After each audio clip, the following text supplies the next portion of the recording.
XFM.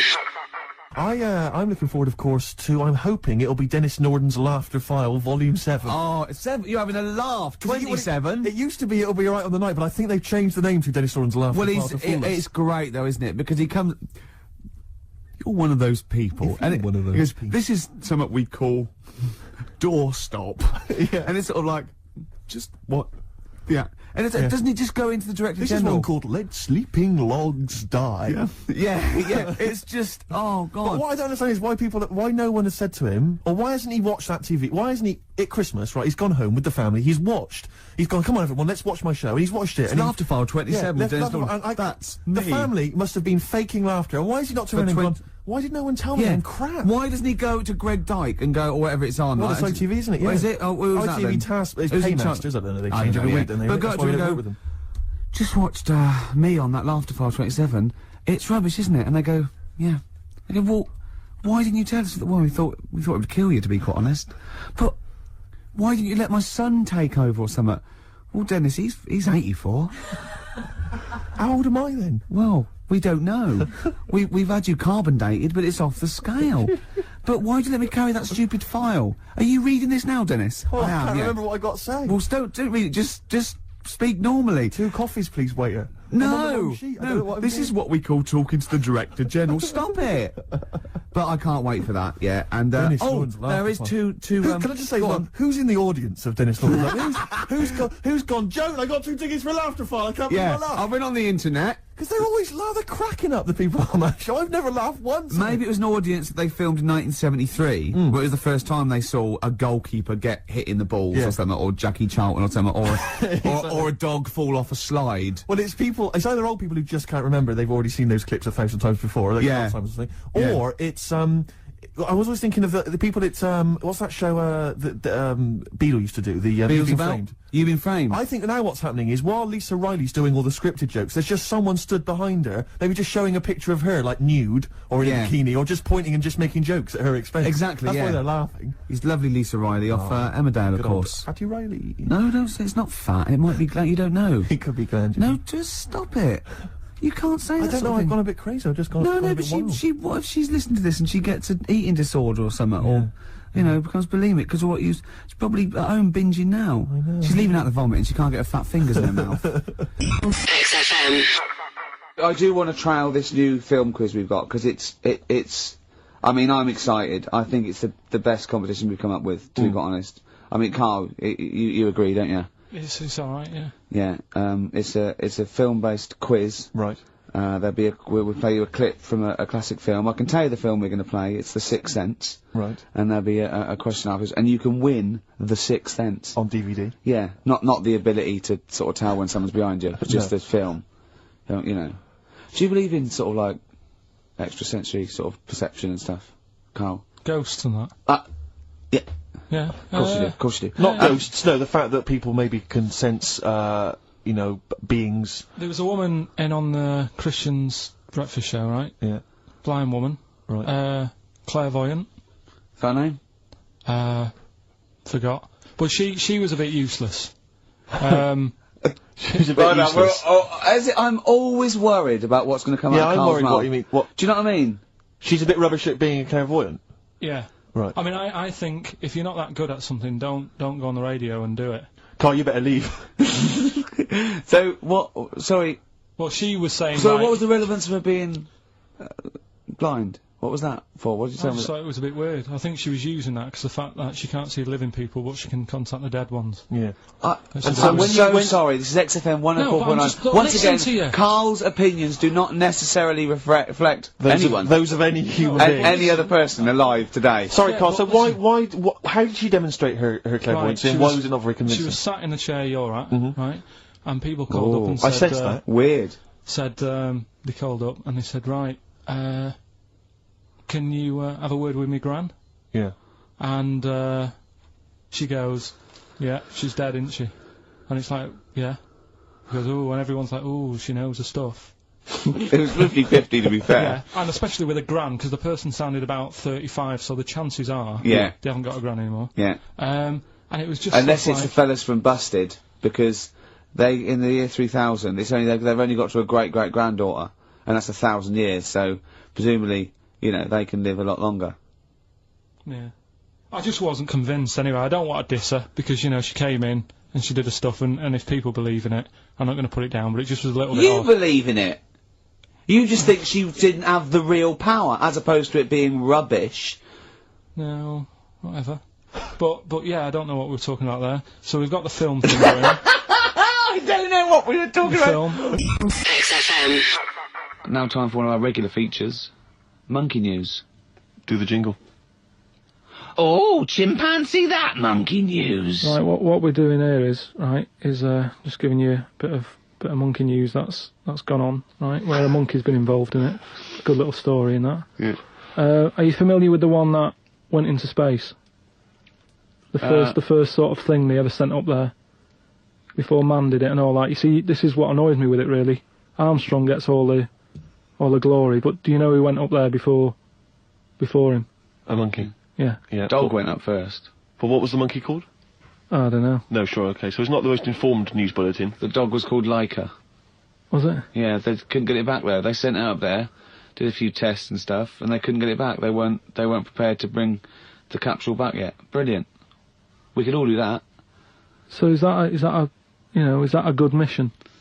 Well, I just think it was seeing what if the mission itself killed it, but they didn't have the technology, because of course it couldn't fly the capsule back, which it has to be manned to bring it. Right. Well, this was the next one up then, right? So the dog must have gone first, and then they went, right, we made an error there, right? Get the monkey in, and what happened is they taught it what buttons to hit at the time that it needed to hit them, and the way they did this was like give it bananas. It was like hit the red button, and it hit the red button. They'd give it a banana, right? And they go right, reverse is the green one, hit the green one, and then they do that and go there's a banana, and then they go right, hit reverse, and it go and get a banana. Right. Hit the red, so it was taking commands on like headphones. Right, but how were they giving it the banana? Is that how you learn to do radio? How were they giving it the banana? What do you mean?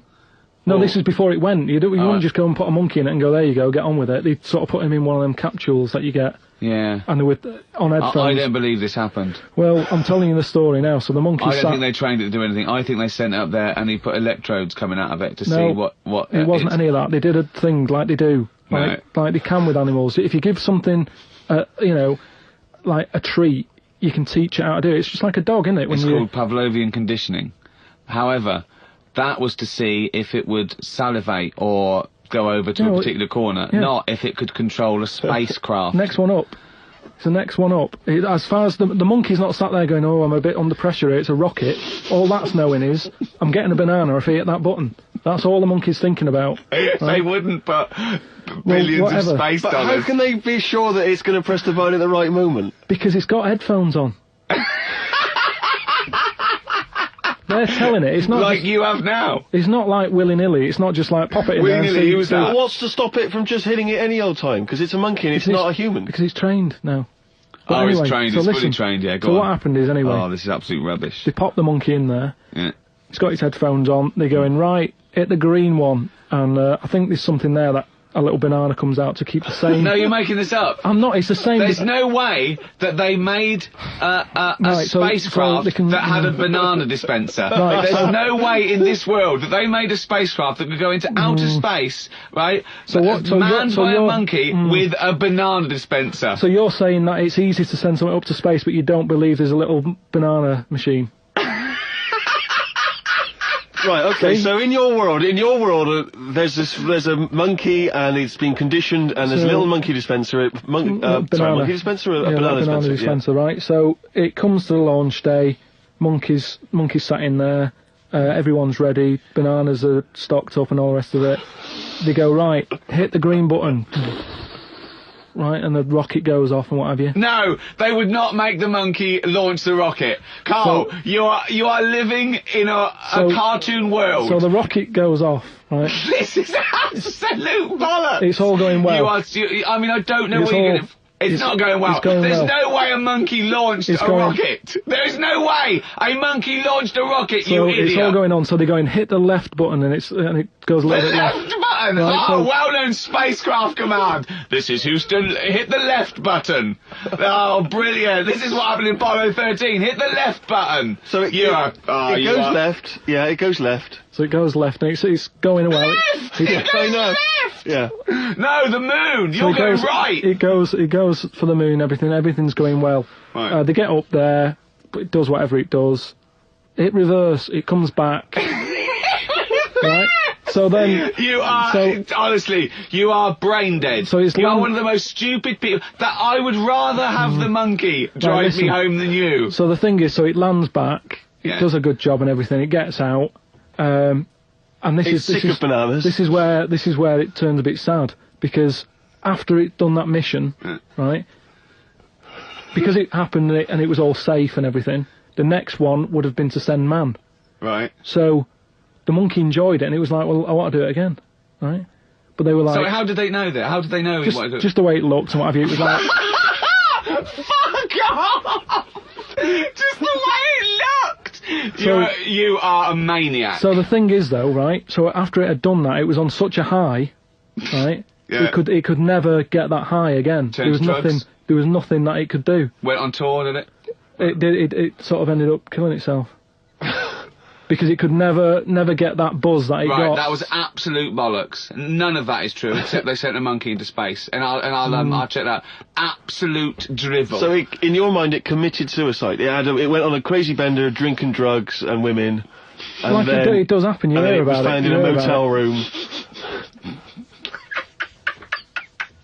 XFM. Karl, if you could have a superpower like Superman, what would your superpower be? Can I suggest consciousness? Yeah. Can I have the power of thought? Remember, you've already got opposable thumbs. So cross that one off the list. Oh, go on, Karl. There are so many to choose from. Telepathy, X-ray vision. Flight, invisibility, Choose it wisely. strength, intelligence. But why have I been picked? Oh, for God's sake! No, but I'm just saying. It's Rob's question for you. But I'd just say, does anyone else want this? Or, do you know what I mean? Oh, No, what do you wish you no, could do that's no, impossible is because- the question, no, or because- what? What do you mean? Because with that comes a responsibility. Is what With I'm saying. enormous power does come great responsibility. So would you like Spidey senses? Is that what you're saying? Would you like some senses? Would you like some sense? The power of sense? Come on, Karl. You know what these superheroes because they can. I know, but it can always freeze things, They're never they- happy, are they? Do you know what I mean? Spider-Man that wanted to tell that girl that he could climb walls and that. He's like, I can't. Superman didn't never tell Lewis and that. It's Lewis. Who's Lewis? Lewis. Who's Lewis? It's just a pen pal of Superman. Lewis, his little secret chum. Yeah. All right, Superman. Hello, Lewis. What are you doing? Superman. Who are you? I can't tell you, Lewis. Brilliant. You know, Hulk. He wasn't happy. So But you're being allowed to choose the superpower. You don't have to get it forced upon you like the Hulk. Hulk, he wasn't happy. It's true. He's got a theme. True. He has got a theme. There's not many happy superheroes, are But there? leaving aside the superheroes you're already aware of, Yeah. what superpower would you want? You don't have to fight crime with it, Karl. Everyone around the world now is thinking, what can Karl choose? Let's deliver it to him now, Karl. Think about it and give us the answer, please. Let me just remind you of some of the other things. Invisibility. all the time though, or can I sort of turn that on and off? Let's say you could turn it on and off. Would that interest you? Yeah. I'll have that. Right. Okay, and what would you do with this power of invisibility? Just sort of wander about and that, just not get seen. It's a brilliant power! It's a brilliant... And it's put to such brilliant use! It's brilliant! Well done! And why would you want to walk around and not be seen in that? What would you gain from that? Don't know, you could sort of go in shops when they shut, so you don't have to go with How the would you get crowds. in? Just get in just before they lock up. Oh, yeah! How would you get out? Wait till the morning. Brilliant. So hang on. So that's your use of invisibility. They found the power of invisibility. You want to sneak into... Never mind. No, hang on. You want to sneak into HMV, right? Wait for 12 hours and then buy something. I love it. Just so that you don't have to be in there with other people. Do you know what? I don't want it. I don't want a power. Why not? Because I just don't think it'll do me any good. I think it's more of a hindrance. I love this. It's like, just think of his presence. We've given you a trip into space, and the chance to be invisible. Not happy with any of them. Yeah, what he wants is a voucher for HMV. Yeah. He just wants some tokens for a record shop. XFM. Karl, have you heard the big news? That Ricky Gervais is looking to take up. Well, you explain it, Gervais, because it's not big news. No. What do you mean? You're taking up boxing, is this right? No. What is the story? You're fighting for money? No. What? Yeah, bare knuckle fighting. No, come on. What is it? No. All it is, I've been watching this show on cable called Born to Fight, and it's sort of late. It's a late one. We flick round, and I think it's on After Roadies. Which is like, yeah, it's one bloke with a camera who goes on tour with different people. Like he went on with Motorhead, he went with a Meatloaf tribute act. He went on with Coldplay was in one of them. It's that, and it's the is sort of this this when, like, cheap all the other channels has been switched off. This is the only one left. Exactly, yeah. And there's one called Born to Fight, and they just take a different story. It might be like an amateur fight, or it might be an unlicensed fight, not illegal, or it might be white collar, which I'm thinking of doing. What's white collar? White collar is just people who want to fight, and it's organised. Is it like Fight Club? Yeah, but it's charity. It's safe. It's a charity do. You know, having like big events, and it's just two people that aren't boxers, aren't amateur boxers, and they get in the ring and they do three 2-minute rounds, and they just lay into each other. They've got head guards on, and Rick, I don't mean to alarm you, but we work together obviously, and we make the office and stuff. Your face is my fortune.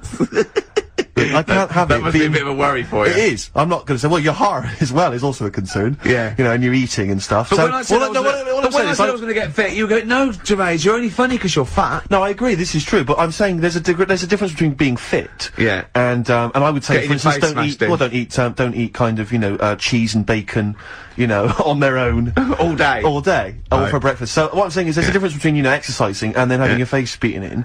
And what I'm saying is that I just don't think it's a good idea. But I might win. No, I don't. That's irrelevant. You're still going to take a couple of blows to the face. And the point is this, Rick: you're not going to win. Why? Because you are delusional. You think that you are probably the world's greatest boxer. I know. Ever since I've known you, you seem to think that that's the case because you've watched all the Rocky films. And you think that's fair enough, that seems straightforward enough. But look at your physique, you've got some upper body strength, but, you've also got some lower belly strength as well, I noticed. And my concern is you're gonna go in there, and you're not only gonna be a broken man when you realise that you're just not as handy in the ring as you thought you were, but also you're gonna incur some injuries. This is fighting talk. This is fighting talk. The first rule of Fight Club is don't talk about Fight Club. This one's me want to do it more now, just because of you. It was the same when Adrian didn't agree that Rocky could beat Clubber Lang. Yeah. Oh, she made that mistake, then she made the same mistake with Drago. Nick? At what age? She turns up at the end to take a bit of the credit, didn't she? When you were this kind of thin, nimble youth in your makeup and your eyeliner and all the rest of it, I bet you had no thoughts about boxing. It never came into your mind, did it? So at what age did you suddenly think, wait a minute, I've taken the wrong path in life. I could have been the world heavyweight. I don't think I could. When have you suddenly decided that you can suddenly be a bit street tough? I don't understand why this has suddenly come about in. Well, I'm not putting out a shout, am I, to fight people? It's not like Noel Gallagher and Robbie Williams. But you've got to find someone else presumably to fight with. Yeah, but it'd probably be a businessman who wants to fight. Right. There's something really weird about that. Don't you think that have you just listened to yourself? I want to fight I want to fight a businessman. Please may I fight a businessman? I don't want to fight a businessman. It's what you just said. I want to fight someone who wants to, it's not. I want to fight them though. I want to fight somebody. It sounds a bit mad. Bring them on, I want to fight people. No, but it's more the effort and the training and the commitment to it, like climbing a mountain. I mean, I think climbing a mountain and doing a marathon is ridiculously macho. It's not the fact that you can do it. No, that's not macho compared with boxing. It is macho, isn't it? Climbing, there's no reason to climb a mountain, there's no reason to do a marathon. If you can run a mile, that's all you need. The fact that you train is whether you can do it yourself and achieve something. And this is more like the training and the learning skill and then seeing if it works. I don't want to get in there to... But aren't you concerned about you might get beaten? Or you might get beaten up, I should say. No, what's the worst that can happen? You'll get black eyes, bruises, and bruises Gervais, let me just remind you of the time we were working in your flat, right? And you immediately, right, I don't know to this day what happened, but you started choking. You clasped your chest. You were breathing, wheezing. Right, I leapt over to you. I remember screaming, I don't know the Heimlich manoeuvre. Yeah. If you've swallowed something I can't help. Yeah. You gained your breath, you gained your composure. I said, what happened? Did you eat something? Did you go down the wrong way? You said, no, I swallowed some dust. I swallowed some dust. You breathed some dust in that was in the air. There was some dust in the air. You breathed that in. It knocked you out for 2 days. Rick, you were in bed for 2 days. I love that. I don't think you're the man for the job. And that's some dust. What do you think this businessman's gonna do? Exactly. Would be permanent. Hurt you permanent. Yeah. He'll hurt you permanent. You found a lump, didn't you, on your testicle once? We sat in a doctor's waiting room, I remember, for about 45 You got up and minutes. checked out, it was fine. I think I went twice, didn't My I? point- yeah, my I point- said to the doctor at one point, I said, did you check round the back? Yeah. I was thinking he hadn't checked it. Yeah. Oh, dear. Just because I hadn't found anything. My point is this. You're something of hypochondriac. You know you're something of hypochondriac. You know that already. So, why do you think this is going to be any different? Wow. If you take when you take the first blow to the head, you take the punch, you'll immediately think that you've got some kind of, brain disorder. No, and you'll be done I've always for, wanted to do and it, you'll but I give just up. thought, You'll throw the towel I in. wanted to make sure, I wanted to know that I definitely lost my looks. Right. And, I've seen some of the publicity shots, I've got mirrors in my house, so now, because I've definitely lost my looks now, I've got nothing to lose. Yeah. So I want, maybe a younger, more handsome man, I want to teach him a lesson. I'll end with this. Right. For people who listen to this show regularly, you already sound like you're punch drunk. Alright? And that's just your natural way of talking. Please, let's not do the real thing. Oh, play a record. XFM. You're talking about, because you're talking about Zoo, though, and I was watching the news last night, and it had, a feature about Madame Tussauds. And it was saying that they scrapped many of the royal family. Now, I don't mean this, but I've never understood the appeal of Madame Tussauds. I just, genuinely, with no irony, cannot see the appeal of sort of having my photo taken next to a waxwork of J-Lo. I know. I can't compute why that would be fun. I don't know. What is it? Do they move? Because they don't move, do they? No, They of just course they stand don't. there. I know. So genuinely, I mean, it's so crowds of people queuing up, and people queuing up to have their photo taken with the royals. And The queue would put me off immediately. well, yeah. I mean, it's just down the road, But isn't it? so you go home to your friend and you go, there's me, there's me with Kylie. There's It's me not with Britney quite, is it? Spears. Our eyes Oh look no, a bit it's just a funny. wax effigy. Oh, I thought you met Yeah. her. No, it's just a waxwork. Right. It's not even the real person. If you've been to Madame Tussauds, if you have any understanding of why the appeal there, email Hold us. on, wait a minute. Let's not diss them, because they might melt down, Ricky Tomlinson one day to do me. Sure. You never know, you know. Or Rick Waller. Yeah. So I don't want to put them off. But seriously, I mean, I'm not being flippant, Roy but, Kinnear might be in there. and what he'd is make- the appeal? Genuinely, what is the appeal? To walk around a number of life But that's the effigies. same as lookalikes. When I see it at the back of the stage, and it's got like, I don't know, Susan Gooding is Caprice. Yeah. And you want to go, what do you do with her? Oh, 500 quid, she comes and stands at your party. Yeah. And people go, she looks a bit like Caprice. Yeah, don't go too close. She does, yeah. It's like Caprice over there. No, but it's... It looks a bit like... Yeah. There was one in the back of the stage which was, so-and-so is Jordan. And it was a woman who was sort of buxom girl, wearing very little. I thought, Buxom! Are you from the West Country? I am. But I thought to myself, if you're willing to get your knocks out pretending to be Jordan, just get him out and become a pastry model. Stop pretending to be Jordan. And call yourself after another Middle Eastern country. Yeah. Don't just... It's very odd. I know. God. Very strange. But you've got a lookalike now, haven't you? Yeah. It's so odd. But it's a bloke, right? Sort of at his desk, right? In the picture. And it's David Brent. Yeah. And it's got Ricky Gervais. Yeah. So... But I don't remember, it's just an old fat bloke with a beard. Alright, don't have a go. Alright. Play a record, Karl. No need for that. XFM. Have you ever wet the bed? I honestly haven't. I've never wet the bed. Never wet the bed. Never. Okay, let's play a record then. Oh, we did a bit of, You've wet the bed, have you? Wow, not as such. Well, you may as well tell us. Well, yes then. Well, is there a story attached? Well, I remember once, right? Well, was this when you were a child? Sort of. How old? 26. Okay. And, oh god. Oh, it's another story involving... Anyway, right, once... just wasn't a sink handy. Oh god. Come on, Gervais. Well, once...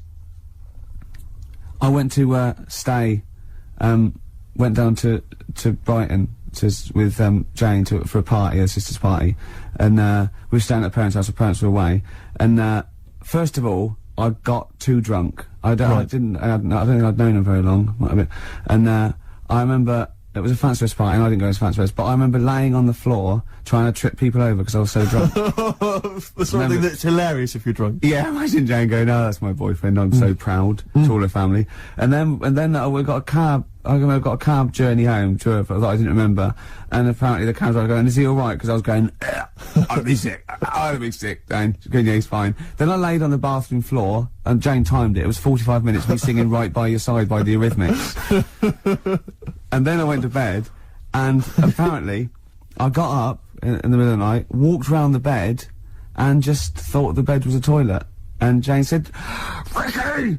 I went, "What?" She went, "You're pissing on me." I went, "Well, don't need to wake me up." And then just got back to bed. You urinated on the bed? All right, yeah. Bit of hip hop. Oh, man alive. XFM. This is another example of how people can just exploit you and make fun of you when you're tall. Yeah. I was quite tall. I've always been like about 6'7" for quite a while now. And when I was about 16, I went to a big New Year's celebration in Bristol, where I come from. And everyone kind of congregates in this big sort of part of town, and there was all people dancing around, like in Trafalgar Square. And I was there, and somehow I just picked up a balloon somewhere along the line, one of those kind of helium sort of balloons, and I was holding that, sort of dancing around.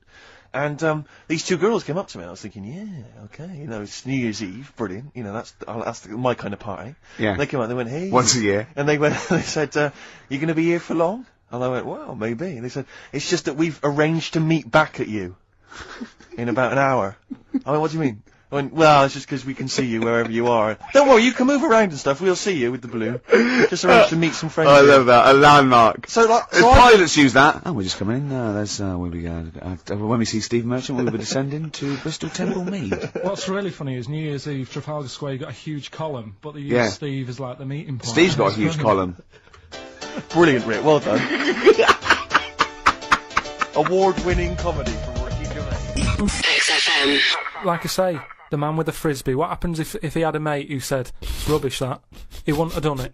I love the fact that you think the frisbee is the pinnacle of invention. Yeah. I think it's amazing. No, it's an example of something that, you know, if he was on some programme where you said, "I've invented this," they'd go, "Get out."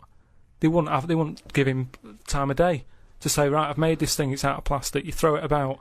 What for? Well, you just chuck it about on the beach. What's the point? It's a bit of fun, isn't it? No, I don't like it. That was an argument with himself.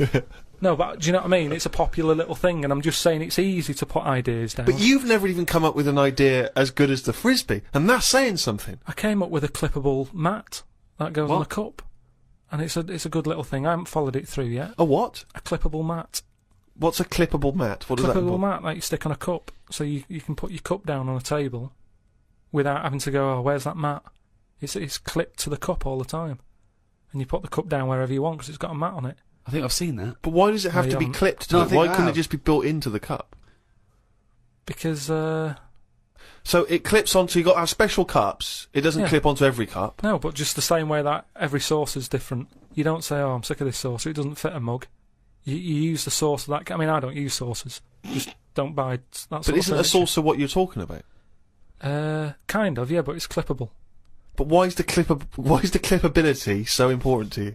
So you don't have to keep finding the mat when you put the cup down. It's constantly clipped to the cup. But why does it have to be clippable? Because that suggests it's removable. Why not just have something where it's constantly attached? What's to stop you from losing that in much the same way as you lose the coasters? Do we need this? Do we need a clippable coaster? But let's ask him like it's the Dragon's Den. Let's ask him now. What? We've got money to invest on your clippable cup. Now pitch this idea to us. How would you sell this idea to us? You just said, what was your question then? Brilliant. So you're not listening. Let's start again. I am. Okay, imagine you've walked in. What is it for? What is it for? Is it a coaster to stop the heat from the cup burning the varnish? Rick, let him explain it. Or is it a saucer to stop spills? Let's have you pitch this idea to us. Just you've never met us before. We're investors. Tell us, explain this to us. Sell it to us. Right. We're living in a world where furniture is important to people. They spend a lot of money on it, don't they, furniture? Yeah, There's so many furniture shops out there. Yeah. All different types of wood from all over the world. Absolutely, yeah. Right? If something's come from the Amazon, you don't want a coffee stain on it. No, you don't know. Right. But we're living in a world as well where people don't use saucers. What do you mean when you go out and buy, because people... What do you mean we're living in a world where they don't use saucers? Yeah, there's loads of saucers, yeah. Because I know people who buy cups singly. Right. Because there's only 2 people living in a flat, so you don't buy a big box, because in a big box of like plates and that, you get things like, you know, what's the plate that's above a saucer but below a plate? The plate that's above a saucer but below a plate. So it's a plate, but it's below a plate. But it's a size that you sort of go, what am I doing with this? So, what would it be? A side plate? Maybe, but A plate that you'd have alongside your regular dinner plate, right? Maybe. You put a bread roll on or something in a restaurant. Maybe, Yeah, okay. but you What's don't your need point? What do you mean? This is fascinating to me. Because this is his best attempt now to try and attract investment. Do you know where your mats are at home? I haven't got mats, don't use them. Why not? Because it doesn't bother me. I haven't got any highly polished furniture from the Amazon. Right, Steve, have you got any sort of... I've got some coasters and I use the coasters. And do you know where they are when you need one? Well, yes, because they're always at the place where I would normally put down a mug of hot tea, i.e. on a table or a coffee table. Right, now... If I had a highly polished table from the Amazon, I'd keep my coasters on it. Yeah, but what I'm saying now is, what happens if you get up with your cup of tea, you're a busy man, right? This is what I'm saying, we're living in a world where people are busier than ever. Yeah, go on. Not everybody can sit down and enjoy a cup of tea sat in the same place. Right. You get up and you might move into another room. You haven't got a polished table in there from the Amazon, so it doesn't matter. But you might be working on another expensive table. Oh, fine, we'll have a coaster there that as well. has a computer on. My question is this. 1, does it fit all mugs?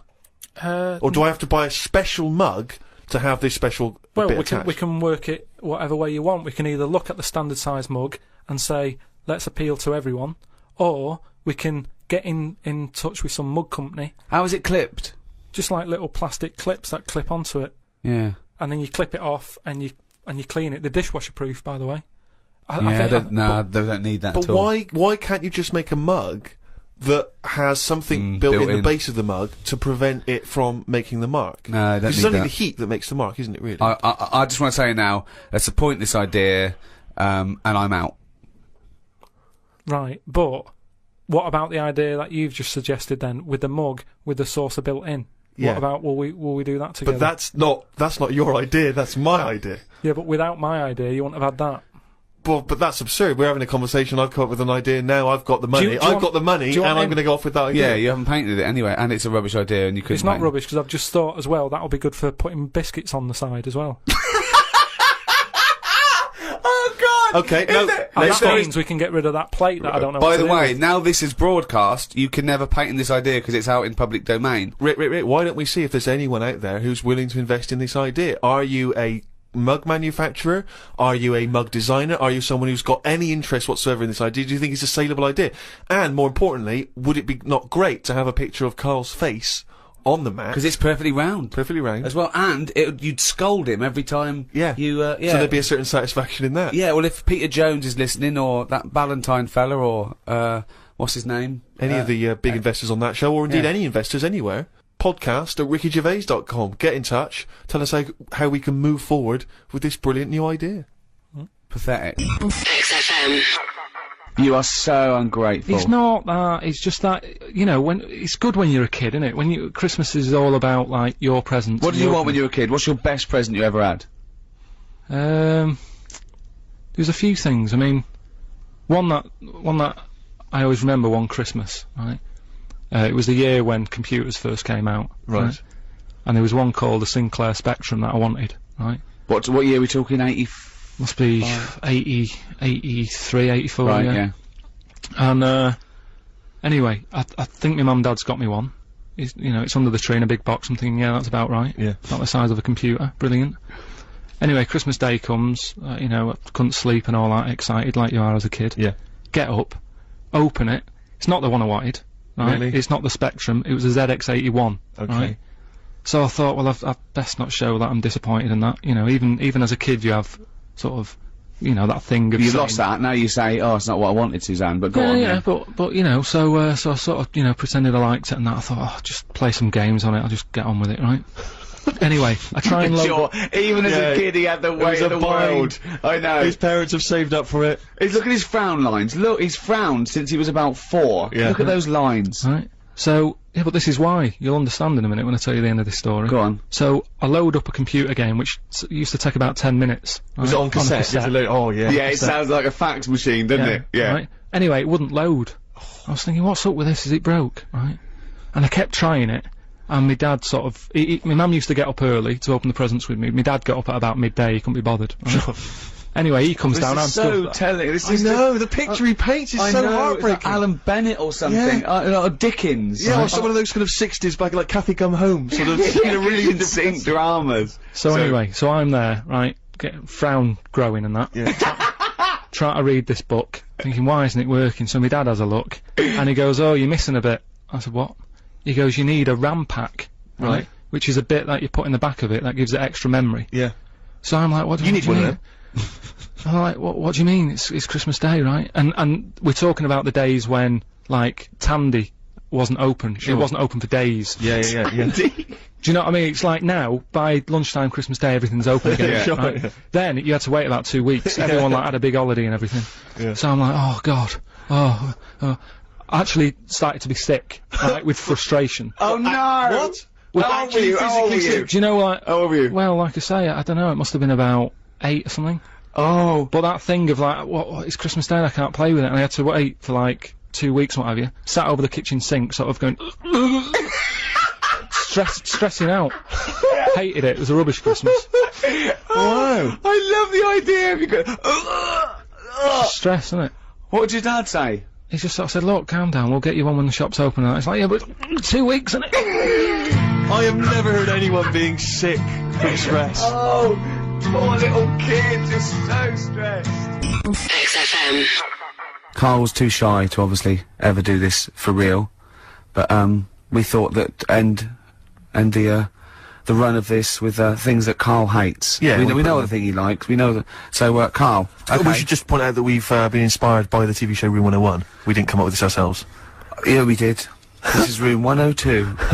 Yeah, we'll be Paul Merton, and you be Karl Pilkington. Right.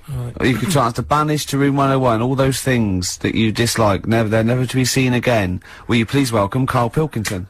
Right. Who? How are you doing? All right, Karl. So, what's your first? What does this represent? And imagine me putting some on the table next to you. Go on. Right.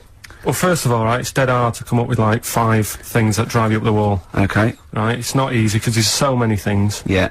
But it's just like, you know, picking 5. It's like someone saying pick your 5 favourite records or 5 favourite films. Yeah. It's hard. So, you know, in Desert Island Discs, where you always get the complete works of Shakespeare in the Bible. Yeah. I think you should include Ricky Gervais. I think you should always be there already in Room 101. They don't have to nominate you. You always go in. Go on then. So don't bother putting him in. Don't bother putting Ricky in, Karl. He's already there. I'm already there, waiting. Yeah. Go on then. right. Yeah. First of all, right, I thought of like things that we've done in the past. Sure. And like quotes and that you were talking about. Yeah. That quote that people say that you know, money doesn't make you happy. Yeah. Right. We're just rattling through some here. Yeah. That annoys me. What? Well, the quote, money doesn't make you happy? Yeah, because it does. It clearly does.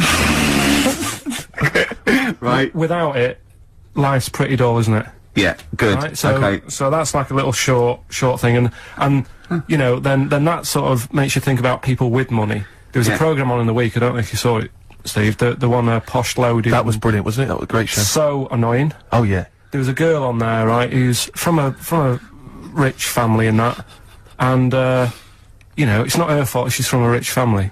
No. It's like how posh people annoy people. That doesn't annoy me, because the way I sound is because of where I'm brought up and that. Yeah. And at the end of the day, if you sound posh, you sound posh. It's, you know, it doesn't change you as a person or whatever. Yeah, it's quite But this girl, right, did you see it, Steve? I did. You didn't see it, did you, Ricky, right?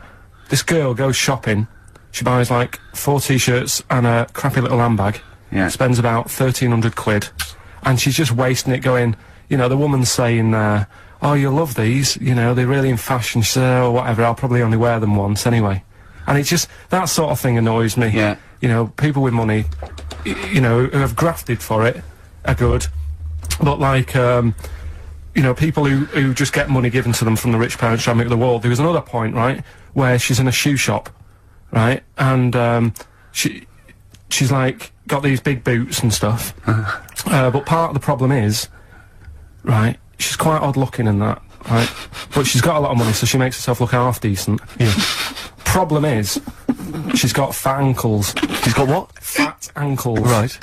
And they drive her up the wall because no matter, I mean, it's one of them things, isn't it? It's almost like God has gone, yeah, you can have all the toffees and stuff you want. You can have, like, your nice t-shirts. But at the end of the day, love, you're stuck with these ankles. And you can see these... I love the idea of God saying, right, you can have all the toffees you want. Yeah. And you have nice handbags and that, but you're stuck with these ankles. Oh, God. And I really wanted to get a job in that shoe shop where she was going in, blowing her dad's money, and she was calling up her dad saying, oh, Daddy, is it alright if, you know, I'm just out shopping, I've just bought some shoes that have cost like $1,000, and I really wanted a job in that shoe shop. Just so I could sit there, and when she comes in, you go, oh, hello, love, whatever her name is. Lovely to see you here again. Got some lovely new shoes in. Look at these nice new boots, everyone's wearing them, Victoria Beckham.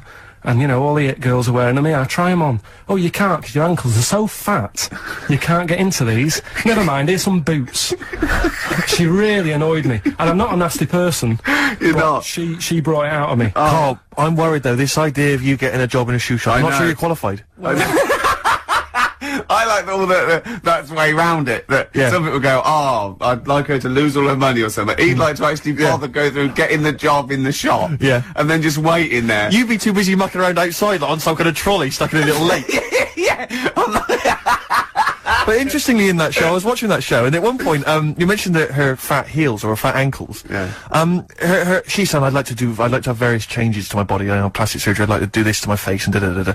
And her mum's there, and her mum's going, no, don't be so, no, you're my daughter, you're beautiful, da-da-da-da. No, you shouldn't, I'm not going to let you have those, da-da-da. She went, I'd love to have an operation on my fat ankles. Her mum went, yeah, I do agree with that. What kind of a mother does that? Oh, how bad can fat ankles be? I know. What were these ankles like? Well, tell us, Rick, you must know. No, do you know what I mean, they were like, if you said to a little kid, say a 4-year-old kid, draw a person, they'd draw her legs. Do you know where there's no sort of thin bit, and then it comes out a bit for your knees? Oh yeah, and then down to just ankles. It was just like 2 logs. People go and say, I like your new flares. What do you mean flares? They're leggings. Cheeky. Awful, so, you know. It's okay, so you're putting in posh girls with fat ankles. XFM. Right, supposing your mind, right, your mind got put into any animal, right, and you've got to get from where you are now, right, to Glasgow, right, as an animal, right, but the authorities will be looking out for it. Okay. And it's shooting you, right, and, you went through loads, didn't you? I was thinking about it for it must have took me about an hour. So your mind has been put into an animal. And then, yeah, so it's you in this animal thinking you've got to get to somewhere. But the authorities know you're in the animal? Yeah, maybe your body is in Glasgow somewhere, and you've got to get this animal to get to you so it can transfer its mind back into your body. But the government knows that I'm... Oh, we've all had that conversation. So the government's going, Karl can't have his own brain back. I only have it with Karl, don't I, these conversations? Go on, yeah. So you're on the way. So think about it, you think about it just for a second, so let's recap. Your body's in Scotland. Right. He's the only one that takes my question seriously. Your brain is in London, right? And there's like loads of security and stuff looking out in the sky for animals, or looking on the field, seeing what's looking a bit suspicious. Trying to get to your body. And they're shooting them. Brain, and they're shooting everything and killing all the animals. What thing would you pick to get your brain to Scotland that wouldn't get caught? And I reckon I've got the answer. A wasp? No, because think about it, a lot of people get irritated if it sort of wanted to get a lift in a car going down the motorway. If someone's driving there's a wasp in the car, it's a nightmare. Yeah, sure. Cause a right accident. Yeah. So think of something that people wouldn't, you know. And the clock's ticking as well. You're taking this really very seriously, aren't you, Karl? You've only got a couple you've given this a lot of thought, haven't you? You have. Yeah. So, something with speed. Yeah, it's something that can travel quite speedily. Well, that's... Yeah. Well, and something that's also inconspicuous. Yeah. Yeah. Is that the sort of thing that's what you're going to Yeah. And is it a creature that's native to this country? Yeah. Right. Yeah, it is. I've got no idea, Karl. What are you thinking? Tell him. A flea. A flea? Tell him why. Think about it. Right, this flea, it's got my brain. It's dead small, the flea. Thanks for clearing that up. Yeah. And so it goes, right, I've got to get to Scotland. So it jumps on someone who's going to Euston Station. Right. They don't know it's there. No. The government can't see it. Government can't see it, Steve! Think of that statement! Think of you just tuned in. Yeah. Now, People get on the train, goes to Glasgow or Edinburgh, wherever in Scotland it is. It jumps off, it goes right, jumps on someone else who's going the way it needs to go, gets there, still no one's seen it, jumps on me, I get my brain back. Yeah. The government are like, phew. And you feel confident that your brain would fit in that of a flea's? Well, you said there was no problem with the size of it. You said you could. There certainly wouldn't be. So. No. I pretty much you could download everything you know into a flea. So that's genius. Yeah. That's, what would good you rather thinking. have, right? Roller skate feet, and there's little wheels, right? Chopstick hands. Yeah? Instead of hands. Chopsticks instead of hands. Wheels instead of feet. Yeah. Right? Or acne. How big are the wheels? XFM. We were talking earlier about things that have happened when we were away. Quite a lot. Quite a lot, but there's one thing I heard. It might be a rumour. I hope it's a rumour. I kept it from you, Steve, because I want you to sort of have spirits out, because we've been at it in the office, and we've got to be... Okay, I'm just gonna say it. I think Shed 7 have split up. Sorry, I didn't... Shed 7 have split up. Sorry, I think I got something in my eye. It's just a bit dusty, you know, I think. So, okay, if it's true, it's true. If not, at least we got their music. Their music didn't. The music lives on. So we're going to dedicate this show to Shed 7 and all the bands they Influence. So we're just going to play. Just every artist that formed a band after they'd heard Shed 7. Just play them from now on, and obviously the hits, all the hits, the Shed 7 hits. When I saw this, I saw it on a website. It said about, is it true Shed 7 has split up? And the next, you know, one of those dorky message boards, someone came on and said, "You are joking."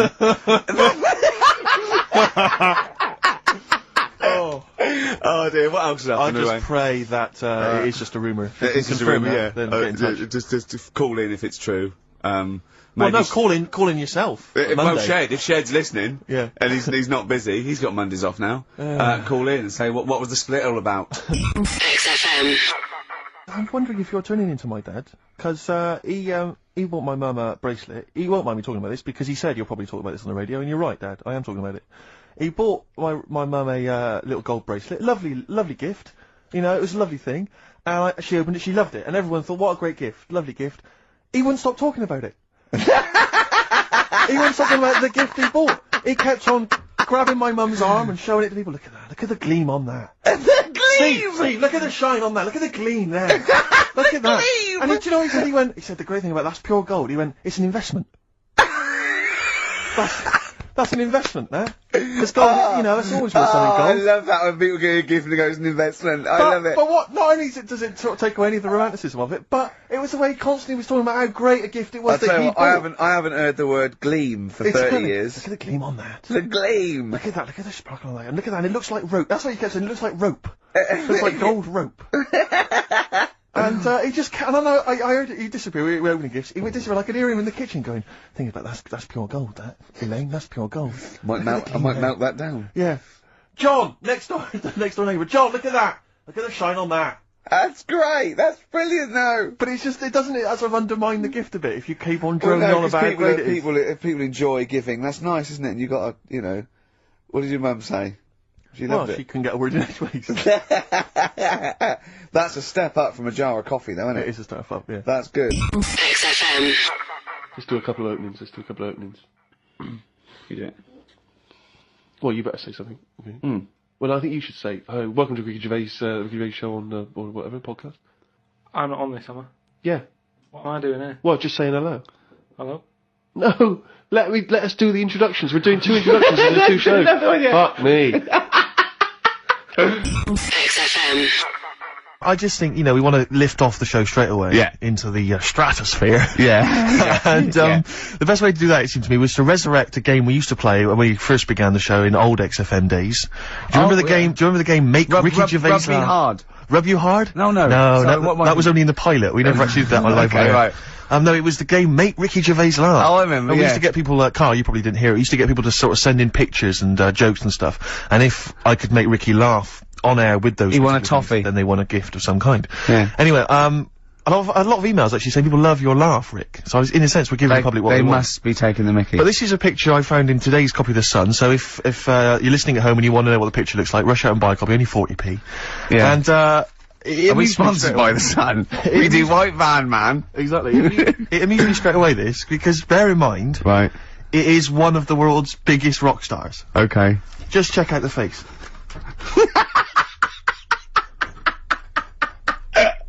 Oh, that's fantastic! Look at that. Oh, that is Michael Stipe. Oh dear, with sort of like looking like, I don't know, some sort of Nazi officer. That's not libelous. That's not libelous. In your opinion, Michael Stipe, Yeah. he's outside there during the press conference for Peter Buck's It's not a good picture. I love R.E.M. and I love Michael Stipe. I think he's a lovely man, but that's a bad picture, isn't it? He's got big glasses on and stubble, obviously he's got bald head. He doesn't appear to be looking at anything. He's looking right beyond everyone else. Can you see that, Karl? I'll tell you who he looks like. He looks like Zig, I think, from Zig and Zag. He looks like he's a Muppet made of foam. Oh, lovely. Nice to see that game come back. Yeah, with the roaring medium success. of radio. Yeah. Oh, what a good picture that is. I hope you enjoyed it. Coming up soon, we've got Sir David of Bowie, Nicholas Cave, and Travis. Flowers in the window again. XFM. You know, we get emails all the time, they're coming through all the way through the show, and I open them, and a lot of them, because, you know, everyone's contributing, it's brilliant, but we can't really absorb everything, there's too much coming through. So I tend to open them quickly, I have a look, see if there's anything we can sort of make sense of, and close them again. Sometimes Karl looks at the emails as I'm opening them. One opened just a minute ago. You saw his face? What was it? His face was just stunned, he was just absolutely dumbfounded. It was like he'd just seen something extraordinary, right? And you closed it quickly. I did close it quickly, I'll tell you why, right?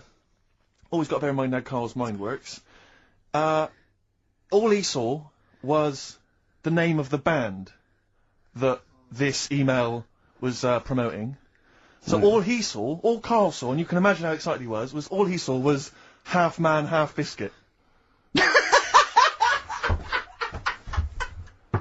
That's all he saw. I've never seen anyone so excited! Oh, God! It was actually just plugging the popular joke novelty band. How you heard of them, then? No. Imagine how excited he was. That is fantastic. Half biscuit! Brilliant! Mr. Garibaldi! Oh, half man, half biscuit. That is genius. Oh, amazing. I just saw it, and when you closed it again. Yeah, but the thing is, if he hadn't have told you that, and he'd have erased it, next week you'd be saying, about what they've done, the scientists, they've cloned a man with a biscuit. He's got currants for eyes. Never go swimming. XFM.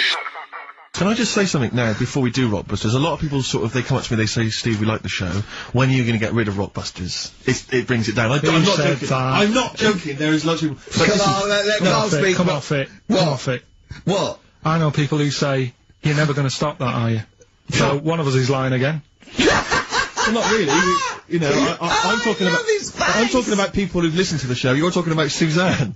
Your girlfriend. Oh, Martin. He'll be at home now with a pad, getting ready to play. But I should just... Max Freeman did encourage Karl on a couple of occasions. He even tried to get him through with the answer egg when we were doing that naming animal round. Yes. So, but I should just say that people think that somehow Ricky and I are endorsing Rockbusters, that somehow by allowing it on the show, somehow we think it's good or we appreciate it. And I need to point out that it's more like when a child comes back from school and they've done a painting. Yeah. It's crap. Yeah. But of course you've got to stick it on the fridge. Bigger than the house. You've got to stick it on the fridge because otherwise the kids going to get upset. In this next episode, you've got to remember the cat is bigger than the house. Exactly. It doesn't look like anything. The humans don't have bodies, their legs come straight from their head. Yeah. Mummy and Daddy. Please welcome to the stage, Karl Pilkington's Rockbusters. Right. Right, so, cryptic clues, initials, cryptic. And you work it out, and you email in and that. Yeah. First one. Yeah. Don't be stealing my tools. Take your sister's. Alright, and the initials NK. Don't be stealing my tools. Take my sister's. Yeah, so that's like the cryptic clue, and the initials of the artist or band is NK. Alright? Second one. Buy it if you want, not bothered, think about it. Come back, right? Come back if you want. Start again, Karl! That last halfway through! Right, start that second one again! Right, well, you can buy... It's different! Well, the first one was, buy it if you want, no, this one was, yeah, well, write it down, buy it. Right, do it. If it's a cryptic clue, all the letters count. Do it. Buy it if you want, I'm not that bothered, you know. think about it, come back, check some other places out first before you know. That was a crossword clue in the Times. So we've got no time for other clues. Right. So that's SC. Right. Do that clue again. Buy it if you want. I'm not fussed. Do you know what I mean? Think about it. Fast has made an appearance. Fast wasn't there before. Do the clue again. Do the clue again. Initials SC for that one. Do the clue again. I don't want to do it again. Do you haven't finished it yet? I have. That's it. No. Do the clue again. I can't do it again. Do the clue again. Buy it if you want. I'm not fussed. Right? Shop around. Come back. It's up to you. I'm not pushing you into anything. It's right? up to you, wasn't there? SC for that one, right? And the final one, that's good, I can play 10-pin bowling again. Okay, and what's the clue? That's O for that one. O. Alright, so, okay, now I assume that I'm not going to bother to look, but I assume there's a jiffy bag of tax which people can win. Alright, well, great, good luck. Ricky.gervais at xfm.co.uk is the email address. Play record. No, buy it if you want. I'm not fussing. Come back, have a look around. I'm open Wednesdays, by the way. Shut up, see you later. XFM. Should we have the Rockbusters answers? We've got to get that tax out of the way. I'd love to. Number one was, don't be stealing my tools, take your sisters. The initials were NK. That was Nick Ershaw. Right? Nick Ershaw? Nick Ershaw. 80s. I don't know. I've never heard of that band. Nick Kershaw. Nick Kershaw, yeah. Nick. Sorry, what? I don't understand it. Nick. How does Nick Kershaw? Second one. No! Don't move on! Nick Kershaw! What's Nick Kershaw? Jesus. Alright. It doesn't count. It's not a clue. But let's just leave it behind us, alright? Second one was, buy it if you want. You know, I'm not bothered. You can think about it, come back, have a look around, think it over. I'm not fussed. The initials were SC. That was soft sell. Right? That works. Yeah. Well done. That works. Right. And that's good. I can play 10-pin bowling again. That's O. That's outcast. Alright? What does that mean? Outcast? You're out, you broke your arm.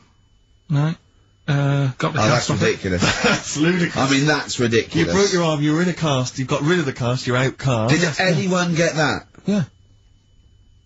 I mean, I am stunned. I think, to be fair, that was because how many bands begin with O? Yeah. I think that's why people got it. Exactly. But they were guesses, yeah. I could probably make Oasis work if I tried hard enough. We've done that. Oh, pardon me. So, outcast. That's ridiculous. Why is it ridiculous? But it's ridiculous. We've had worse than that. The leap to We've had bowling. worse than that! No, Imagine that! I remember when I did my wrist in, then it fixed, I went 10-pin bowling. Why did you do your So wrist it's what in? you did. Brilliant. So next week's quiz is what am I thinking? You're an idiot, Karl. Play a record. Who's the winner? Why did you do your wristing? Crash. A what? Crash. Had a crash. You had a crash? Yeah. That sounds like a story we've not explored. Not much to it. I just went on a free, sort of rally day. Got in this car, I'd been working all night, right, so I wasn't the best condition to be whizzing around a track in a car. Sure. Like a Formula 1 type car. Yeah. Spun out of control, hit some mud, smashed it all in, wrote it off, and I didn't realise I'd done a load of damage until... Well, you landed on your head, but you were fine. Yeah. Who's the winner? Mike Godwin. XFM. We were talking about schools, swearing, kids at school. I just remember at school, loads of my friends now are becoming teachers. Yeah. And I can't imagine what it must be like in an environment with kids. Because when we were at school, I mean, not particularly me, but lots of people in the class, and you'd all end up doing it, would just treat teachers like they weren't humans, like they were just creatures from another planet that were there to be tormented. Because, it's a game, isn't it, to see how far you can wind someone up to distraction. But and most people grow out of that. But is it because not everyone? But especially if they've got a bit of cash in their pocket now, and a little bit of success, they tend to think that gives them license to treat people badly. It's terrible. But I remember there was a guy. This is such a terrible story. There was a teacher. He came in, and he was teaching us. And one kid, one of the hard nuts, he'd found out that this guy he lived on his own, and he had a cat, and the cat got run over. And so we got in early, like everyone was in early, and before the teacher came in, and this kid drew a picture of a cat being run over by a car in chalk on the blackboard, a huge picture of it. And the teacher just came in, saw it, burst into tears, and ran out. And the thing is, that was like the beginning of term, so he could never get us back after that. There was never going to be any respect for him. It was Because you just... cry, I know, yeah. It's just like, I just remember now, thinking about it, just thinking, I mean, at the time I remember thinking it was bad, but now it's just heartbreaking, it's devastating. I know. It's just If they just forget, they'd let their guard down a little bit. Did you ever do Get the one them where you onto just humming? Yeah. And everyone, and he'd tell us to stop it, and then everyone would just go... We used to, there was one teacher, me and my mate used to go up to and just, when we was talking to the other one, just sort of sniff him slightly, and then sort of like, so he goes, what? I go, nothing. And he'd walk away sniffing his armpit. But those kind of mind games, it's like... I know. Once, right, I was talking about this in the week, actually, we had this, teacher, and he must have been sort of 60 then, right? And we're all about sort of like 12. We had to do French. You had to put your thing on the booth, and it was I told you something. Le chat est you know, all that, right? And répété, cats on the wall, right? He'd repeat it in French, and of course everyone was going F. C, just for fun, and he heard this, and he listened back to all of them, and he realised it, and he went mental. He went, I don't believe this! Do you know how much these cost? He was going mad, and he was going red and bursting, like Karl was earlier, and it was like, I can't stand this anymore! And he picked up an exercise book, he said, look at this exercise book! Look! And, I won't say the kid's name, he went, so-and-so, look, oh look, he's put, and I'll change his name, Smithers. He went, oh look, he's put Smithers his shit. Oh, he goes, oh, he's got Clever on this side. He's put Smithers his 11th shit. That's good, right? And he went berserk. He went, oh look, he's drawn a picture of a penis with wings, and he's written underneath Dicky Bird. He went, is that clever? He went, do you want me to put a piece of paper up so you can come and write swear words and draw ladies' genitals all day? And I went, like that laughed. He went, I'm glad you think it's funny, Mr. Gervais! And he stormed out. Oh, God. Yeah.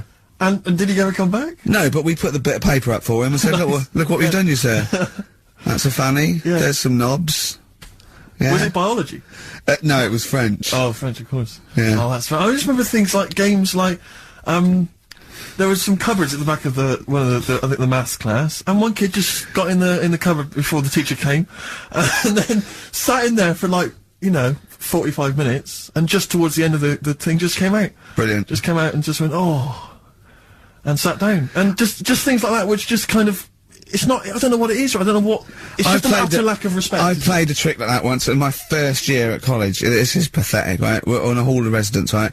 And there was this woman, sort of middle-aged woman come around in a twin set, and I think she was from a bank where she was doing students, going to do a bank account, and we knew she was coming up the corridor and she was not right, and so my mate got in my wardrobe in this little room, right? Just sat there, she came and I said, have you banked? I said, yeah, I banked. I said, okay, can I just do it? And there was a knock on the wardrobe, I went, come in, and he just came out, and I went, alright, and he left, right? And she just looked at me, and I started laughing, I went, sorry. She went, you're not interested? I went, no. But it just fell flat. It fell flat. Yeah. Yeah. Oh dear. Oh dear. Karl, a little bit happier now? Yeah. I'm happy. What have you done this week? Doesn't bother me that. No, what have you done this week? Doesn't bother me that. Karl, answer the question to the producer. What have you done this week? A few things. Oh, it's funny, right? Because when he's moaning about, I was telling him about, I'd caught him out. He says he doesn't get a lunch break. He had over an hour, and then he went. I think he went quite early that night to get a hob. I hadn't been delivered or something. So, and I said to, was it James Hyman was in, wasn't he? Yeah, that's right. And I said, James, he's always complaining about working. Does he work hard? And he went, well, he doesn't work as hard as he used to. Play a record, Karl, will you? Interesting. Don't want to really hit the start button now. I might do it in a bit lazy. I'm not saying you're lazy. I'm saying that, maybe some people don't think you work as hard as you do. That's the way of the world. I'm not saying you don't work hard. Just reporting speech, really, on James Hyman. Calling him a liar? Play a record. XFM. Just wondering what your opinions are, what your thoughts are on Britney Spears. Liked a couple. Bit bored. I think she's panicking a little bit. I think she's a little bit desperate with all this Madonna stuff. Yeah, all the kind of lesbian Yeah, stuff. I don't know. Yeah, she's alright. I've got nothing against the girl. Well, I think it was in Hot Tickets magazine. Sure. It's free with the Evening Standard. Yeah. I might get some free Evening Standards now. I've plugged that. Yeah. Just reading in there that, I don't know if it's still going to happen, but apparently she was going to do a little cheeky appearance at GAY. G-A-Y. In London. And, obviously I was quite excited because I'm a Spears Do you fan. know, sorry, do you know that's what that spells, don't you? G-A-Y. Yeah. Gay. Yeah. Yeah. Well, I think it is a gay club. Oh, sure, This is what I was ascertaining from the article. Oh, because they've said they've called it what it is. Exactly. Yeah. And apparently she was gonna be previewing some of her new album live on stage at GAY. And that's an intimate venue. Normally you'd have to see someone like Spears, probably at Wembley Arena, something like that. I'm thinking I'm a Spears fan. You know, get a couple of the gang together. Yeah. You know. So the lads. Exactly. Yeah. Cruise down there. Yeah. But then I read on in the article that apparently the doorman at GAY were only going to let in regulars. And the way they were going to ascertain if you were a regular was by asking a series of questions at the door. What, testing if you're really... Now, I don't know if the questions would be about the interior of GAY. Or the interior of someone else. Yeah. Or just general kind of... Like, what do you reckon you'd have passed the pretend... Well, that's what I was wondering. So you'd have had to pretend to be... GAY. GAY to get in to see Spears. Now Can you say gay on the radio? Yeah, I think so. Yeah. But now, there's irony, isn't it? So you're pretending to be gay to get into a club to see a bird that you like. Yeah. I'll give you a little quick test. Right. Shall I? Alright. Sorry, what's your name, mate? Paolo. Alright, Paolo. Yeah. You haven't done a lot with your hair, you just sort of let it grow out. I mean, would you be putting product on a bit later? Because, I mean, you don't look very, sort of like, you look sort of quite masculine, quite. Yeah, well, sort of like you didn't care, like you have no care about how you look, like you're a... normally it would be shaved. Of course. Oh, okay. Yeah. We would say normally that looks about, like, 3 months growth there. Why haven't you... I've been ill. Nothing serious? Nothing serious. Okay. No, that's why I let it grow. So it's grown. Okay. Yeah. So what time would you normally be going out then? Normally I'd go out about sort of, I'd go out about 8-ish. 8 o'clock in the evening you've got? No. Because that sounds a bit early, that's what... No, I'd go out about 3 in the morning normally. Right, so I thought it was... Yeah, okay, right, so that's right, yeah. Where'd you go, down sort of... Down Compton Street for a coffee and then onto GAY with your little shaved head. Yeah. Okay, well you're doing fine. Gay. Sounding pretty good. Can I just ask you one final question? 20 bender points? It's 20 bender points, so I'm just going to let you in. Okay, I'm just going to tell the guys to let you in. But I've got one more question. Yeah. Do you prefer knobs or tits, Paolo? Knobs. Knobs, you love knobs, do you? Okay, Can't get enough knobs. So you hate tits, I assume? Loathe them. You hate tits, do you? Yes. Okay. What? Even Liza Minnelli's? I don't know what to say. I love hers. But not in a straight way. Straight way. In a so okay. So you love knobs more than tits, right? Okay. I love knobs. In you go. Thanks very much. You know Britney's on, do you? Oh, she is so sexy. Oh. See, that's what would give me away. It'd be like the Great Escape. It's just the last. Yeah. You just. Well, I mean, I think you're probably a bit bi. Right. Yeah, okay. but I mean, go in anyway. Thanks very much. Okay, the drinks are quite expensive. Oh, I thought so. Pop your shirt off, will you? XFM. Woke up at 9:55 a.m. Soon as I woke up, I looked at Suzanne and she looked at me. I said, "Did I tell you about?" I just think of him opening his eyes and looking at him. Okay, alright. Okay, so he opens his eyes, he looks at Suzanne, she looks at him. What question, Rick, do you think he immediately asks his girlfriend? Go on! What question do you think? Have a quick guess. Am I dreaming? I woke up, I said to my girlfriend, "Did I tell you about..." I woke up, I looked at Suzanne, she looked at me. I said, "Did I tell you about the immune system?"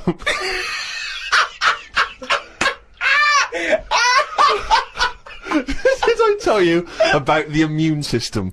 Suzanne started laughing. I said, "It's amazing." She said, "Not now."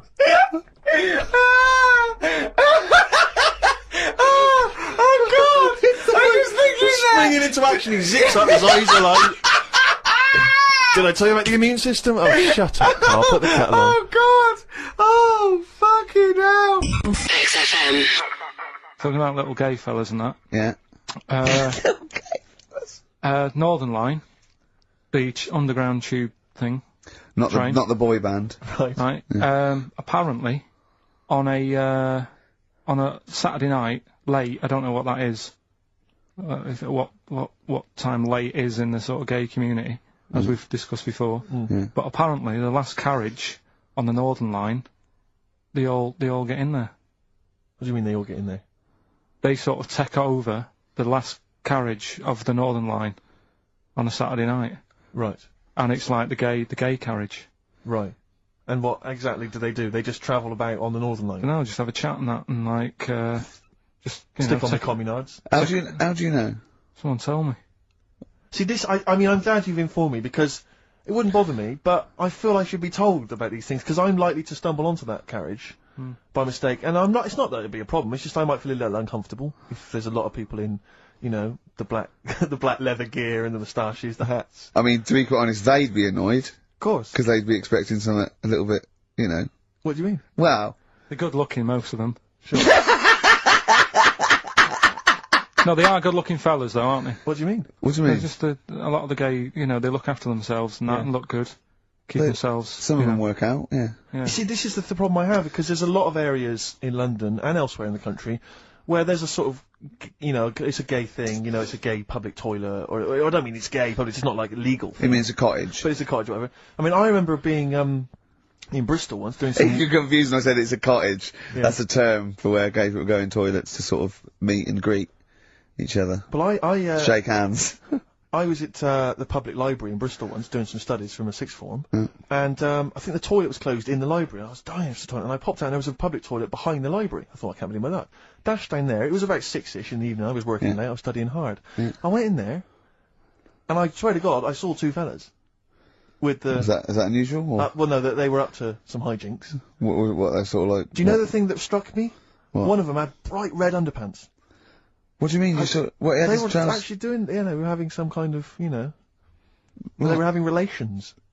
They weren't even in a cubicle, they were out in the... Where were the underpants? What, around his ankles? No! Yes, I swear to God, I'm not going to make this up. What old were you? I don't know, like, how old you are in the sixth form? 16 or whatever? 17? Yeah, and what did you do?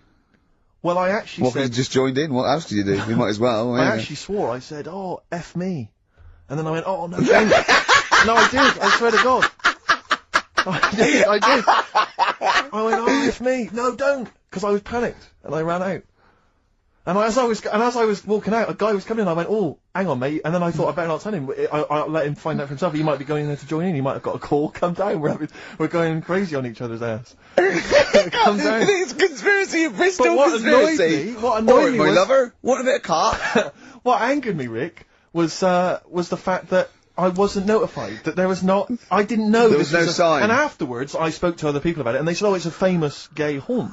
But what annoys me is I feel that they should put an ad in the local press, a big paper, like once a week, like, you know, when they recall cars if they're damaged or there's a fault, or Currys might bring back stuff if they're sort of faulty goods, they say recall and we'll give you money back. They should put an ad in, the gay community should put an advert in that just says, these are the hot spots, this is where you're likely to find us doing some stuff. If you're not gay and you might feel uncomfortable, avoid them. And just list them, or little pictures, or, you know, a map or something. Anything, because like the gay tube thing, I don't know fun. 1, 2, 3, railway cuttings. Well, not that. It's more of a sort of social awareness thing. Yeah. So people, you know, don't feel uncomfortable and... But they don't want it exactly to be like, sort of walking in under a neon sign. Why? It's legal. Yeah, big arrows. Oh, as if. What do you mean? What's wrong with that? Because, well, it's actually a public place. I don't think cottaging is strictly legal. But they don't even have to specify what they're going to do. But some people, they're not, some of them aren't, I don't think it's probably seen gays, is it? Yeah, but it's not the people that go out and they say I'm gay and I like Barbara Streisand. It's presumably the sort of people that do that are people that either aren't quite out yet or, do you know what I mean?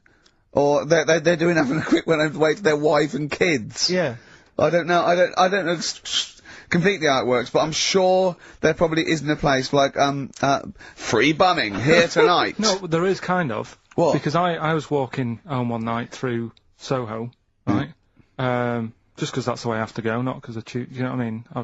I wasn't going there on that, right? So I'm walking through, right? And, I was handed like a card, which was like a gay event, right? Now that's a bit weird, isn't it? That straight away he's presuming that because I'm there that time of night. Well, and you've got a shaved head, and you sort of like, you know, you sort of like quite look after yourself, and you've got some nice clothes. Yeah, but it's still... And you look can't like a really little bit presume. rough, don't you, from Manchester? It was You look like a northern rent boy who comes down to stand outside McDonald's. But the card was rubbish, right? What do you mean? Had this fella on it, Yeah. right, all sort of greased up and that. What would you look? Just having a look what he'd handed me and that. Right. Just having a look. Picture of him, sort of sailor's hat on, tan body, like, just his arse out, like that. And, rubbish slogan, right? The best bum in W1. Is bum there a noun or like a verb? What do you mean? Well, to bum. Is it like, get the best bum you've ever had? Or, he had the best bum? I think it's just I don't like suppose you asked. No. I don't suppose you called the number to check. What do you mean exactly by this? Does it mean you've got a great arse? Do you 'Cause mean think I mine's will good. be well bummed? Or do you mean you've just got a good... Come on now, let's... Can I just, a final point about, because I asked my friend how it all works up on the Heath, because I live in Hampstead Heath, near Hampstead, and I was where I didn't want to go walking and get myself involved in anything. How can you get involved? No, but again, I didn't want to walk Sort of like, by. is it like, oh, yeah, believe it, I couldn't say no. Oh, my wrist, it's knackered. What do you mean? Well, I was there for about 2 hours, I must have gone about 43 of them. But, you know, I didn't like to say no, because they were so pleased to see me. Oh, well, it's God. not so much the fear of that. It's not Good skiing practice. I was doing 2 at a time for a little while. It's not the fear of that so much as the fact that, again, you don't want to gate crash someone else's party. Do you know what I mean? No. You don't, if there was a straight couple having sex, you'd want, oh, I'm sorry, and you'd want to avoid that area. Yeah, 'cause you, of course. But I find, so someone told me how it works, and apparently you just go and, sit on a bench or something, and the other guy just sits on the bench, and they just look at each other. There's not really anything said, it's just a kind of nice evening or whatever. I guess it's like 2 in the morning or whatever. And then they go off in the bushes and ding dong. But it's like, I don't know how that culture's developed. I love this programme. But why can't that be the case with women? That would be amazing. You just go out to the park, at 1 in the morning, you just sit on a bench, you just... Be like a scene from Gigi. Exactly. Where he's just walking along with the perambulator. Yeah. Exactly. But that would be a joy if there was none of this formality. You've got to talk to them, buy them dinner. Oh, you're joking. Romance. Oh, no. Just this kind of informal thing. It'd So be great. So what would you do then? You go up to a woman and go, come on. Yeah. Let's stop mucking around. We know why we're both sat on this bench. There's a nice bush over there. Yeah. Let's have a bit. Yeah, and then she'd go, yeah, great, thanks. I'm killing some time before I, pop into town. Yeah. That'd be perfect, thanks. You make my weekend. So you're jealous of gays as well as me? In a sense. In a way. What do you think, Karl? Let's put a track on. Why? Are you getting scared now? You brought it up. Is it getting too close to the bone, so to speak? XFM. Can I tell you one of the best presents I ever had? Without doubt, all I ever wanted was a go-kart. This is true. I was like, sort of 5, 6, 7, and I eventually, for Christmas,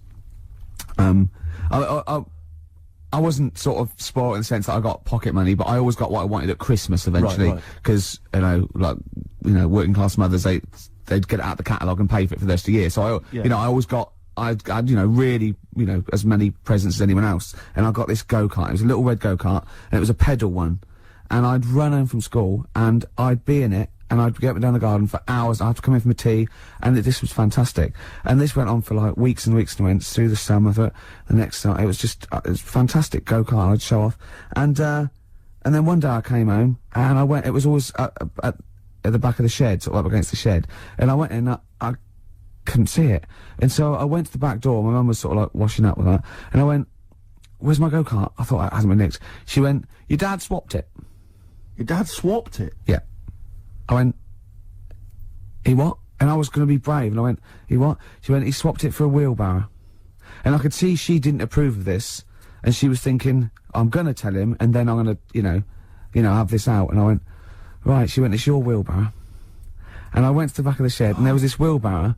He swapped it with a bloke called Jimmy Dublin, who he worked with. Jimmy Dublin? Yeah, I don't know. I think he was a respectable member of the community. He was fine. It was his livelihood. No, I think he was an Irish gentleman, and that's why we called him. That's why I don't know what his real name was. And I think my dad must have been drunk, and he went, I want to get my son a go-kart. And my dad, my kid's got one. He's probably had it for a year. He's probably bored with it. Yeah. And he said, I'll give you this wheelbarrow. And I went to this wheelbarrow, and it was caked in concrete. I could hardly lift it. I just nicked off a building site, obviously. And I'd be there for hours trying to push this wheelbarrow up and down the garden, right? And it was okay though, because I was going on holiday soon, and 7 years running, went to Bognor Regis, a place called Riverside, because some woman around the way had a caravan that we got free for a week, and it was great, just wonderful. And I used to go there with my mum and my nan. Oh, party time! Yeah, the age of 7 to sort of no, it's good because you know when you're a kid and you wake up in a strange place, it sort of seems weird. You wake up at 3 o'clock in the morning hearing your gran pissing in an iron bucket, and you know We've all been there. You get disorientated. Anyway, and where are they? And I met a little friend who was about my age. We were both sort of like, right? And he'd hired a go-kart. He had this great go-kart, and he came round to my caravan, and I went, I've got a go-kart. And I remember my mum opening the window of the caravan and going, "Don't lie." That's so evil. And I went, I had a go-kart, I had a go-kart. Wow. Yeah. Did you ever talk to your father about the fact you swapped it? No. You never mentioned it to him? No. You still got that wheelbarrow? I think so. I've grown into it. Yeah. Yeah, I can nearly lift it now. Yeah. And now I'm just too old to run up and down the garden with now it. you get one of your several gardeners to use it all the time. XFM. Sex on films and all that, right? When I was growing up, I'd be watching... No, just saying an example of this, really, right? When I was growing up as a kid and I'd be, you know, watching films with my dad, right? He'd really be enjoying a film, right? And then a sex scene would happen. Right. And he'd go... On film? Or just behind you? In the film, a sex scene would happen. Your brother up to his old tricks again. And he'd get up and go make a cup of tea. Right? Right. Typhoon? That he'd stolen from some sort of telephone box? And, like, even recently, he thinks it ruins a film. Do you know what I mean? Because there's no need for it to happen, is there? Really? Yes. Why? Sometimes it's warranted. If the film itself is there's some films it isn't though. Some films it isn't. Of course, some films it's arbitrary. I think the films that him and his dad watched together on Channel 5. Probably not. Is it only on Channel 5 in your house? But let's put it, if you're watching, you know, I don't know, a late night Friday night, you know, from 1983. Yeah, Illegal Briefs. A beautiful lawyer has to defend a man who may be a killer. She falls in love with him, but does she know the real man? Oh dear. Well, you know what I mean, though. Lest you forget, of course, that I Love Heat with the bloke that is now in. Go on. You know, of course, that I, according to the Internet Movie Database, I once appeared in one of those films in the film Killer Image, a Canadian film, I believe, from 1989. According to that computer, it's all wrong. Isn't it? It's all wrong. It's all wrong. Of course, it is. Yeah. Apparently, I was in that, and I played the role of Kirk. Was it a porn thing? No. I think it's just an erotic thriller. Oh right. That I suppose. You only had a very small part, though, didn't you? Indeed. Yeah. Yeah. But no, do you know what I mean? Sometimes you don't need to go that far. Say, like in this Jesus programme, right? Film. What's it called? The Last Temptation of Christ. Just like talking. You know what? What's his name? Is it Ralph in The Simpsons? Yes. I drawed a kitty cat. It's like talking to that. Yeah. No, but right, this temptation thing, right? Do you know, often we don't get that many complaints on this show. We don't get very many complaints. And I think that's either because there's no listeners, or B, it's because most people agree with Karl, and that terrifies me. Or they let him off, because it's like, you know, you can plead insanity, you can go mental and kill a few people, but they go, oh, he's a bit backward. No, but was it because, like, they're saying that he was having it away? Or is it because you saw it? What got the complaints? The complaint was the very suggestion. It was a blasphemous thing, not the fact that you saw an actor's knob. So what about if they just cut it down a bit and you like saw the little stable door closing? It wasn't the baby Jesus having sex. It was the grown man. The stable door shutting. No, but you know what the nativity scene. That is brilliant. Then the wise men saying, "I can't believe we brought myrrh. We should have brought condoms." No, yeah. There's 2 for 1 offering, boots. Yeah, I don't know what we were thinking. With frankincense. It's just that it's always awful. Should we apologise now to the Christian church as well? So it's the little Chinese fellas, little Welsh fellas, and the little Christian fellas. We haven't said anything wrong. No. It's like, you see, when I was growing up... Stable door. I love the idea that in Karl's world, he was born in a stable, just thought, well, I love this place. Yeah. I'm just going to stay here the rest of my days. This is good here. Oh, brilliant. But when I was watching telly with my mum and dad, I mean, it still happens now, right? My dad will sort of go, oh, ruined. Good film ruined. Right, if some sex scene happens. But why doesn't he what are we talking about sex scene? Are we talking about kissing, or are we talking about penetration and then looking at the camera? Going, are you enjoying this, Pilkingtons? What are we talking about? What is sort of extreme levels we talking about? Right, last time I was down there, right? Yeah. What was it? Meet Joe Black. Meet Joe Black. Meet Joe Black is a terrible film. Yeah. Right. It's a good film, and then you know it's going to happen because like the music comes in. Brad Pitt's keeping quiet. A woman's eyeing him up. Sure. So my mum. My mum's worked it out already, and she's going, anything on the other side, love? She knows. She knows. It's, something's, so you could be enjoying a film, and you can be an hour and 10 in, and then some spidey senses of one of them can go, should we turn that over? And the other one goes, yeah, all right. Are you sure it's not them protecting you from scenes of sex? So that what they're thinking is, what if Karl gets the idea to have sex? Yeah. That could lead to procreation. We don't want any more like him. Yeah. We've got to end the line here. You sure it's not the doctor? Keep calling him and going, you are keeping away from exactly. women, aren't you? He must never find out. Are you sure they're not embarrassed because they're watching a sex scene with their son? It happens every time, right? There's two things that my mum does, right? It's that, if there's a sex scene on the telly, she'll go, anything on the other side, love? And the other thing she always says, if ever there's anything on the telly with Elvis in it, she goes, oh, I like him, right? And we all know, we sat there, we know what she's going to say next. Yeah. So you don't even bother saying why, right? And she goes, he likes fat, ugly people. He what? He liked fat, ugly people. He didn't always go for, like, the good-looking fans in the crowd. What Elvis did? Yeah. Right. That was always the thing, and I'm sorry, now, hold on. I don't know what we're doing now with our lives, Steve. Right, wait a minute, right. So, your mum says two things, right? She either says... Is there anything else on the other side? Or, I like Elvis. There's a pause, because you know what she's going to say next. She says, he liked fat, ugly people. How often does this occur? Well, because they've got, like, Sky, there's a lot of those channels on. They're like the music channels. So Elvis always comes on. There's either an Elvis film, there's, like, a classic hit by him on... And she'll go, I like Elvis, he likes fat, ugly people. And what do you mean he liked fat, ugly people? Is she a fat, ugly person? Because he's that special Vegas show, isn't he, where he's dancing about, right? And he's got loads of scarves around his neck. Towels. Yeah. And, like, he always hands them down to the fat, ugly ones. Right. And I always say it's because they're the fat, they've got a sweaty face because they can't, you know what I mean? I don't know what world they live in. I don't know how we've got onto this subject. What sort of world are you got when you're watching his face? And what do you mean fat, ugly ones? You mean they're in the front, they're sweating a lot because they're a bit chubby? So she thinks, is giving them a towel because it's But he's really going, wipe your face, you're putting me off, you fat cow. Stop sweating near me. There's another one. What? So, hairy Chinese kids. Yeah. Jesus. We haven't slagged off hairy Chinese kids. We slagged off Chinese. We didn't slag anyone off. We just said they really haven't got a town as such, and they wear shoes. What did we say? Yeah, little wooden shoes. And what did the I just don't know how we got onto Elvis and big fat ugly women. I don't know I don't know how we sidestepped from the Last Temptation of Christ. Did you see that fat Girls and Feeders Go programme? on a minute. Eh? What's Tom Petty first? Oh, brilliant! It's a great song. Breakdown. How many Tom other Petty. radio shows have talked about Last Temptation of Christ, Chinatown, fat ugly women? More than 60 minutes. Exactly. XFM. How did you meet your girlfriend? Through work. What, through her work? What, you phoned up and said We worked at the same place. Oh, you're right. Yeah. You're quite an enigma, aren't you? Could you give us more on that? At work. You met her at work. What, she came in selling sandwiches? She was going through the bins outside. What do you mean you met her Why at are you work? having an attack on me? You're the one who's sad and lonely. Oh, he's done you again. He's done you Yeah, but what I thought was interesting was I just scratched at him and he just went mental. Yeah, no, It's like a but bear caught in a trap. it's funny, innit? You'll never learn. No, I was just interested to find out what the story was, because it might be a really romantic story. Well, it's not.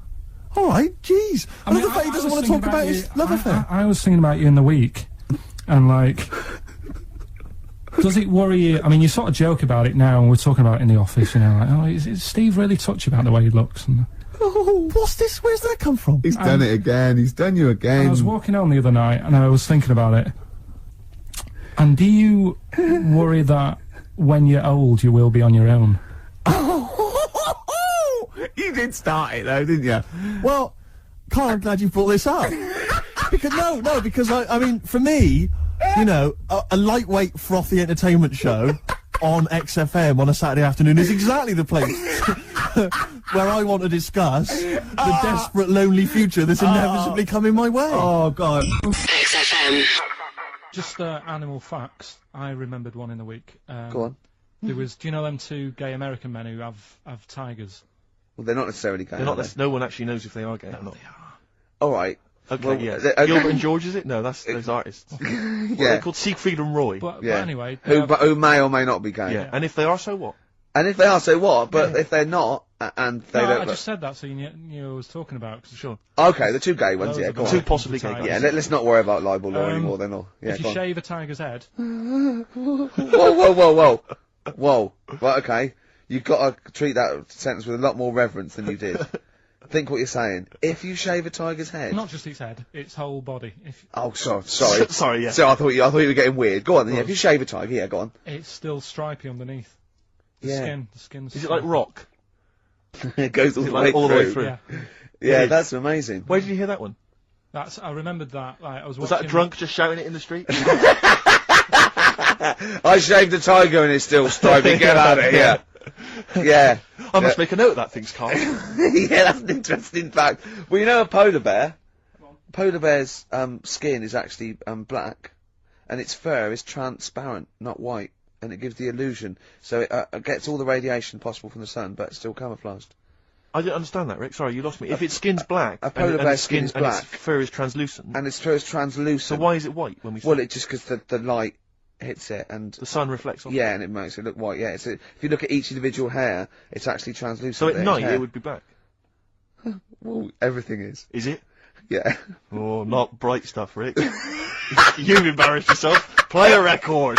Oh, I know all about animals and stuff. Do you, Rick? XFM. I remember. I was on a. I don't know if this is all right to talk about. I mean, it happened, so you know, not worrying It's about alright to talk about. Everything's alright to talk about. But I was on the train, right, coming from Manchester back to London, right? Yeah. And got on it. It was like a Friday night, and it was heaving, you know, like the last train is and all that, and absolutely chocker. Right? Yeah. So I'm walking through the carriages, thinking, oh, is there any seats anyway? Anyway, everyone's like, it's heaving, right? It's people stood up in the doorways. You can't get in the toilet and all that. There's not going to be any chair knocking about. You know, so walking through, and anyway, I see this one empty chair sort of in front of me, right? I think, oh, why ain't anyone sat there, right? I'll just rush to that, get to that, I'll get myself a seat, plonk myself down, right, and sort of turn round, you know, see who I'm facing, you know, see who you're sort of having a chat with. Little fella there, right? Little, well, Down syndrome kid, Right. sat there, and he goes, alright, and I thought, oh, right, not bad, but do you know what I mean? They're always talking, aren't they? You can ask a lot of questions, right? So I was like, oh, here we go, 2.5 hours, and I couldn't get up because the thing is, that's obvious, Sure. right? So that's like mean. I never want to be mean. Do you know what I mean? No. At the end of the day. So anyway, so I think I know. I'll go to sleep. Clever. Right. So I shut my eyes, and he leaves me alone. And all that. So then my phone goes, and I think, right, what do I do? Do I ignore it, or do I open my eyes and see what it is? Anyway, I open my eyes. It's Ricky calling about something. About nothing, probably. Actually thinking about it. Wasn't even worth answering. Right. So anyway, but I'm awake now, aren't I? So he's like, hello, and I'm like, alright mate. And he says, you're muscly.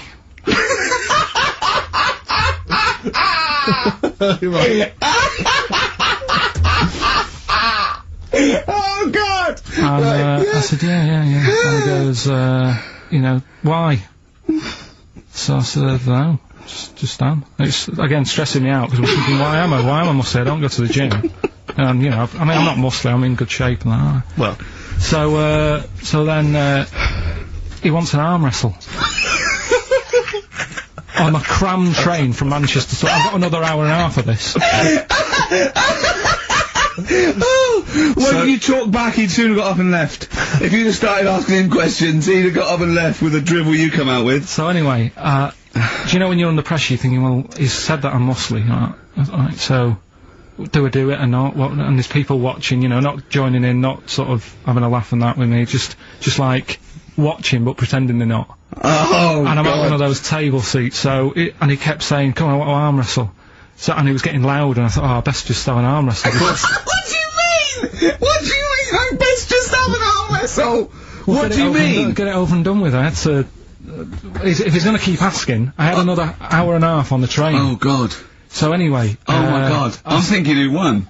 Well, I'm thinking, were people putting bets on? How was it working? It was stopped, and just as well, really. Was it game? No, he was winning, I was struggling a bit, right? Yeah. And he was really, like, you know, taking my arm down, and then he sort of let go and started laughing. And I thought, thank God he let go, because I would have made, you know what I mean? If I lost that, everyone's in the train looking, and all the rest of it. It's suddenly serious to him, he's got to win this. Pilkington. But then he just, then we were chatting about favourite food and that, he likes sausages.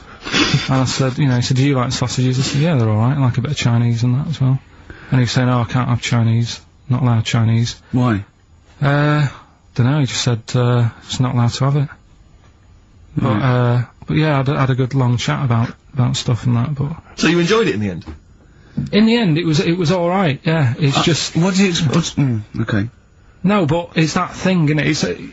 It's whenever you're faced with something different, it's always awkward, isn't it? And that's the thing. You're talking about him now, are you? And I think I did alright, because everyone else was ignoring him, but I probably made his day pretty good. Yeah. We were a nice bloke. I like the idea that newlywed couple are probably thinking that's going to be a similar journey down to Cornwall. XFM. What about hamburger stuffing? Oh, right, Karl. Alright. In the mouth, you mean? Well, it says the record for stuffing the most regulation-sized hamburgers, including buns, in the mouth at one time is how many? How many hamburgers with buns in the mouth? So this is just... You're not swallowing anything, you've just got stuffing Karl, in your mouth. you'd be so good at this because your shape of your head. You've got a shape... His head's just like Hamburglar. You'd be good at this, man. Yeah. Honestly, you'd be perfect. You look like Zippy. And the great thing is your head's empty, so you could get more in there. Do you know what I mean? This guy had a brain to contend with. Do that. What is it? Is it possible? Is it mental? How many do you think it was? There were 3 burgers in buns. What do you reckon, Karl? What, how quick he ate them? He didn't eat them, it's just how many he can stuff in his face. So literally hold them within his cheeks and his mouth, but don't swallow anything. So what, how many burgers? How many burgers did he manage to get into his face? So it's a fella, he's not... Yes. About 5? No, 3. Is the 3? world record. 3 is the world record. How big are they, though? It just says regulation size. So we'd go to McDonald's or Burger King and get just hamburgers, and that would count? Yeah, just the regular burgers, and we'll just stuff them in there. They won't count, we got to get Norris McWhirter. Well, we could practice it now, and then if you're triumphant, Come if you on, get Karl. 4 in there... I don't, you know, I've got a small throat and that. Well, you don't have to swallow them, that's the great thing. Yeah, but I don't like it. As a kid, I'd choking on stuff, and I get funny about it. Well, no, just keep your tongue at the back of your mouth, and we'll stuff the hamburgers in. No, I don't. Oh, come on! Do something!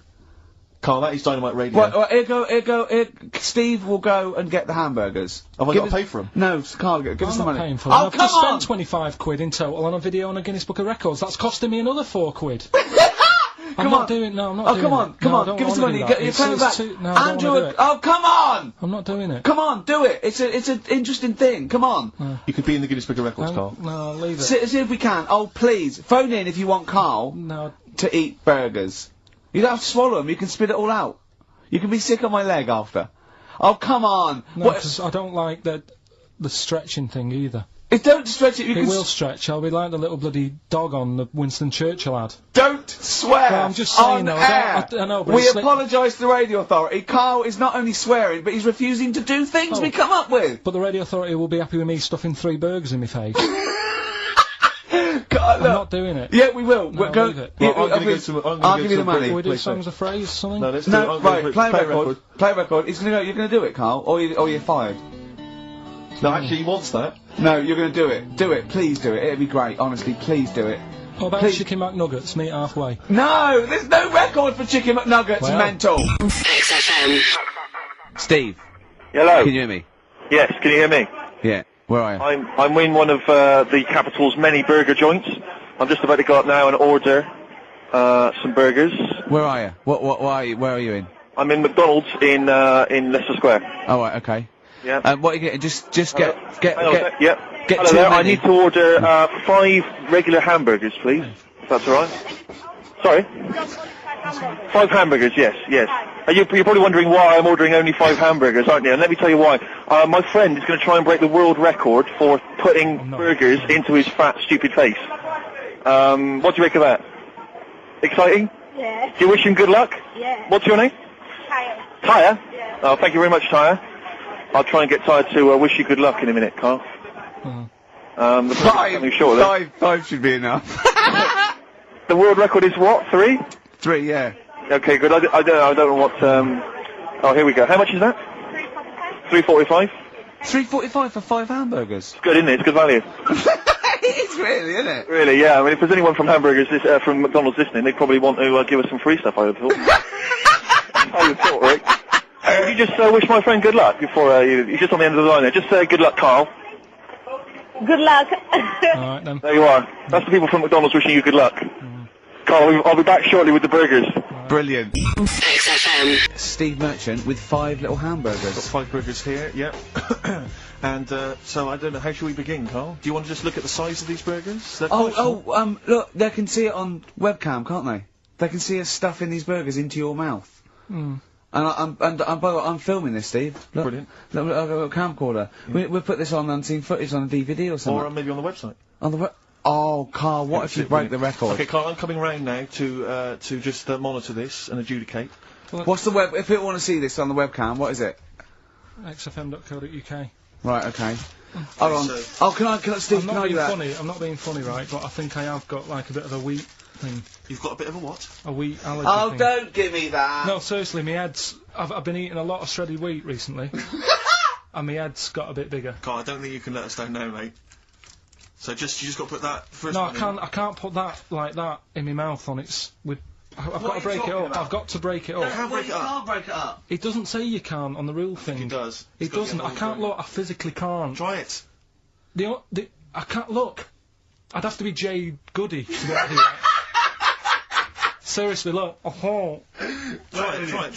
Yeah, I know, but you're not approaching it right. That's it. Come on, go on! That's almost. Keep going. God, he's not going to do one! Keep going.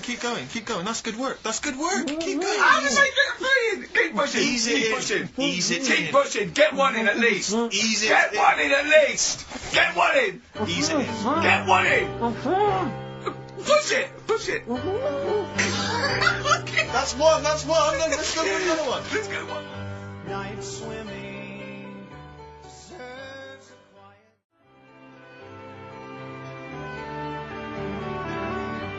R.E.M. Night Swimming. It's a lovely song, isn't it, Karl? Huh? XFM 104.9, I'm looking at Gervais with me, Steve Merchant. Karl, disappointing. You couldn't even get one whole burger in your mouth. I did, kind of. Yeah, but there was a bit sticking out. It just looked messy. But you were saying about putting it in whole, and I don't think that's the rule. Okay. It's like you get more in a suitcase if you put things in properly. So you don't just get all your clothes and chuck them in. So it's about. I reckon you've got to rip it up a bit. Okay, do that then. See how many you can get in. You've got to get in 2. No, just one. No. Well, it's don't three. pack it in. What do you do? Pack your cheeks first. Honestly, Steve, my head is swelling a bit because I have got a wheat allergy. That'd be good then. There'd be more room. Right. Okay. Look, Karl is now just sticking it in his cheek. Right. Yeah. Don't eat any. You can't swallow any. It's like a hamster. You've got to work it like a hamster. Yeah. Stick it in. Come on. Look at his face. He looks like Marlon Brando in The Godfather. Come on. Don't lose any yet. Right. Pack it in, then use your fingers to pack it in. Come That's on! it. Wedge it in. Like you're grating the bath. I can't do this either. Keep going. Keep going, don't give up so early. This is part of the problem. You just give up, Karl, too quickly. You failed again. It's like your history O level. Come on, Karl. Come on. Do something well. Succeed at something. Push it in. You've got nearly a half a burger there. Or I'll come round there. You're chewing. Don't chew. I've got a bit of food. I don't know what he said, but is that What, is that a whole one? No, it's not. I can see bits left. Come on, Karl. Come on, keep working on it. Keep working on it. Look, there's so much space in your mouth, I can see it. He's going red. Okay. Okay, we'll do another one. We'll do another one. That one then. We're doing a. Oh, are you alright? Are you going to be sick? Are you alright?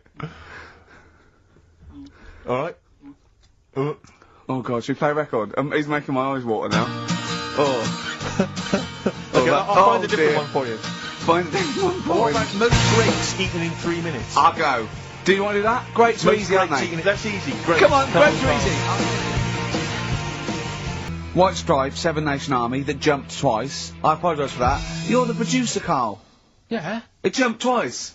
Well, it's not my fault if people are slipping around because of burgers on the floor. You're trying to squeeze my head when the song's playing. What difference does that make? Well, anyway. Right. Don't take any. Right. I've just got some grapes there. We've counted them out. What's the record then? Okay, well, the most grapes eaten in 3 minutes, you've got 3 minutes, Carl, and you've got to beat Matt Hand from the UK, who consumed a total of 133 grapes in 3 minutes on the 8th of November 2001. Right, there's 150 So there. there's 150 in there. Right. Okay. So you've got 3 minutes. What are the rules? The rules You just are... gotta eat them and swallow them, and it's like Cool Hand Luke, right? You gotta just stuff them in and don't choke, because I got worried with the burger. That's a good advert for McDonald's, isn't it? Not only was I impressed by the cheapness of them, but he couldn't even get one in his mouth. Yeah. So, value for money there. Maybe they'd like to send us some free stuff. Yeah, free, or just money. Any some money would be good. Next week, Carl, you're eating Sony Walkmans. That's right. Yeah. Available for... Right, right, Carl. Right, I think this is going to be good, right? What we're going to do, right? We've got Song 2 by Blur set up. We know that's 2 minutes, so you can play that, because that'd be boring radio hearing Carl choke, wouldn't it, for 3 minutes? Exactly. So, when I say go, Carl, right, I'm going to go right on the minute, right? You've got to have a handful of grapes, and you've got to press Song 2 by Blur. When we come back, you'll be stuffing your face. Hold on. You ever do that? Can you work the buttons? I can do that. No, I don't think you can. You cannot touch the grapes until the opening note Yeah, of but Song hold 2 on. begins. When Song 2 stops, can we just press up the fader? So because you'll be stuffing Don't worry, your so face. we're almost, let's go, if we go, Okay. any second now. Okay, right, You're okay. ready, Carl? 3, 2, 1, go! And he's off. That's good work from Carl there. He's approaching it cautiously to begin with. Cautiously. And he's Come on, don't make him laugh, Rick. He's choking. Oh, Carl! Quick! Keep going, Carl. Come on! What happened? Did he just throw up? No! Don't make him laugh! Oh, Come on! we can make wine.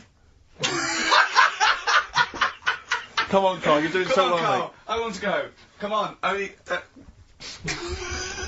Why are you making him laugh? That was a world record attempt. Look, he's over the.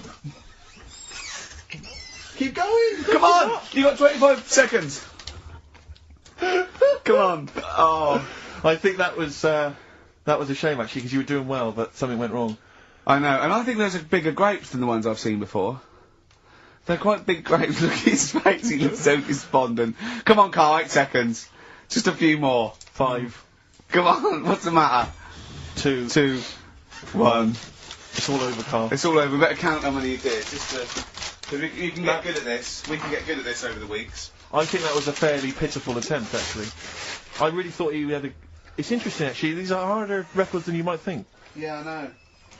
6, 8, 10. How do you feel after that record-breaking attempt? Not happy with that. What are you not happy about? The fella who did it, was he in hospital and just had loads of grapes and was bored?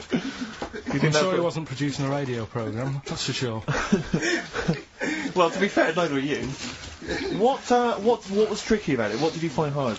I think having Ricky standing over me, Yeah. sort of shouting, "Go on!" isn't normal. No. But that wasn't... He hasn't eaten any! Hold on. That's 50 left. That's quite a poor attempt then, by the seam of it. Would you think about trying to maybe do that again in a couple of weeks? Would you do some practice and try that again? No, leave it. Leave it for the experts.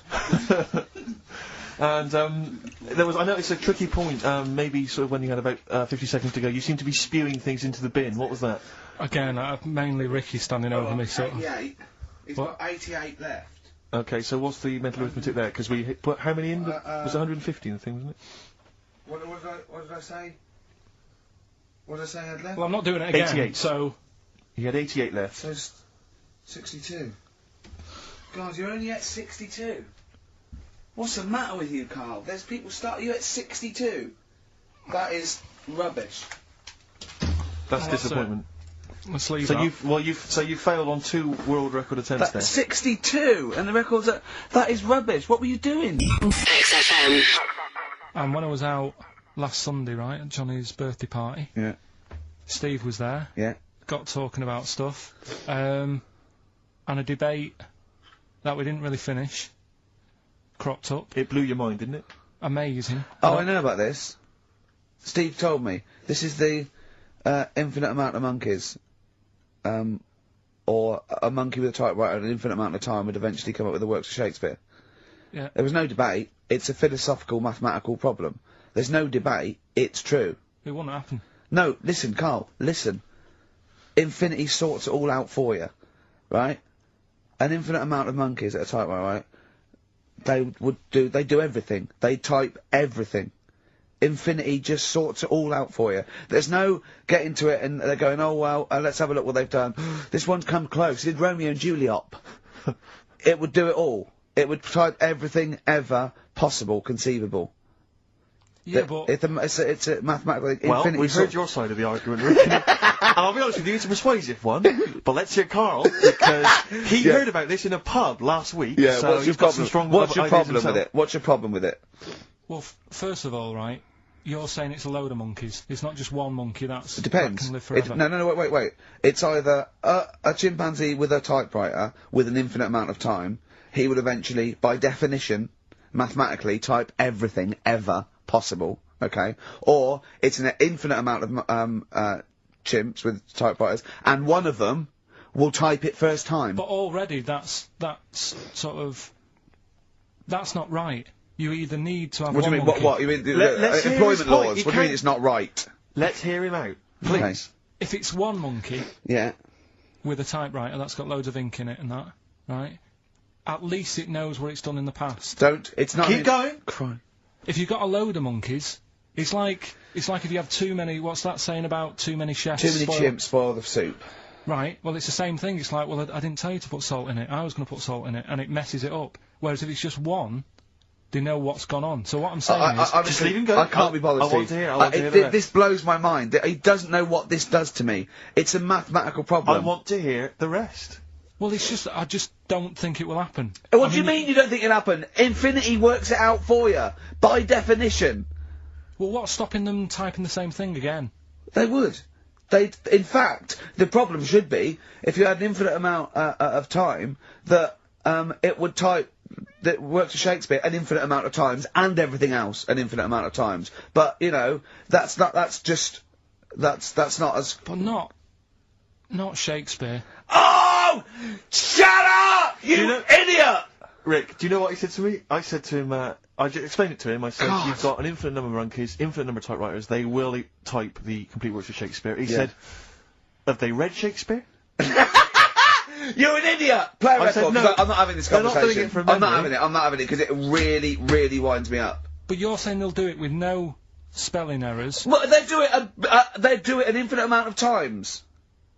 And they do it wrong an infinite amount of times. And they spell the last full stop wrong an infinite amount of times. And they get one thing wrong in Hamlet wrong an infinite amount of times. They do everything an infinite amount of times. But are they going off a story that they've Play a record, Karl, because I'm going to knock you out! I'm just saying, Shut up! do they know the story? Oh, They're monkeys! Oh, Christ. No, Right, okay.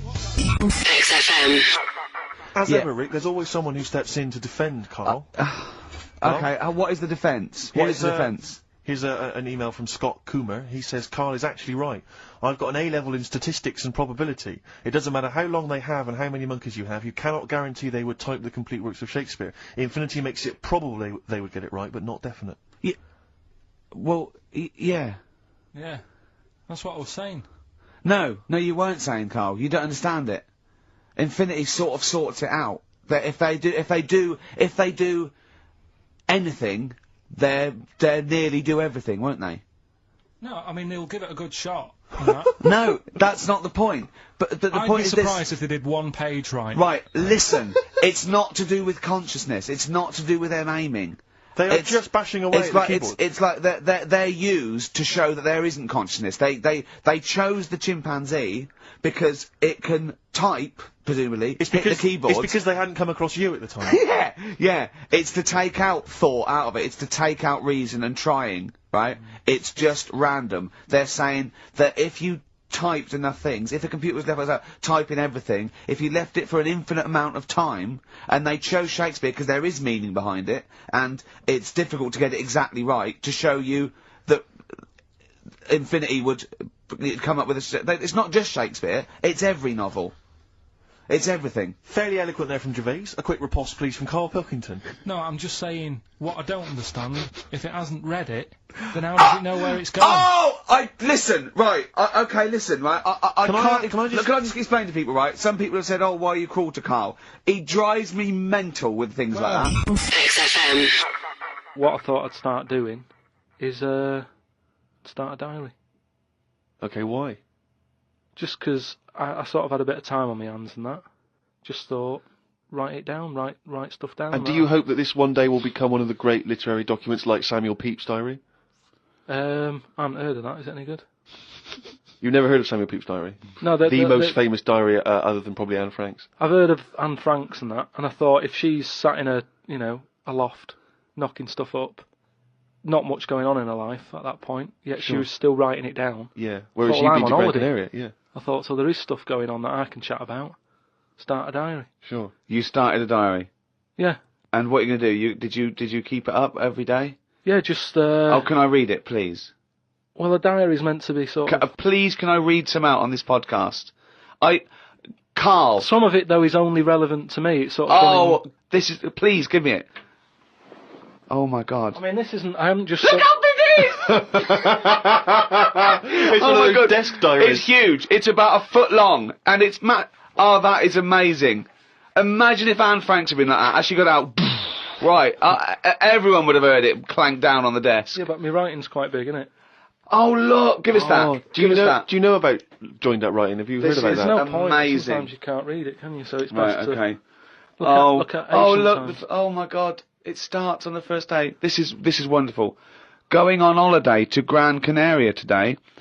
Woke up to the news that Tony Banks had died. There was a piece on the news about how everyone was shocked. Got me thinking about an invention that was really good. Right. A watch that counted down your life. If it says you've got 3 days left, go to the doctors. Told Suzanne about invention. She said she wouldn't buy one. But she said that about the iPod. How would this device work, this watch? I mean, how would you know when you were about to die? Is that a concern? Again, not for you to worry about, presumably the boffins and stuff. No, all I was thinking is that Tony Banks fella, he died and everyone was shocked about it. But if you had like a little watch on... But how does it work? You can't just say, wouldn't it be good? How would this work? Yeah, I imagine you in the patent office going, got an idea. They go, oh, certainly, Mr. Pilkington, what's your idea? Watch that counting down your life. Oh, how does that work? What? Just wear it, just pop it on your wrist. No, what do you mean, just pop it on your wrist? How does it work? Just pop it on your wrist. Brilliant. You're an idiot. Well, it's interesting that he goes on. The flight to Gran Canaria was a bit bumpy. I thought about the clock that counts down your life again, and I wondered if it would know if you were going to die in a disaster. No, he's querying his own design. He's wondering if it would know. He's invented this. Now he's not even sure. A fella on the plane was reading Koi Mag. It was a fishing magazine. I glanced over and noticed he was reading the Pond of the Month article. Don't think they could make it into a weekly magazine. Well, to be fair to you, because I remember seeing a guy on the train once reading Carp Monthly, a magazine dedicated entirely to carp, and it had Carp of the Month. And I just thought, once you're like 3 months in, the editor must be stressing, have we got any more carp? We got a carp that's actually done anything? I reckon if they used the same one twice, there wouldn't be many complaints. No one would be noticing. No, that's the carp they used 2 years ago. There was a really fat bloke on the plane. He was playing on his PSP. While I waited to go to the toilet, I looked at what game he was playing. It was darts. He's that fat and lazy, he can't even face playing a more active game on a games console.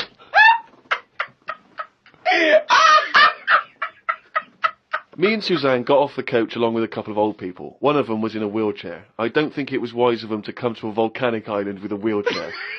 Everywhere's pretty rough, paving and slopey. Guess I'll keep an eye on it as the weeks go on. Day 2 in Gran Canaria. Brilliant, we're only at day 2. The hotel's a bit odd. I've never seen as many cross-eyed people in one location.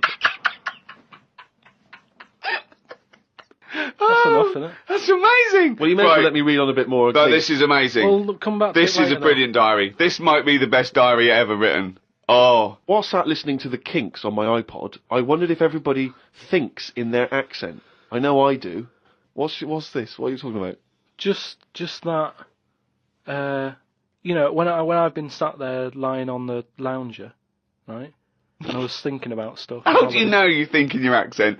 Tell me a typical thought. Because what I mean is, say if I was like, if I saw something, right, do you know how I say, like, oh, that's a bit weird, isn't it? No, but that was I don't being have said. to. But when you think, I don't think the sentence is like I'm saying it. It's just a thought. The thought appears. It's conceptual and it's already there. It's not like I go, Rick, what?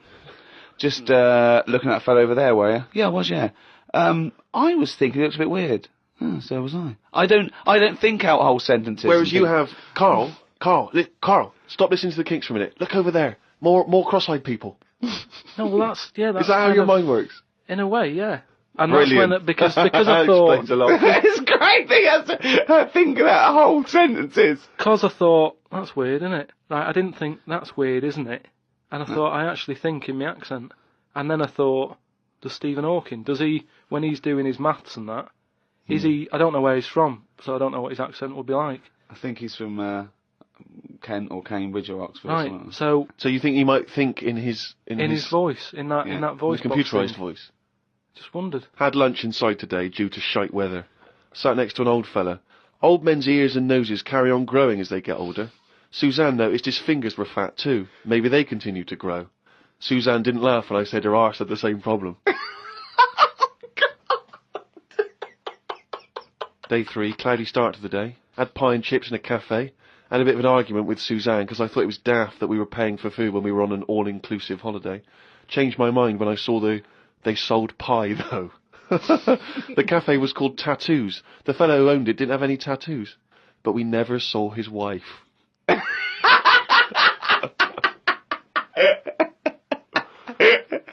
Oh, brilliant. Had a drink in a bar. Everyone sat and watched one of the local cats lick its bollocks. It's the greatest holiday in the world. Had they entertainment in that town? Went back to the hotel and had a sleep before tea. I love the fact you're moaning about old people, but you're just as bad. You've done nothing so far. He's done nothing, he's got a hip. Oh, God. Woke up to news about ducks being badly treated. There was a really ugly one with bent legs. I'm gonna die. Why does he write this down? Oh, God. Oh. There is a fat bloke from Bolton who is in the pool as I write this. He's got a big tattoo on his back, but I can't work out what it is. ... He just got out of the pool and burped. Just felt like you had to keep us abreast of that. Everything's in the diary. I just seen it get to the point where you're going, breathed in, Yeah. breathed out again. There was a big fat fella in the sea who kept his t-shirt on. If you're big and fat, is there more chance of you getting burnt because there's more of you on show? I asked Suzanne and she said she didn't know in that sort of not listening kind of way. I wanted to hang about to see if the fat bloke was going to get in the kayak, but Suzanne said we had to head back. I just love him waiting to see if he's going to capsize. We go home today, so we got up early to get the last bit of cloud. No, it's just that it wasn't. It's not that sunny all the time. I mean, I was sat in weather that if it was like that here, there's no way I'd be sat in the garden. Yeah. But because you're on holiday, it's like, well, we've got to sit in it. Put your coat on. So are you going to continue to write this diary? Every single day? It's amazing. Keep this diary up. It's amazing. No, I will keep it up, because what I find as well is, I think earlier on, before I went away, I think I did learn something, and because I wrote it down, I remembered it a bit better. So... What was that? I just was thinking then, I forgot it now, but but I remembered looking back at it and not having to read it all, because I remembered the end of it before I read it, if you know what I mean. I have no idea what you're talking about. XFM. In the week, I called Karl up, I said, how are you, mate? He went, not too bad. Now, as you know, his girlfriend's been away for ages, hasn't she? Covering the World Cup, the African Nations Cup. She's a sports journalist. Well, yeah. All right. Okay. I love the fact you're thinking, what does that mean? Like, well, she's not much of a journalist, Rick, to be honest. Well, I've read some of her stuff. No, but she's not on air. She does stuff, you know. Yeah. Behind the scenes. Yeah. Sure. A lot of journalists do. You always want to make clear that you're not going out with Kate Adie. That's what you want to make clear, isn't it? Yeah. Now, so she'd seen none of the meteoric rise of Karl as a 'cause broadcaster. she's been away for the whole time a since you've sort of raconteur, become... a wit. Yeah. A cult figure, to be honest. And he hadn't told her this, so, apparently he went home and she was sitting there, looking a bit grumpy, he went, alright, so yeah. She went, should we go out then? She went, I'm not sure I want to go out with an idiot. Right? Oh no! Yeah. And she went, Loch Ness Monster, why don't you just think, of course the Loch Ness Monster lives in Loch Ness. And she was giving him a bit of a hard time, and she went, he said, that's why I didn't tell her. I didn't tell her really. Same thing happened when I was at school and I had to play drums in Little Donkey. I didn't tell my parents, right? But my dad turned up anyway. And what happened? He, How old were you, Carl? Well, it was the school that I used to go to. Oh yeah. Like, Oh yeah. so You went. Well, you used to go to the school you used to go to. No, but what I mean Go is, on. I didn't go to secondary, did I? So I missed a lot of that. Sure. But primary, I liked. Oh, it was all colouring in and stuff. Yep. And it was a Christmas play, and I managed to get a part in it. And, Did you audition? got a part in it, and I should have been playing the drums to the one about Kings. We Three Kings. Yeah. I was meant to be doing that, but Little Donkey came on, and it was one of those. What do you mean came on? That was like next up on the next song. Right. And it's one of them songs that you can't help sort of tapping along to. Yeah. Do you know like if I was to go Yeah, you'd have to finish it with. Yeah. Do you know that they actually send that into space? Do they? And what, hoping that aliens will respond with that? Yeah. They do that because apparently it is one of them things that you can't help. What, even if you're an alien life form? Yeah. They know that, do they? Yeah. But anyway. What? Because they watch Star Trek or something? Hello. Knock knock. Yeah. No, seriously. Is it true? Like if you say out knock knock into space, yeah, they have to say. Oggy. Oh, that is great. Seriously. Oh, hold on, what's something out there? What's a little green fellow? That is great. Yeah. So anyway, that is Little Donkey is like one of them tunes that you can't. And I was there, and I had the drumstick, and I thought, oh god, the drumstick. I could feel myself. And anyway, just wanting to do it, yeah. I started going along and playing Little Donkey, which I wasn't meant to do, but it went down such a storm. What, were there people like parents and that dozing off, and then suddenly they heard your version of Little Donkey, and they thought, wait a minute, now it's really picking up. What do you mean? I'm glad we paid £1.50 for this. What do you mean it went down such a storm? They're going, hold on, was it like when People have Ringo lighters in the air. It was like when Ringo joined the Beatles. Now going, boo, Pete Best, but he went, yeah, and they went, whoa, oh god. No, but the teacher just said, oh, it went down really well. You can do that again tonight. Right. When you're in it again. But anyway, so my dad was there. And you hadn't told him about this performance, so no, he just turned up off his own back. I never took the letters home and stuff to show my mum and dad because it just put me off. So anyway, he turned up. Don't know why. He must have heard from someone else's dad. Yeah. He turned up and he swore about me, which did he? I don't. Could you use a word that's allowed to be said? The word. Of course it is. Right. If you got a kid in the car or anything, you can turn it down now. Yeah. Right. But he said. There was a guy stood next to him with a camera, big video camera, filming it, and he said, "Yeah, film it, but try and avoid getting the twat in the hat in the shot, because I had one of those porters, you know, the little round pork pie hats on." Right. This is so sad. What was this a nativity play? It was about Jesus and stuff. Yeah, well, there was a porter there helping with his bags. Of course there was. I forgot. I mean, Mary and Joseph, they got there. Yeah, because Sure. it was the hope, you know, because the inn was full. Yes. But I think the porter doubled up with the inn and the stable. Right, that was nice. So he carry bags over, yeah. Yeah, no, so yeah. You're right though. I don't know why I was wearing one of them, but I was. And and your father said that. And how did you know your father said that? Did you he told hear me it? about it later. Oh, he told you about it later. Yeah, I was talking about stuff I'd done at school, and he said, "Oh God, remember that?" And I spoke to him the other day about it. Right. And yeah, oh God. shame. So that was the end of your sort of drumming career, really, because it could have been. I mean, you know, the audience loved it the night before. Yeah. You could have like been, who knows, a whole new world for you. Yeah. Have that you is- done any stuff? I've never drummed. I wish I had, man. I wish But I had. that is That's a movie story, but is that, and that's why you don't, and you don't tell, you still, your mum and dad don't know you on the radio, do they they? think when they were down the other weekend, they had to come in here. I just said, I'll just go in and press the buttons. Because they could listen on Sky Digital, couldn't they? They could do. But you wouldn't want that, would you? I don't want that. XFM. I'll tell you what is interesting, Steve. I didn't know that much about it. Autism. Okay. Oh, good. It's just some more entertaining stuff on XFM 104.9. No. Just to cheer up people. Go on, then. What? Come on.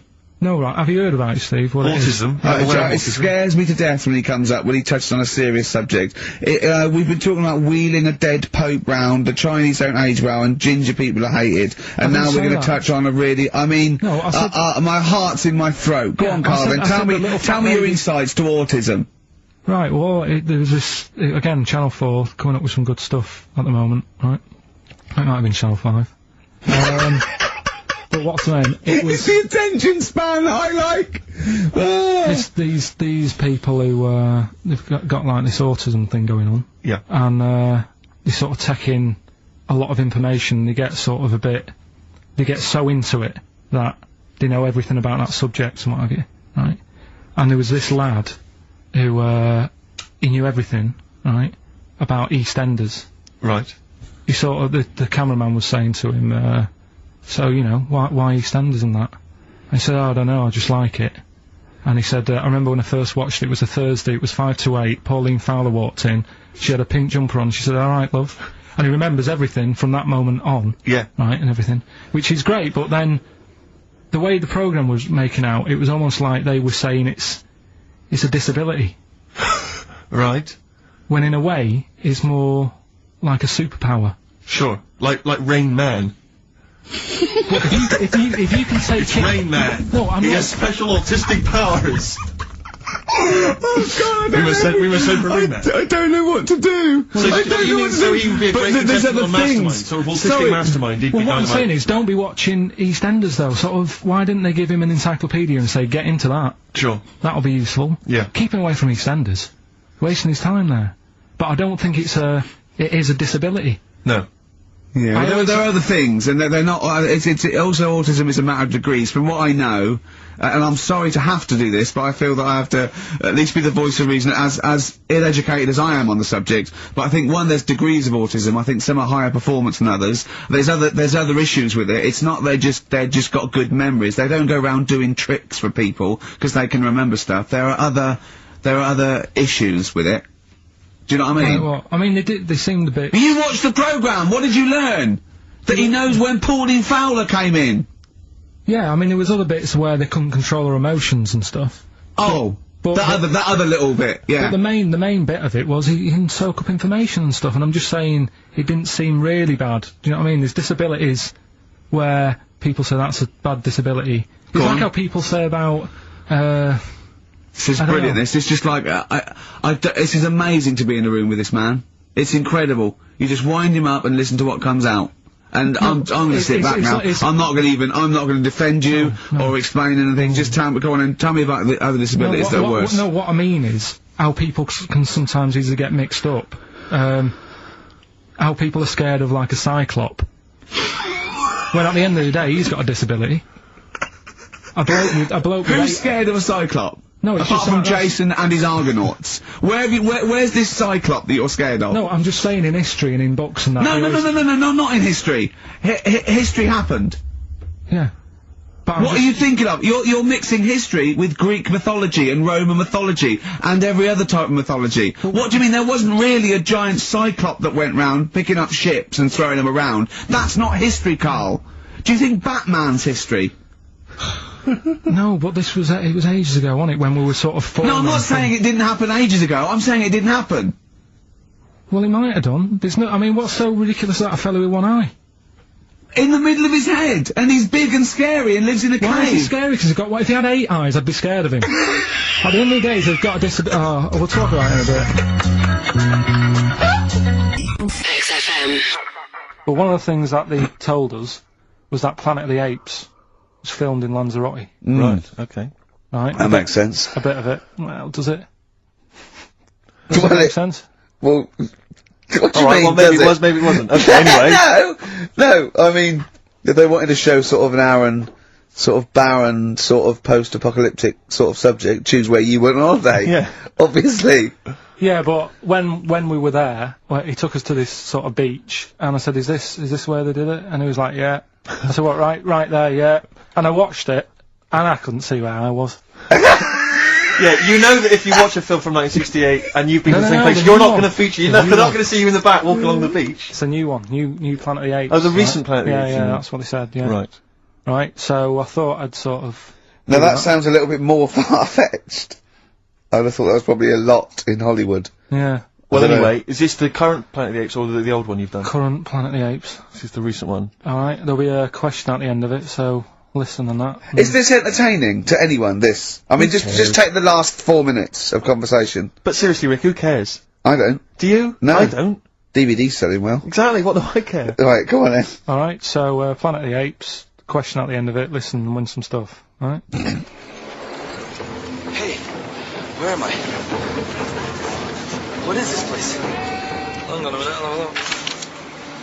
According to the Lanzarote guide, we've been dropped off at the volcano bit.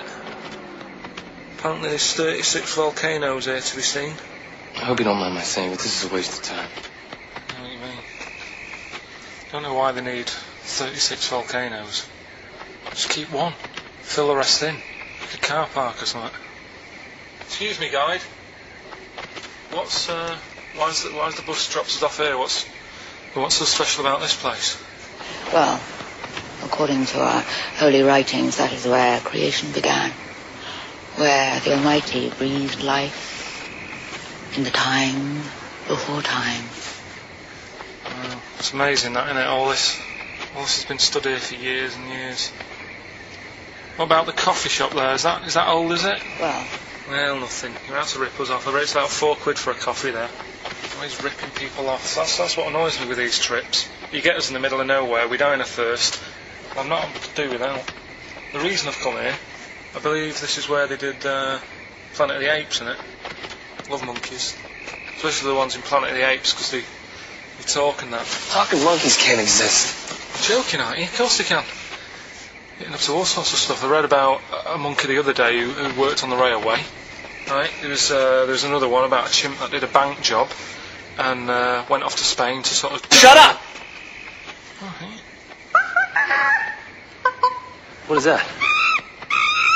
Little monkey fella. It's come from that little coffee shop. It's been serving coffee. Now that is worth paying £4 for. No, you're teasing him. I'm not teasing it. It's working, isn't it? It's serving the... We want some coffee. Get some coffee. I've heard about this. You can buy coffee that's been sort of hand-picked by monkeys. It's like Coffee Mate, except it's more sort of coffee primate. Yeah. Hello, little fella. We want coffee. What do you mean, we? You're gonna have a coffee, aren't you? What else are you gonna do? Go and look at another 35 volcanoes? I'm staying here. I'm having a monkey coffee. It's brilliant. You find this amusing? Jesus, it's a talking monkey. Right, mate. Have a couple of coffees. Don't start now. We're off duty. I'm starved. What do you mean you're off duty? Have you been on us later? Just get us a couple of...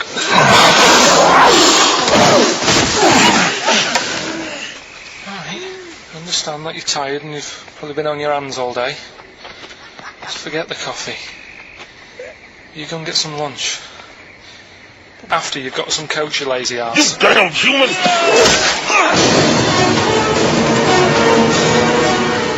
Powerful. Lovely.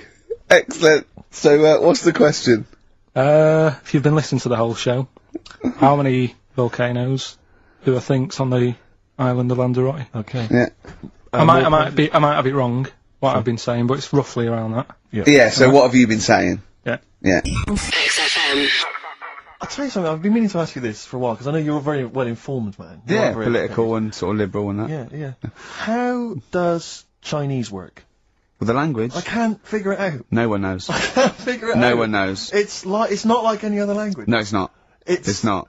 You know. Either spoken or written down. Well, it's not written down, it's Well, when it's written down, it basically looks like kind of little children's drawings of those little paper houses that Chinese people live in. Well, that's what You know what I mean? it It's sort of- is. And it's loads of them, it's hundreds of them from what I can make But I mean, out. even French have a go. It's not even the French got right words, but they've got some of They the make right their trying to letters, sound like and they're going, "Oh, hello, how are you?" And it's sort of they're Exactly. trying to do the words, but there's just something wrong. I think it's like a speech impediment. I think. Exactly, yeah. Germans are similar. Yeah, Germans are going, how are you? And they're trying to do the words. trying to They're speak just English, but it's whereas just coming out Chinese, of it- no effort. It's just, for want of a better word, it sounds, when I listen to Chinese, it sounds like gobbledygook.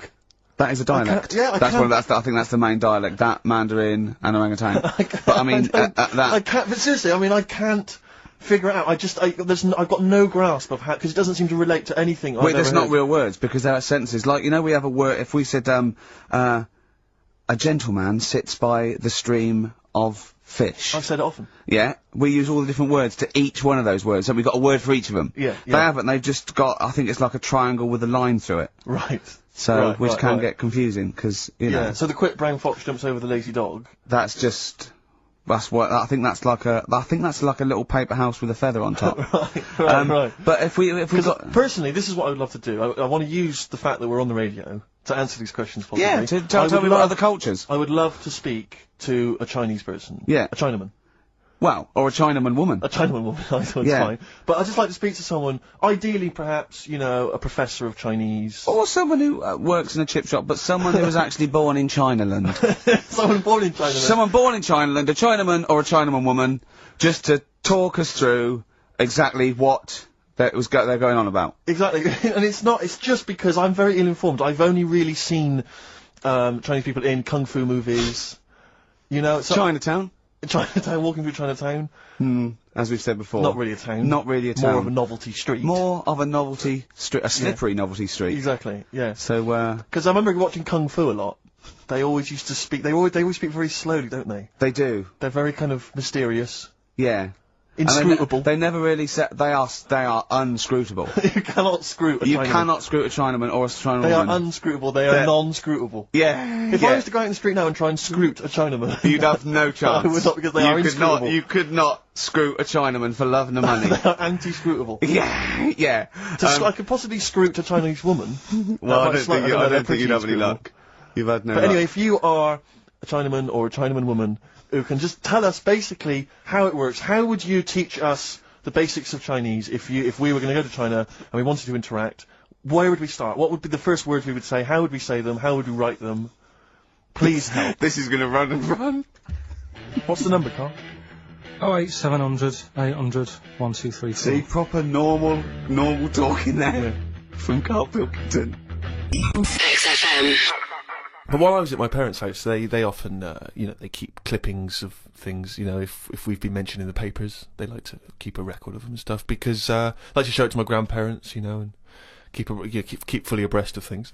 And I managed to find a couple of them. This was what I don't know if you've heard this, Karl. It's for people who don't realise. Karl was making a couple of little 3-minute TV projects recently that were on Channel 4, and in the Sunday Times, someone's written a letter about Karl to the Sunday Times. Wow. They can send in comments and views on things they've seen, read, heard. Oh, excellent. And this is what someone wrote to the Sunday Times.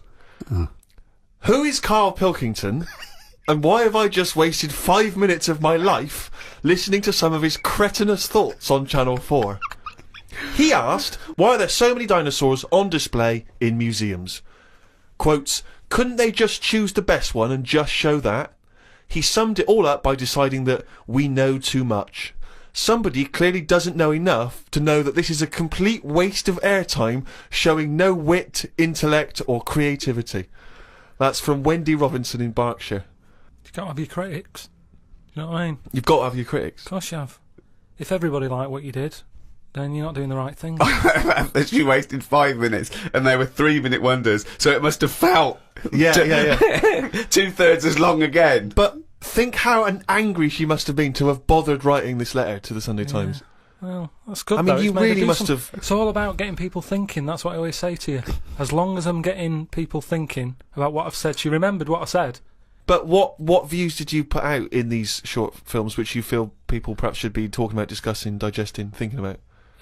Just stuff that was in my head that day when I was filming them. Yeah. Is it in your head now? Some of it is. Now you've remembered me what I said. Now you've what? Now you've sort of told me what I said in that one. Yeah, I remember saying that. Yeah. And I stick by it. Remember him some other stuff? Yeah. I'll tell you now, right? This, if I don't know if Wendy's, listen to this. But, almost certainly not. But listen, right? I was saying about the museums, right, and how they're big and everything, and they've got dinosaurs all over the shop. I read that in that museum, they've got something like 7 million bits of stuff in there, right? Now, when I spend 2 hours in somewhere, just show me the good stuff. Don't be saying we've got 7 million bits. Because there was a fella who opened it, right? I did a bit of research on the museum. Fella who opened the museum up. And what was his name? It doesn't matter. Okay. Doesn't matter, does it? What museum was it? It was the London one. Oh, the London one, yeah, okay. So he's in there, and he's collecting all this, bits of stuff. What stuff? Just whatever's knocking about at that time. Right, okay. It seemed like you have researched it. He never chucked anything away. He's like, I won't put it in the bin, pop it on a shelf. Okay, right? So yeah. he's put everything on a shelf in this museum. Then, as time I went think you're on, going into too much detail, but just give us the gist of it. No, but all I'm saying is, he keeps everything, and if you keep everything, sometimes it'll be good stuff, right? And a lot of the stuff was going missing, the good stuff. But people who set these museums up are just as crafty. What? The fella who found Tutankhamun, he was pocketing all sorts of fingers and stuff in his pockets on the way out. That had rings on them and stuff. So all I'm saying is, why is she having a go? But She's hang on, learned wait, something. what's that got to do with someone pocketing? I don't understand your point. Because she's sort of moaning at me, going, "Don't have a go at the museum and the dinosaurs."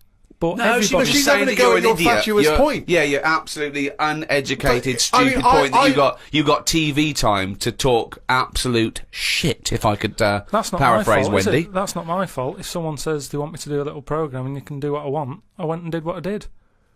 Free speech, innit? But we just gave you the chance then to defend yourself, and you just confirmed Wendy's point 1,000 times over. What was all this waffle about people nicking stuff? What's that got to do with anything? Because she's having a go at me. I didn't nick But anything. she's having a go at you for talking nonsense that's of no consequence, which is what you just did then. That's not nonsense. But what was your point? Oh, all right, then we'll watch Wendy's little programme when that goes out. Let's see what she's got to talk about. Sick of her. XFM. When did Wimbledon finish? A couple of weeks ago. Right. Found myself sat there, right, and I'm not having a go. I know we've stopped Cheeky Freak of the Week and all that, right? So I'm not going to be having a go. Christ, I sat there. I'm scared. No, I'm not having a go. You've always got to remember that. Go on, just get on with it. Get on with it. I'll apologise after. I'm just saying, watching Wimbledon, it wasn't, one of the major games. It was little fellas in a wheelchair having a game. Little fellas in a wheelchair. Right. But for me, I mean, great. They're doing a sport and everything. Don't put it on the telly. What was up with it? There wasn't like a rally going on. No, do you know what I mean? Do you know normally, Christ. like with the well, not to Enman, but with some of the other with some of the other players and that, they're playing for ages, aren't they? It's like, oh, who's going to win this and that? Yeah. None of that. It was just like, hit it, net. Oh Christ! Oh God! I don't know what to do. And people would like sat there watching it as well when they've got other games going on in there. That's what I couldn't understand. If you've paid your money to get in, yeah. I mean, like I say, good on them if they. Do you know what I mean? But it would have been. And they all start first in the marathon. I just thought it would have, give them a game of swing ball or something. Yeah. You know what I mean? No, yeah, I understand. Oh God! There's never anything on. XFM in the community. Did anyone confirm? Actually, I had an email earlier. Swing ball. No, I'm not having a go though. Tell them.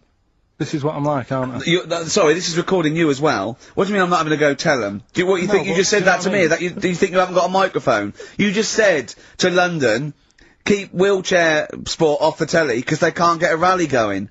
You called them little fellas in wheelchairs. What? And I meant to go, what Karl meant was... What? I mean, what?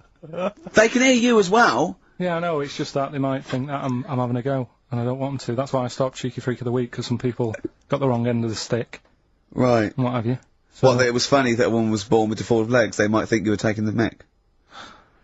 So anyway, I just was wondering if anyone could confirm. We had an email earlier, I forget who sent it in, but thanks very much indeed for it. They said that the Paralympics began this week, and apparently during the opening show, the entertainment was provided by Riverdance. Now, I don't know, I don't know if that, I can neither confirm nor deny that, but it does seem rather tactless. Let's play a tune. Ricky Gervais, Ricky Gervais. Don't put my name to this last link. Don't put my name to this last link. Ricky.Gervais, xfm.co.uk. Oh. Magic, Virgin, if you're listening, we are available probably sooner than we thought. XFM. What was that illness years ago? Right, there was a couple of lads at our school. Oh yeah. Had really big heads. Right. And webbed fingers. And webbed fingers?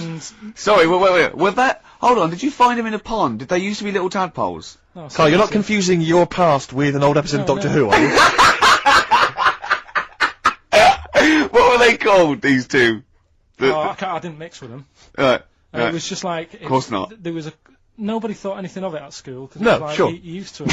Yeah! It's the North. There goes the creature from the Black Lagoon again. Yeah. He is brilliant at trigonometry. He's late for double maths. Yeah. But, yeah, I didn't think anything of it. What is it called? What is the disease called where two fellas... Are they... Not even related. Rubbish! Not related. Were you near a nuclear power station when you were growing up? Yeah. You weren't really? Yeah. This has got a bit I don't heavy. think that's it. Hey, talking of enormous heads, yeah, you were at the Pop Idol final, weren't you, Rick? You went Yeah. down there just because obviously Rick's a huge fan of Pop Idol. He wanted to be there. He wanted to give his support. Quite seriously, there was no irony there. We were Yeah, he having genuinely a is great a fan of it. And he was. You sort of had photos taken with various people. Yeah, didn't of you? Because course. you were a bit drunk and you wanted to have a memento of it. And it's obviously Yeah. a picture of you with Fat Man Rick Waller. Yeah. Yeah. But the best one is a picture of Ricky and his girlfriend with Dr. Fox. Yeah. Whose head is twice the size of mine. any other head. It's quite remarkable. I He's don't know how like they a make barrel. it. He's a lovely bloke, and he was really nice to meet him and everything. But he looks like an immaculate tan, and he's always happy, and he's, he's It just looks really on the good. picture, it looks like someone you might see in a carnival who's built a huge papier-mâché head. And it's we're like Frank Sidebottom, just sort of walking down the road. It's just incredible. Dr. Fox didn't used to go to your school, did he? He used to hang around with a mate. They were great swimmers. They were brilliant swimmers. Oh, God. XFM. Karl had to leave early last week, but, can you stay to the end this week, mate? Or... Yeah. Yeah? You don't need another holiday. Oh, he started already. I mean, Steve's made you look like a bit of a twat already, and it's No. only 1:05. But the only reason you don't go on holiday is because you have to spend money. Oh, and he's gone straight back! Well, He's gone straight back! I can't come back to that. Oh, it's just dynamite. It's just absolute. That was Although the searing last and cut to holiday, the chase. last holiday Steve had, he sort of found a third world country so he could live like a king for a week. It was Cuba, wasn't it? Going to Cuba, amazing. You can almost rule the place. If it weren't for Castro, I'd have been in charge. Kind of cash I was flashing around. They do anything for $1 over there. It's extraordinary, literally. I mean, it's amazing. Yeah. Oh. Definitely, and I went to Kenya before that. So he thought to the prostitute said no. You were going. Yeah, well, it was $2. I mean, I'm not made of money. Did you have a good holiday, Karl? Yeah, it was alright. It's alright. Went down to Cornwall. Now, Tell you you were what, going to the monkey some odd sanctuary. people down there, Steve. Well, don't look at me, I'm not from Cornwall. Well, you're from that sort of area. Well, not really, but never Genetically, mind. he means. Right. They're weird. Well, you must have slotted right in. What are they weird? What do they look like? Just all sort of odd people. A lot of old people, but not just old, sort of messed up old. What do you mean messed up old? You can't just say that. There's... There was a woman with a funny neck. Okay, in what way was it funny? Why did she have a funny neck? If you were writing an essay, you wouldn't say there was this woman with a funny neck. How would you describe it? She sort of had her head, like, pointed down all the time. Like that. Don't do it, it's his radio. No, but just for you, I didn't like that. Yeah. Talking about Yeah, okay, right. So, brilliant. I don't know. I was saying to Suzanne, what happened, you know. What do you think? Because Suzanne knows everything. That's the good thing about her being with you. You just ask her, what happened to her? And Suzanne goes, Karl, I don't know. Yeah. I haven't been here before. Suzanne, your girlfriend, or mummy as you call her. Oh, sparks are flying. Yeah. I got a little bit of chocolate. Can you just lick a tissue and wipe it off? Oh. Well, she said it might have been like, because back in the olden days they carried stuff on the... The olden days? What do you mean the olden days? This woman was probably what, 50? No, she looked about 70. Yeah. But like I do on Cheeky Freak of the Week, right, I always turn it round and we get like something good out Something of it. positive, yeah. I said to Suzanne, I bet she finds a lot of money. Yeah! Always staring at the ground, yeah. Oh, dear. XFM. How did baguettes come about? If this is going to be someone cooked a loaf a bit wrong and said, I can still make a sandwich out of it, I'm going to hit you. No. Go on then. right, Napoleon, when he was at war and that with Russia. 1812, yeah. Yeah, all his soldiers were like, you know, not used to the cold weather and that. So they said, take some clothes in your bag with you because it's going to be Chilly. nippy out there. So they put all the clothes in the bag. Sure. They were told. Thought, It's Napoleon, for Christ's sake. No room for any food. No room for You're any joking. So Couldn't they make some sort of like sandwich? no, it wouldn't fit because of all the clothes. You had to take extra gear. Sure. for them. So anyway, he said, I can see where this is going. I'll be honest. Is there a baguette-shaped gap left in their holdall? They thought, let's make some bread that you can fit down your trouser leg. What? That's not true! No, it's not, I Karl! read it in Euston train station. I was waiting to go back to Manchester. Where did you read this? Scrawled on the wall in graffiti? Yeah. Do you know the Was it also meet me here for cock fun at 12 o'clock? The upper crust sandwich shop, Euston station. It's on the wall. What do you mean it's on the wall? Do you know it says like sail on at Dixon's, whatever? Yeah. Next to that, there was like a bit of information. Once you've read the stuff on Dixon's, Baguette information. there was a big thing about history of the baguette. I read it and I thought, we got to make a sandwich we can fit down our trouser leg. But how can you march and fight with a huge piece of bread down your train? Although it would be intimidating. You see them coming, you go, sacre bleu, look at the size of them. They're big fellas. Well, Blimey. I can't help but feel that could be a practical joke at your expense. yeah. do that. Well, the Earl of Do you ever Sandwich... question anything you read? If it's printed up, is that, Yeah. like, fact for you then? Well, it's not funny. I mean, if they were trying to be funny, it's like, it's not, is it? So it's information. Have you heard us? Things sometimes want to be funny when they're not. That's exactly what happened with the sandwich. The Earl of Sandwich wanted something he could fit down his pants. And it was those triangle cut sandwiches wrapped in cling film were perfect. You might be right. You might be right. I am. Because the Cornish pasty is so they could drop it down the mines, isn't it? Is it? They wrapped it up they wrapped up like meat and vegetables in pastry, and they sort of crimped it, and it was like and they dropped it down the mine, so, yeah, that's how that came about. And bagels were originally made so that people could play hoopla, but then eat afterwards. I don't know if you're aware of that. That is true, Karl. Well, anyway. Like Call My Bluff. Is one of them true? Yeah. They're all true. They're all true. Yeah. Tell your kids that when you have them. Yeah. You know, if they're still alive in a million years.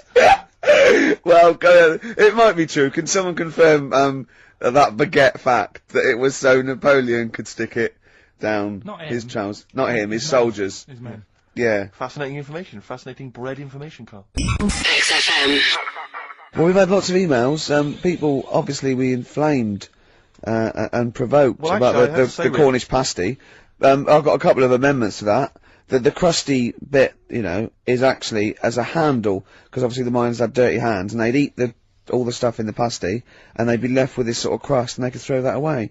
Also, someone told us that at one end was a apple, so you have a little sweet as well. Little dessert. So there you go. You noticed how, like, over the years we've been doing this, you know, way back when we started XFM, no one ever contributes when we ask about the music, when we ask about hip-hop, or their, you know, opinions on that, anything important. But start talking about pasties. Yeah. We've had about 5 phone calls. Yeah. And someone phoned up to confirm they used to work for Upper Crust, and basically Karl got all excited. So it is true. She went, well, I don't know if it's true. I've read the same sign you did, Karl. Interestingly, there's an email here that says, which basically offers a history of the baguette, and talks about after the revolution, the government decreed that all of France must eat the same bread, and it was up to the bakers to bake this bread of equality. And then Napoleon kind of made sure it was a particular. He kind of set in. Obviously, on the bread, you can eat anything you find in the garden: frogs, snails, bits of horse, But squid. the interesting thing is, Rick, that there's no mention of sticking it down your trousers whilst going to war. The French have tried to keep that secret for over 100 years, It was only Steve. the upper crust people. Yeah, nearly 200 years, that is a top secret. Somehow Euston Station Upper Crust got hold of a document, left behind in an old sea chest, possibly Napoleon's, could have been Josephine's. Unfortunately, jotted it down. He's kicking himself now. Oh, Secret, I cannot believe I left a note. If he talked like that. He did. He did that, yeah, he talked English, but in a very funny French accent. XFM.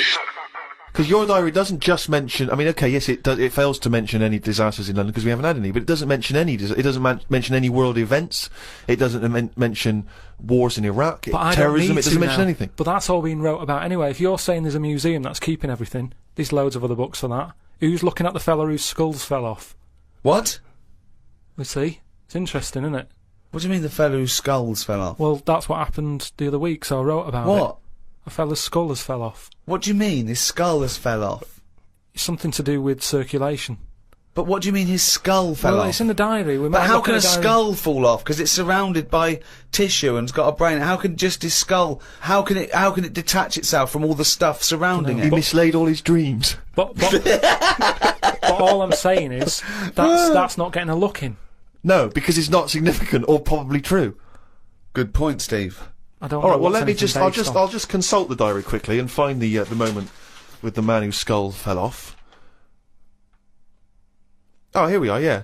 Looks like the world's fattest man is having an operation to get rid of some of the fat. Yeah. He has to have an iron bed because that's the only thing that can hold his weight. Yeah. There's also a man whose skull has fell out.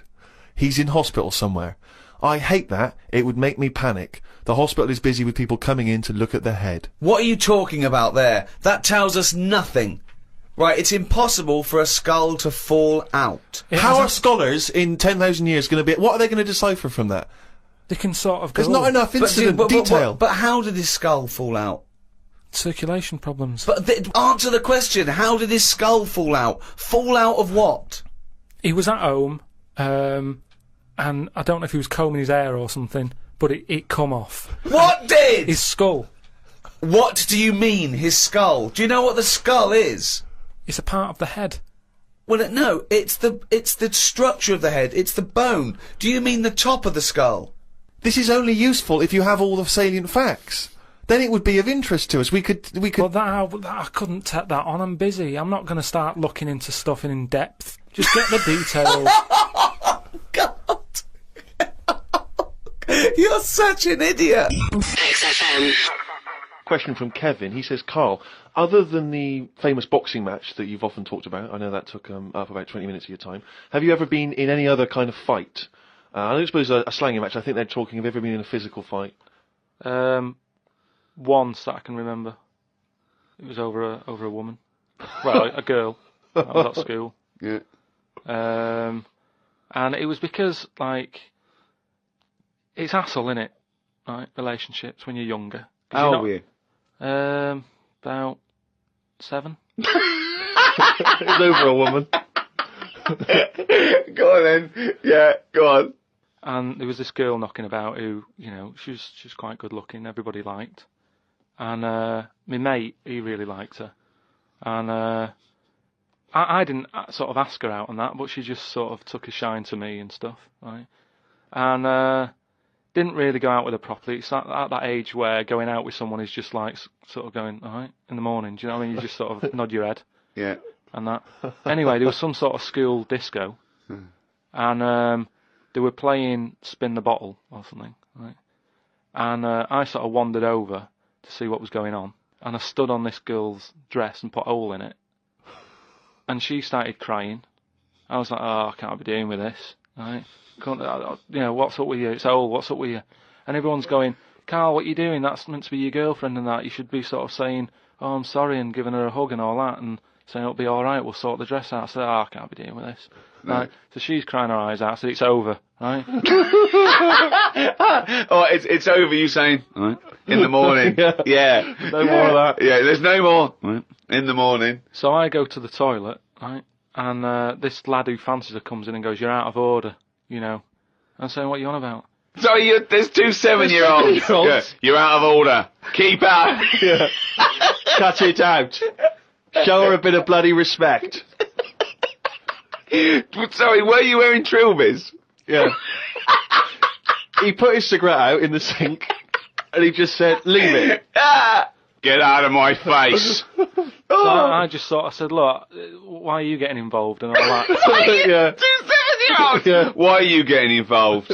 And it was obviously like because you know he fancied her and that. We had a bit of a fight in there, I accidentally, you know, sort of chipped his tooth on a sink. Right? Wow, is it like a proper... Sorry, this is like someone from Lock, Stock and Two Smoking Barrels. Yeah. What are you talking about? 2 7-year-olds in a toilet. So you put a hole in her dress. I don't know how that happened. What were you wearing? Football boots? How did you make a hole in her dress? I don't know. It was like that sort of material. You were wearing winkle pickers. Like crepe. You know what I mean? It was like a crepe dress or something. Yeah. Right. And that got a hole in it. So you're having and when you say you're having a fight, I mean, are you wrestling with it? You got arm locks and a little head bit of locks? wrestling and shoving about and that, and it was an accident. I didn't sort of go, right, I'm going to break your teeth or anything. It's just that I happened to push his head down, and his tooth hit the sink, Right. and it chipped and what have you. After that, like I sort of left there and stuff, and we had to go into assembly, and there was a copper in there doing some presentation saying, "Listen, kids, you know, don't get into trouble, because we're out there and we'll get you." Right, so sort of trying to teach the kids young not to get into any trouble and stuff. So I'm sat in the assembly room thinking, oh God, there's a copper here talking, and like my mate's going to come in a minute, like with a chipped tooth and everything. And Questions are going to get asked. That's what kind of happened. I mean, the coppers didn't get involved. Yeah. Did you turn your back on violence after that then? Yeah. He said, "You'll never take me alive, copper." So yeah, that was the sort of last fight. Brilliant. XFM. I had another email here. This is they haven't given their name actually, but it's an interesting fact. I'm hoping it's true. America's first nudist organisation apparently was founded in 1929 by 3 men.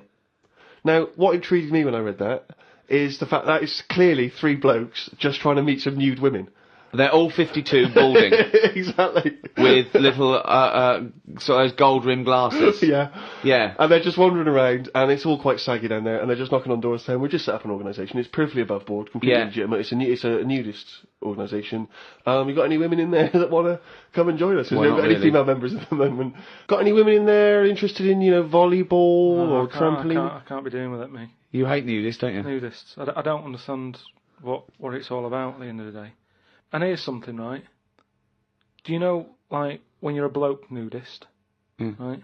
Do you ever get any who just have, like, a small knob? I don't know. I don't understand the question. What's that? What's your point?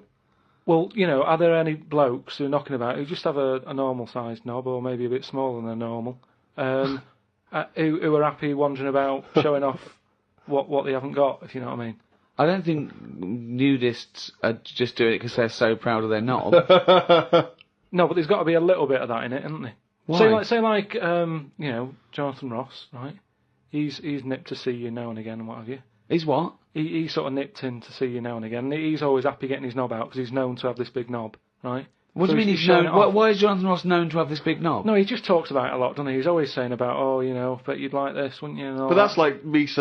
I'm known for being a great lover. I say it a lot. It's clearly not the case. What evidence have you got that he's got a big? No, knob? but the difference is he's happy to keep getting it out. It's different, sort of me walking about going, oh, I've got a big one and all that, and then but no one ever sees it. But Jonathan sort of he's always getting it out, isn't he? Have you seen him get it out before? I saw. Well, he did get it out, but I wasn't looking. What do you mean you weren't looking? How do you know it was out? Just because he sort of was moving it about and that, and I could sort of see. No, I wasn't looking. No, it was that sort of thing where you can see something moving about, but you're like, I'm not looking at it. What, like an owl seeing a mouse? What I mean, it doesn't matter. All I'm saying is. So no, let's get back to this. You remembering vividly Jonathan Ross's penis? No.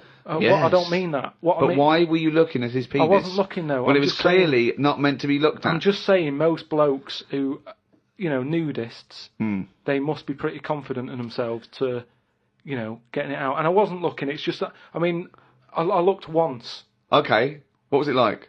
What? Sorry, you looked at Jonathan's once? No, I was looking at another one. What? At the same time? No. Why are you looking at loads of men's penises? No, where are you hanging this? It's natural, that's what I'm saying. What do you mean? This is Karl takes a sneaky look at menscocks.com? No, what I'm saying is, it's natural. Where was this happening? You were in a gym? No. A lot of guys are getting changed and you were just checking out you're at your bedroom window with a pair of binoculars and there was a little fella across the road getting changed. I was at some night out once. Go on. So you were at heaven and you were in the toilet? It was some night out and some people come running on the stage, right? Some music started coming on and these 4 people ran out. It was 2 women. So you were at a gay strip club? It wasn't gay in that, it was just a normal night out. Well, you know, some sort of party night out. Right. These people come running on, right? You got 2 women you got two blokes. Right. They whip their knickers off, the fellas whip their undies off. At the same time? Yeah, all at the same time. Was it was it like a choreographed thing? Like, what's it? Chippendales. No, what, you know, like Cheryl Baker was in it. It was that thing where they sort of, you know, on Eurovision Song Contest. Making your mind up. Yeah. When Bucks Fizz ripped off a larger skirt, conceding a smaller skirt. At no point did Bucks Fizz whip their knickers and pants off. When you said Cheryl Baker was in it, I was thinking, what, didn't she used to host Record Breakers? I don't remember that on there. Tea Time on BBC One. So that happened, and all I'm saying is, right, before I had a look at the woman's bits, right, I just had a little cheeky glance at the fellas. Why? Just checking it out, just seeing is everything normal down Why there. weren't your eyes drawn instantly to the ladies' bits?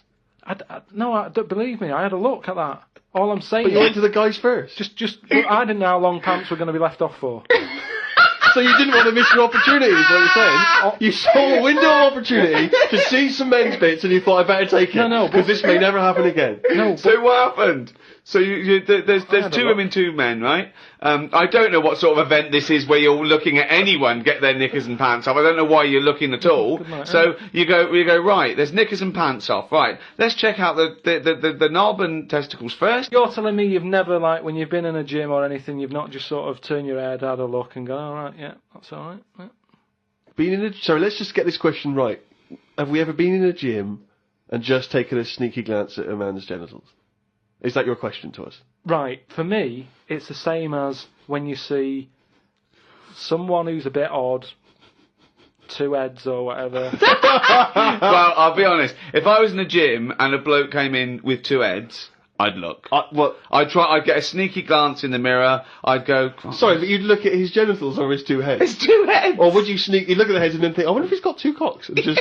I don't have a look there. If I'll tell you what, and now I admit it, if I'm ever in a gym and a naked man with two heads walks in, I probably will check out the genitals as well, just to make sure that he's got two of everything. Can I tell you the thing that always freaks me out? I do sometimes go to the gym, and I live in North London, and the thing that always freaks me out is if there's an elderly man, often quite short, and I say this only so you can picture something in your mind's eye, you know, because I live in North London. There's quite a lot of old elderly Jewish gentlemen, you know, wander around, and I'm always freaked out because there's at least two I'm aware of who've got very, very large penises, and I always find that really disturbing because sometimes you can't help but notice because it's like Godzilla coming through the changing room. Do you know what I mean? And it's swinging there, and it never seems right that he's an old guy, you know, he's kind of a little overweight, quite short, and he's got a massive piece of action going on between his legs. And I always get, dare I say it, a little bit jealous. Because for a tall man, I feel I've been a little bit shortchanged. Oh, wow. So that I do admit, that's the only instance where my eye has been naturally drawn to it.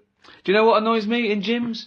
Where people walk round happily naked all the time whistling. They get weighed naked, pop a towel on and take off 3 ounces. How exact have those measurements got to be? Yeah. Do you know what I mean? Pop a towel on. I mean, unless you're going on the space shuttle, I reckon you could give or take a couple of stone. Yeah, exactly, yeah. Absolutely right. Well, we've put that to bed. XFM. Well, it's that time. It's getting exciting. We've got Rockbusters results, but before that, a little bit of monkey news with... Oh! Chimpanzee that! Monkey news!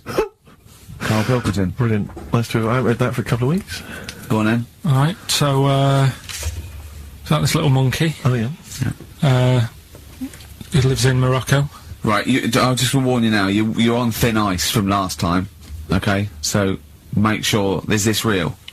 It's been Don't say anything stupid. Think about it. As you're saying it, think to yourself, oh, is that true? Do monkeys do that? Do they think like that? So, go on then. So anyway, yeah, so there's this magician in Morocco, right? He's got a little monkey working with him, right?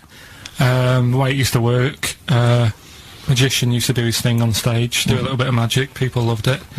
Then the monkey came out, had a little cap, walked around the crowd and stuff, got the money, had a good little team thing going on, right? Yeah. So anyway, the monkey's name was 86.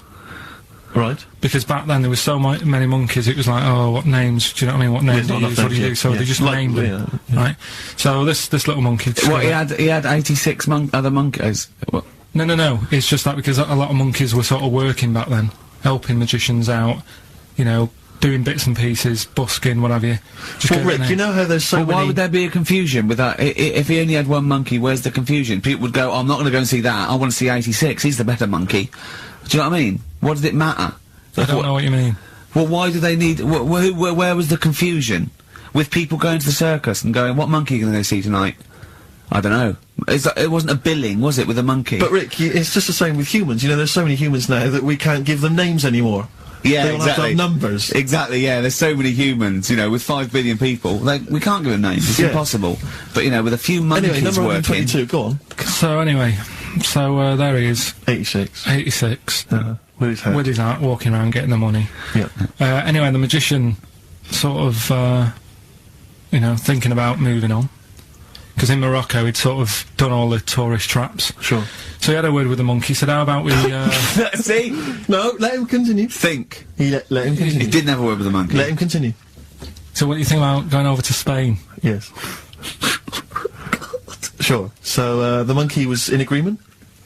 So he said, alright, go on then. Right, so they get in the car, and, like, the magician knew he'd have a bit of a problem on his hands, because you're not meant to take monkeys out of the country. Yeah. Right? So he thought, right, what I'll do, I'll get a car, right? Right. Stick the monkey in a boot, right? Get on the boat, and hopefully sort of, you know, stick it in some luggage and what have you. Yeah. We'll be over there, we'll be earning big money, everything's gonna be great. So the monkey was like, brilliant. So, they get in the car, they're on the way to the boat, and, pull over at a petrol station. And just before filling it up, he opens up the boot and he goes, "You all right in there?" And it's like, "Yeah, it's sound." So he leaves the boot open so it can breathe and get a bit of fresh air whilst it's filling up. Goes in to pay the money. Yep. Pays the money. Goes, "I'm just paying for the." Right, this monkey is not going to drive away in that car, or we're never doing this feature again. Carl, what happens? What's number 86 up to? So 86. So, that's the ending, isn't it? That's the story. Come on, let Carl finish the story. It better not be. Brilliant. You're gonna love it. Right, so he's in the petrol station, and he's going, right, I'll pay for, pump 4. And the fella says, what are you talking about, pump 4? Isn't that a monkey? No. Sometimes I use numbers for monkeys, sometimes I use... No, I mean pump 4. Sure. So he says, what are you talking about? There's no car at pump 4. Right. Keep going. Sticks his head out of the door. Yeah. The monkey's giving it some. Went over to Spain on its own. I don't know what to do. Well, hang on, let's just get a couple of the facts right here. What do you mean, couple of the facts, right? There are no facts. So, number 86. Number 86 he drove to Spain. You are, honestly, Carl, you must know. It was an automatic. Right. Carl, you must know that is shit. There is no way a monkey... That's the thing with this. He gets stopped at customs. It's mental. How would he get through customs, Carl? He's got a passport. No, he was sneaking about because he didn't have a passport. So he parked and then snuck through. Do you want the facts? Let me see it. Right, I'll examine this, Rick, and we'll play a record. Play a record, because I can't...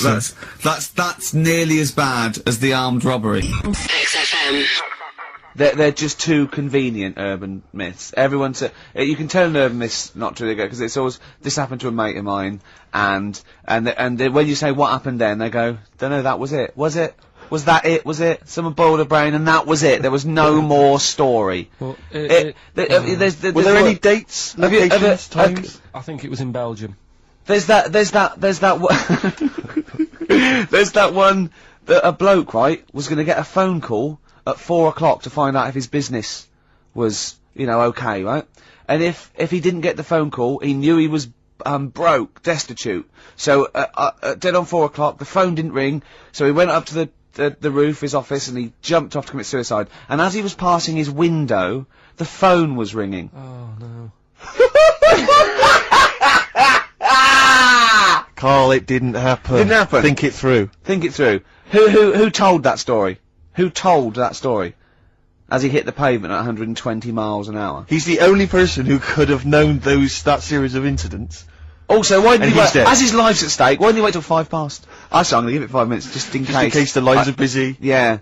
And what sort of bloke goes out, I'll call you at 4, okay, if your business... Well, call me anyway. No. If I don't call exactly 4, then, no, you commit suicide. Commit suicide? I would, because if I don't call at 4, that's the end of it. Well, call me anyway. No, that's not the way I work. Why can't he just call me and tell me the other way? Well, I'm telling you how I do it. If you're bust, I don't call. Can't you just call to verify in case something goes wrong? What if it's engaged? It won't be engaged. Just commit suicide at 4, please. It didn't happen, Carl. The other one, right? A bloke, right? He's on a train station, and I'll tell you how I heard it. He's waiting for a cruise station, waiting for, and he shits himself. As you do. And so he goes, oh, my train's in 5 minutes, so he runs across to Millets, and goes, quick, Levi's, 36. The bloke just puts it in a bag, he runs onto the train, he goes into the toilet, takes his, trousers and pants off. His soiled yes, pants. Throws them out of the window, I won't be needing those again, cleans himself off, open the bags, it's a jacket! Oh. No, it didn't happen, Carl! At what point did he go into it and go, quick, Levi's 36, and the bloke went, sorry, Levi's 36, what, a pair? No, shall I wrap them? Them? It, shall I wrap? Just wrap whatever it is. Do you want to look? No, I'm not looking when you're putting it in the bag, please. Right? Well, 36 waist stories, well, don't say anything. I've told you 36 Levi's, and put it in a bag and charge me for it. Yeah.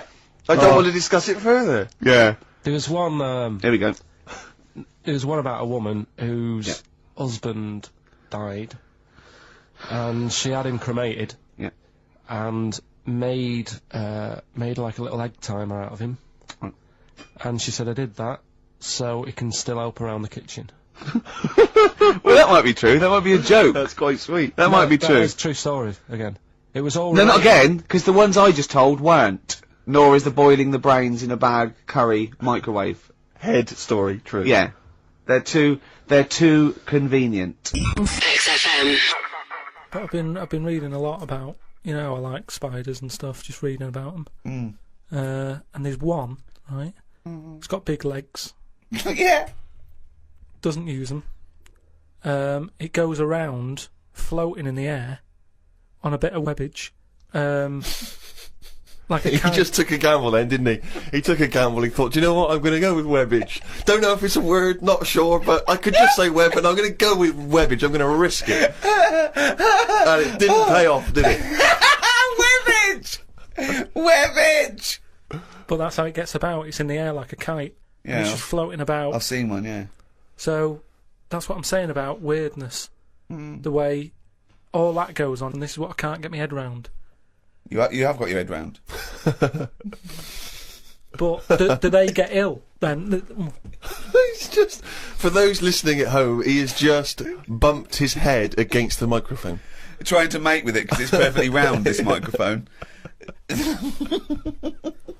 No, but when I was, like, this is what I'm saying, when I was in hospital and stuff, you do think about how others live, because insects don't have operations. Are they built better than us to survive in this world? The trap you seem to fall into again and again and again is you cannot conceive of the fact that insects and animals do not have consciousness and personality and communication. They do not function in the way that humans do. You've seen so many Disney cartoons, you believe them now to have a life and wear bowler hats and go to work. But just in the same way that the cavemen didn't have Flintstone-type cars and have a little house, but you can't seem to understand that animals don't work in that way. But what I mean is, you're saying that no animals or insects know anything, yet when you see them things on nature programmes where a load of ants are having a walk, there's always one at the front who's leading it all. So one of them's got to know something. First. Or there are leaders in. Yeah, but the other ants are going follow him. No, they're not. They're not. They're not vocalising that in any sense that you understand it. No, they're not saying follow him, but they sort of look as if to sort of say, I'm going this way. Without cognitive speaking. reasoning. It's not made a conscious decision to act in that way. Yeah, but this is when you if a raindrop falls on a bird's beak and it moves away because instinctively it's hardwired to be wary of things which drop on its beak in case it's dangerous. It's not thinking, oh crumbs, I better get out of the way. It just does it because it's somehow hardwired into it to act that way. But it doesn't stop for a moment and think. Which we don't really, except we then are able to rationalise our fears and our actions. Well, I've been watching birds more than insects recently. Oh, okay, you moved on from in the insects. last week, just because I've sort of looked at the ant and the bee and that. And what I've found with pigeons is they've got wings, yet they walk a lot. I'd love that to be a thesis where he got like a £500,000 grant from a university, and I said, well, Pilkington seems to, he's done ants and he's done bees, he's followed ants. Apparently they're not doing anything, some of them are lazy. We are granting him another £500,000. He's been working on it for a year. Please welcome Karl Pilkington. Karl, what have you found? Well, even though pigeons have wings, they walk a lot. No, but even in times of danger, one was crossing the road and a car was coming, and you'd think that its head would say, best start flying. Yet it just walked faster. Well, what's he doing? It was doing stuff, wasn't it? It saved a bit of energy. Takes a lot to take off, doesn't it? Yeah, but it's either that or you're going to get crushed. But it didn't get crushed, did it? No, I don't think it did, no. There you go, they knew what it was doing, didn't it? Yeah, it just annoyed me, that's all. It's got a power, and it's not... Power! They're all superpowered, these animals. But that's why he thinks of the stick insect as like that. You mentioned earlier, that's its power, that's its skill. Like Spider-Man was bitten by a radioactive spider, and now he can solve crimes and swing with webs, with webbage, using his webbage. Whereas, yeah, stick insects, it's not a superpower. XFM.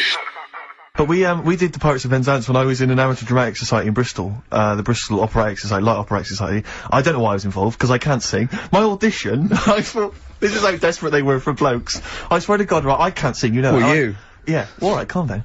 And, I went in and they said, what are you gonna sing? I went, well, I want to surprise you. They said, do you want a piano accompaniment? I said, no, I don't think so. I went to the back, I swear to God, I went to the back of the room and I just sang, Thumbelina, Thumbelina, tiny little thing. Thumbelina dance, Thumbelina sing. Thumbelina, what's the difference if you're very small? 'Cause when your heart is full of love, you're 6 feet tall. I just did that. And they just looked at me like I was the weirdest freak they'd ever had. Immediately put me in the chorus, because that was how desperate they were for blokes. We rehearsed it. I couldn't remember the lyrics. Thank God you were doing Thumbelina. Yeah, yeah. Oh, but dear. I couldn't remember the lyrics. What was it for? Was it Gilbert and Sullivan? It was the Pirates of Penzance. There weren't enough blokes, right, so that we had to double up. So some of the pirates had to double up as the policemen who were chasing the pirates. A little bit problematic in the scene when the policemen and the pirates have a fight. That was a little bit tricky.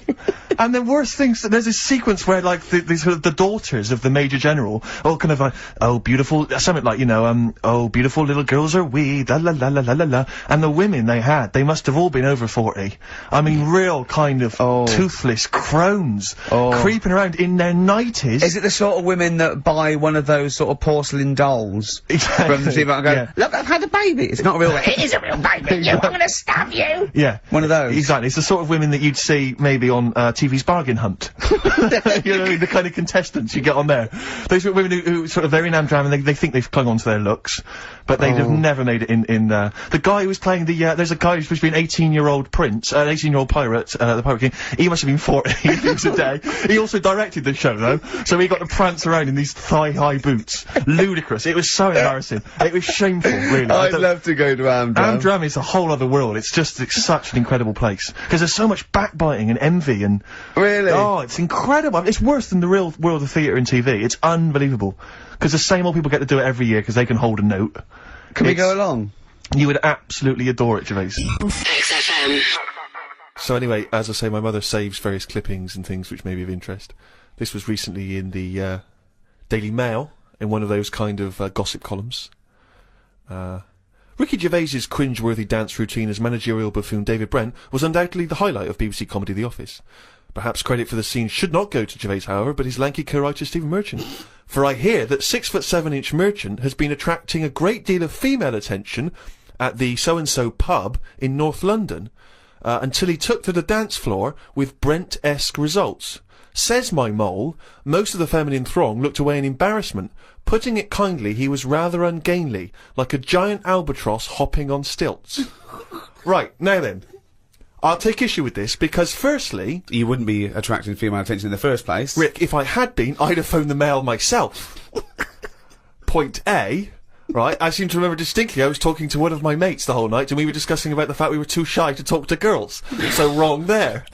Point 2, as you well know, if I take to the dance floor, which on this occasion I didn't, I remember distinctly not because I love to dance, I would not have been described as a giant albatross hopping on stilts, because Karl has seen me dance, you've seen me dance, you know I'm a good mover. Yeah. Just in the same way that people can't quite understand how Peter Crouch, the same height as me, is able to be so brilliant on the football field. Yeah. The same, people look at me when I'm dancing, they go, I don't know how that big guy is able to bust some of those kind of moves. I've won 2 dance contests in my life. Those facts, those stats speak for themselves, Rick. I know. I mean, you've seen me dancing, how would you describe me? I think that you look like isn't an albatross, isn't it? So, you look like, an upright lizard, right, being given electroshock treatment.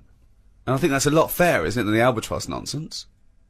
Well, so I'm just trying to picture that, because again, was that a compliment? You were on my side, right? You were defending me there. A cross between a giant lizard and a stick insect. Again, because they don't sound, straight away they don't sound like compliments, but I'm assuming you're on my side here. Stick insect with funny glasses? Is that? Again, I thought, I was thinking you were perhaps being a bit touch more supportive, but you've not really... Karl, you've seen me dance, what are your views? It's just like a bit of weird art. That's brilliant! That is brilliant! That's so much better than albatross! XFM. It's like, you don't see. It got me thinking about things you don't see. And you don't see... Did you put this into a computer? Show me things you don't see. What else don't you see? Well, you don't see, like, an old man having a Twix. You never... So what? You know the terrible thing about all this, Steve, is he's right. You don't see an old man I know that's a terrible thing. So what they have got, right, they've made old man toffees, haven't they? They've come up with Werther's. Is that a song? Oh God! You don't see it. No, listen now. So they've got their Werther's, right? Yeah. Look at him! You think he's giving a lecture at Oxford? It's not going anywhere. No, go on, sorry. Go on. I'm just saying. Right. You grow out of things. Yeah. And the old man, I'm sure when he was a kid, he'd have a Twix. Yeah. But now it doesn't look right, so he's having... It doesn't look right! So... Right. I don't think Werther's originals were specially designed for old people. I think they were sweets that just happened to have been made for years. That's why old people eat them. Yeah. They didn't go, hang on, there's a market here. I've noticed old people aren't eating Twixes. Quick, let's make some old man sweets. But the little advert, he gives it to his grandson as well, doesn't he? He goes, I have a Werther's original. No, I think it cuts though before he throws it back in his face and goes, get me a Twix. And a damn curly-whirly, Grandad, you old fool. XFM. I phoned Karl up in the week, and I said, what are you doing? He went, well, even though it's one of my days off, I'm just doing some research on the web. Found anything that said, yeah, I'm doing science. And then he said, you can get wigs for dogs in Tokyo. That's his scientific fact. And I went, what do you mean? Dogs, if they need a wig? I said, if they need a wig, what? Dogs going bald? And he went, like, this is fine to him, he went, it's a stressful city, Tokyo. The world's alright with Karl. He's always got an explanation. I've only ever seen him confused once. When, in Edinburgh, he looked out of his window one day and he saw a bloke putting a parking ticket on some rubbish. Yeah. And that genuinely confused him. Yeah. He couldn't work out, could you? It's a bit weird, isn't it? And the woman breastfeeding her 8-year-old child. You didn't like, did you? I don't like that. But, the what's the name? Animals with wigs. I kind of thought, after I put the phone down to you, I kind of thought about it, thought, yeah, it was a bit daft, that. Are you sure it's not the ageing pop group? No. The Animals? But when you think, have you ever seen, like, a bald pet? No. It's weird. What do you mean? Because my mum, we had a cat, we used to get through loads of cats because we lived in a...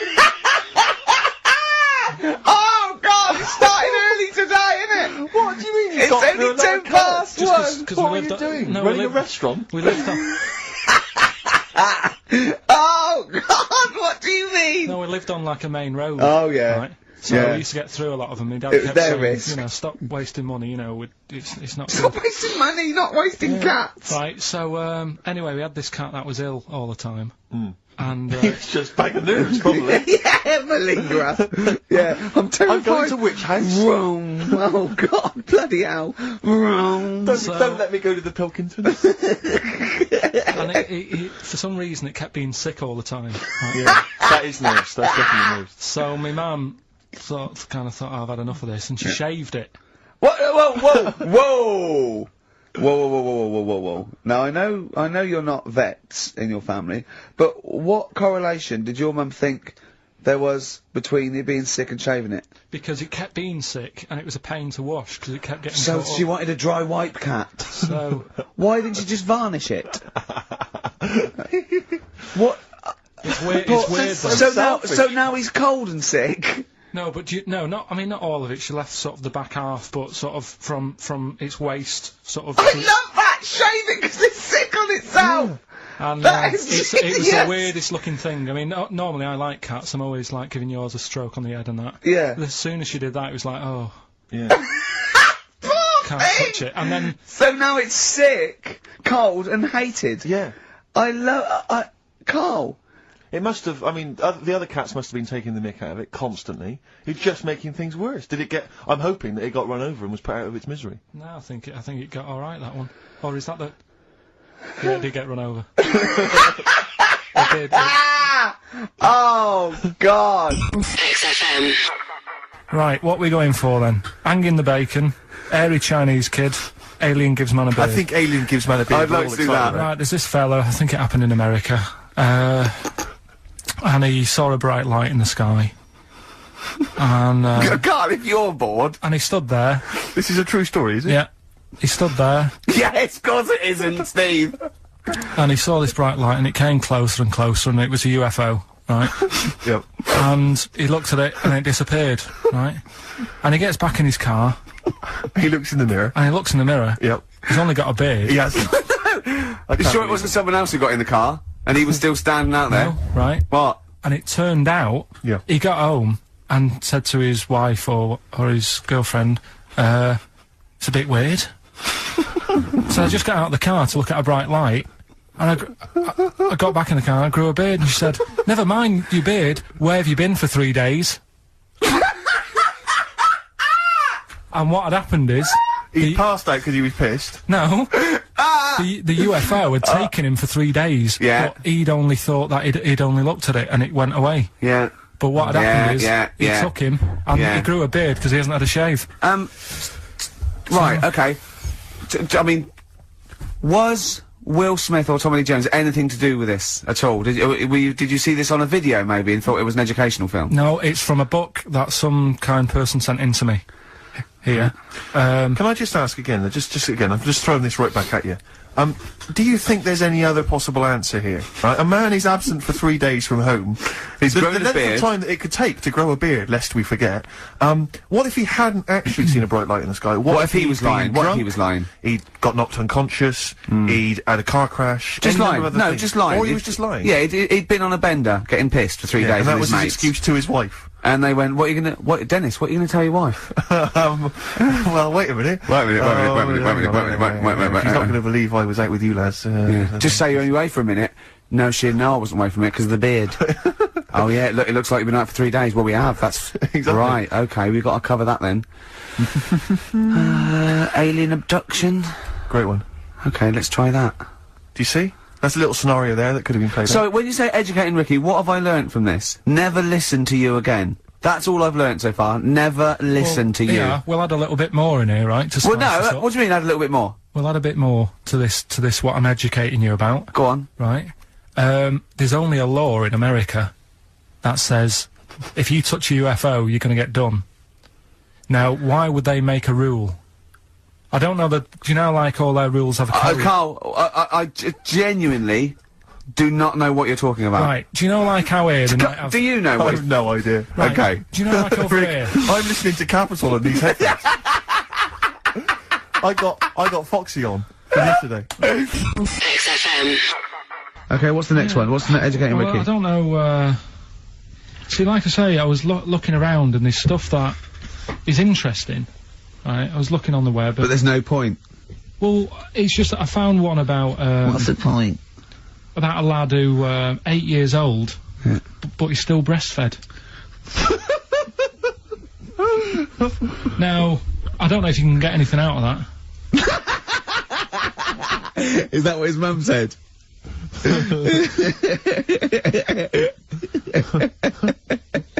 What do you mean I don't know if I can get anything out of that? You don't need to. No, it's just that, you know... Where did you read that? That was on the internet.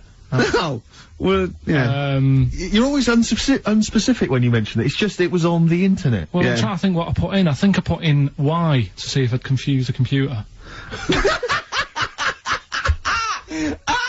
And then, Carl, you are... No, I did honestly. I did a search, put in Y, and it came up with funny things that, like, why is this person doing that? Why is that?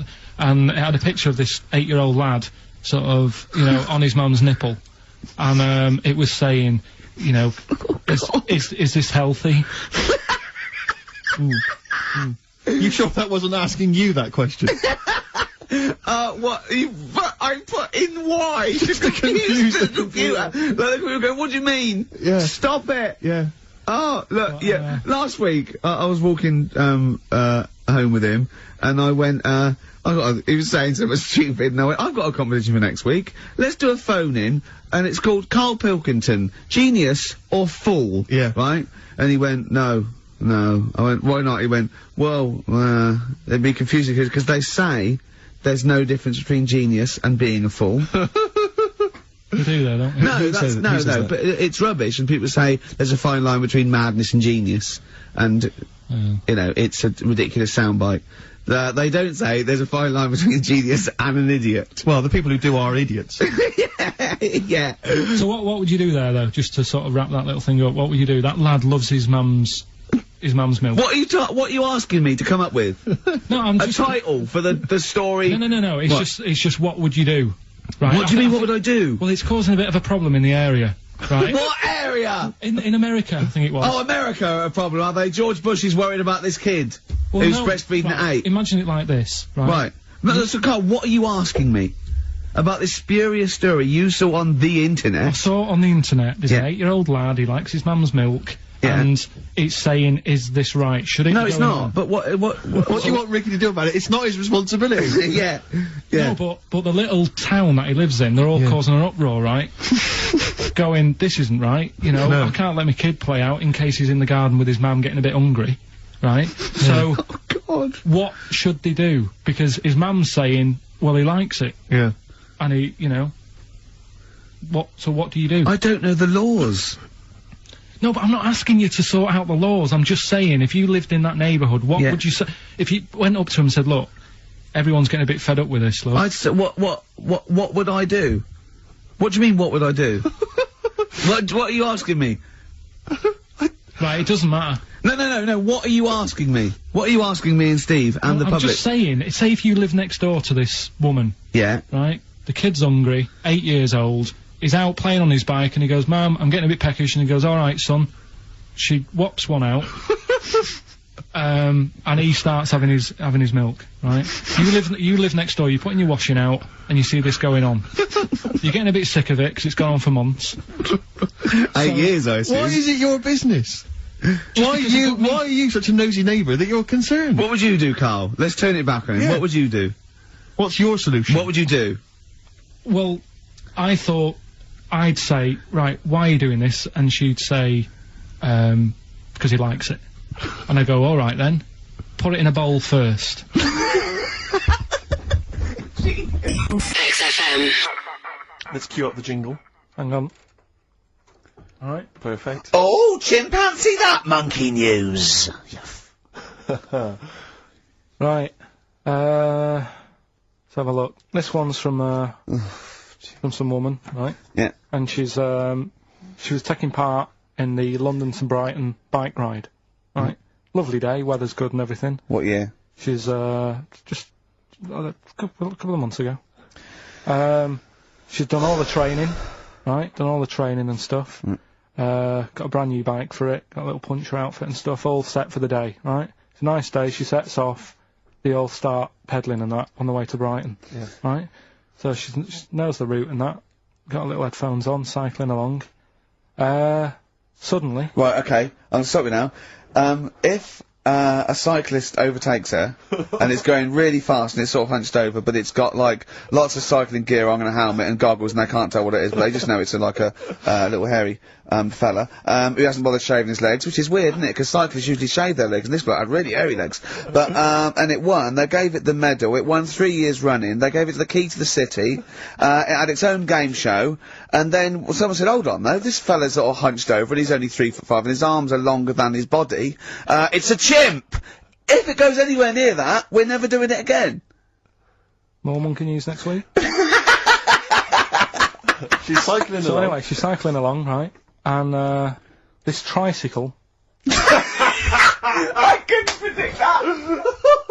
There's always one element you can never anticipate. Yeah!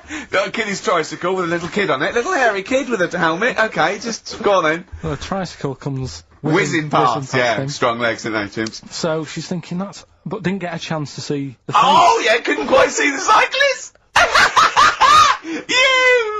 Oh, God! You bald mank git. Go on. Yeah, research scientist Karl Pilkington. So anyway, she gets to the end line, right? Yeah. And, they got talking, it was a nice day, nice race and all that. So did you see, a little thing on a tricycle? Thing? Well, a person, surely, just a human. Did you see that? No. Did you see that bloke on the tricycle? So anyway, turns out... Yeah! But what did you say thing? Well, no, that's suspicious. I mean, what did you say? Did you see that fellow on a tricycle? Anyway, so it turns out... Go on. It was a chimp. You're joking! Right? Well, Christ almighty, there you go. Unbelievable, and it was a chimp all along. So anyway, right, so the woman's like, we're never doing this again. Checking out the news, right? There's nothing on it. She checks out XFM Monkey News. Right, okay, I'll stop you there again. Right? If it turns out she does the news, right, and the circus goes, we're looking for our chimp, it used to ride this tricycle, and it escaped with police chasing it. No. So she listened to XFM, see if I'd picked up on the story. Yeah, sure. I didn't have it and stuff.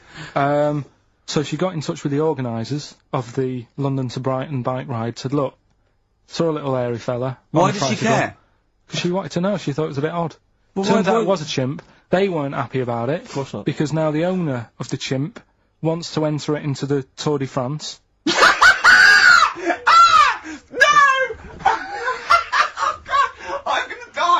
Oh, God! In 2005.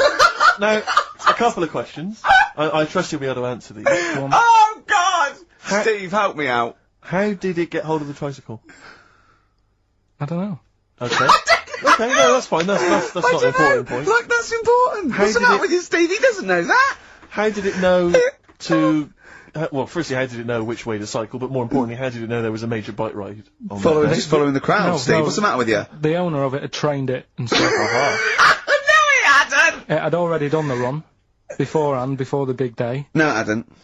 Like I say, it wants to do the Tour de France in 2005. No, it doesn't. But there's something about animal rights. If they don't let it enter, they can kick up a bit of a fuss. The animal rights is that it's cruel to make a chimp ride a bicycle. Not that it's prejudice that it'll go, is it because I is hairy?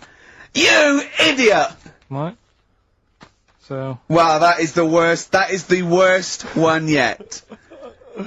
Absolute twaddle. Absolute rubbish, Karl. Have you got a tricycle? Unbelievable. XFM.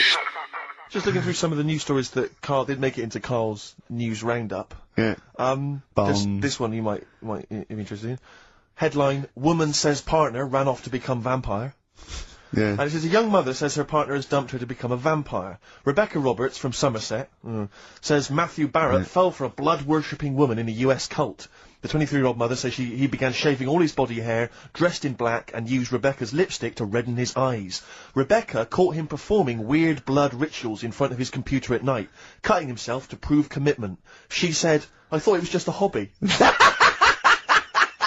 Everyone's got a right to one. I was pleased he'd found an interest. Brilliant. This is apparently from The Sun. Apparently he's left. He's gone to America. He's living in this Ohio-based cult.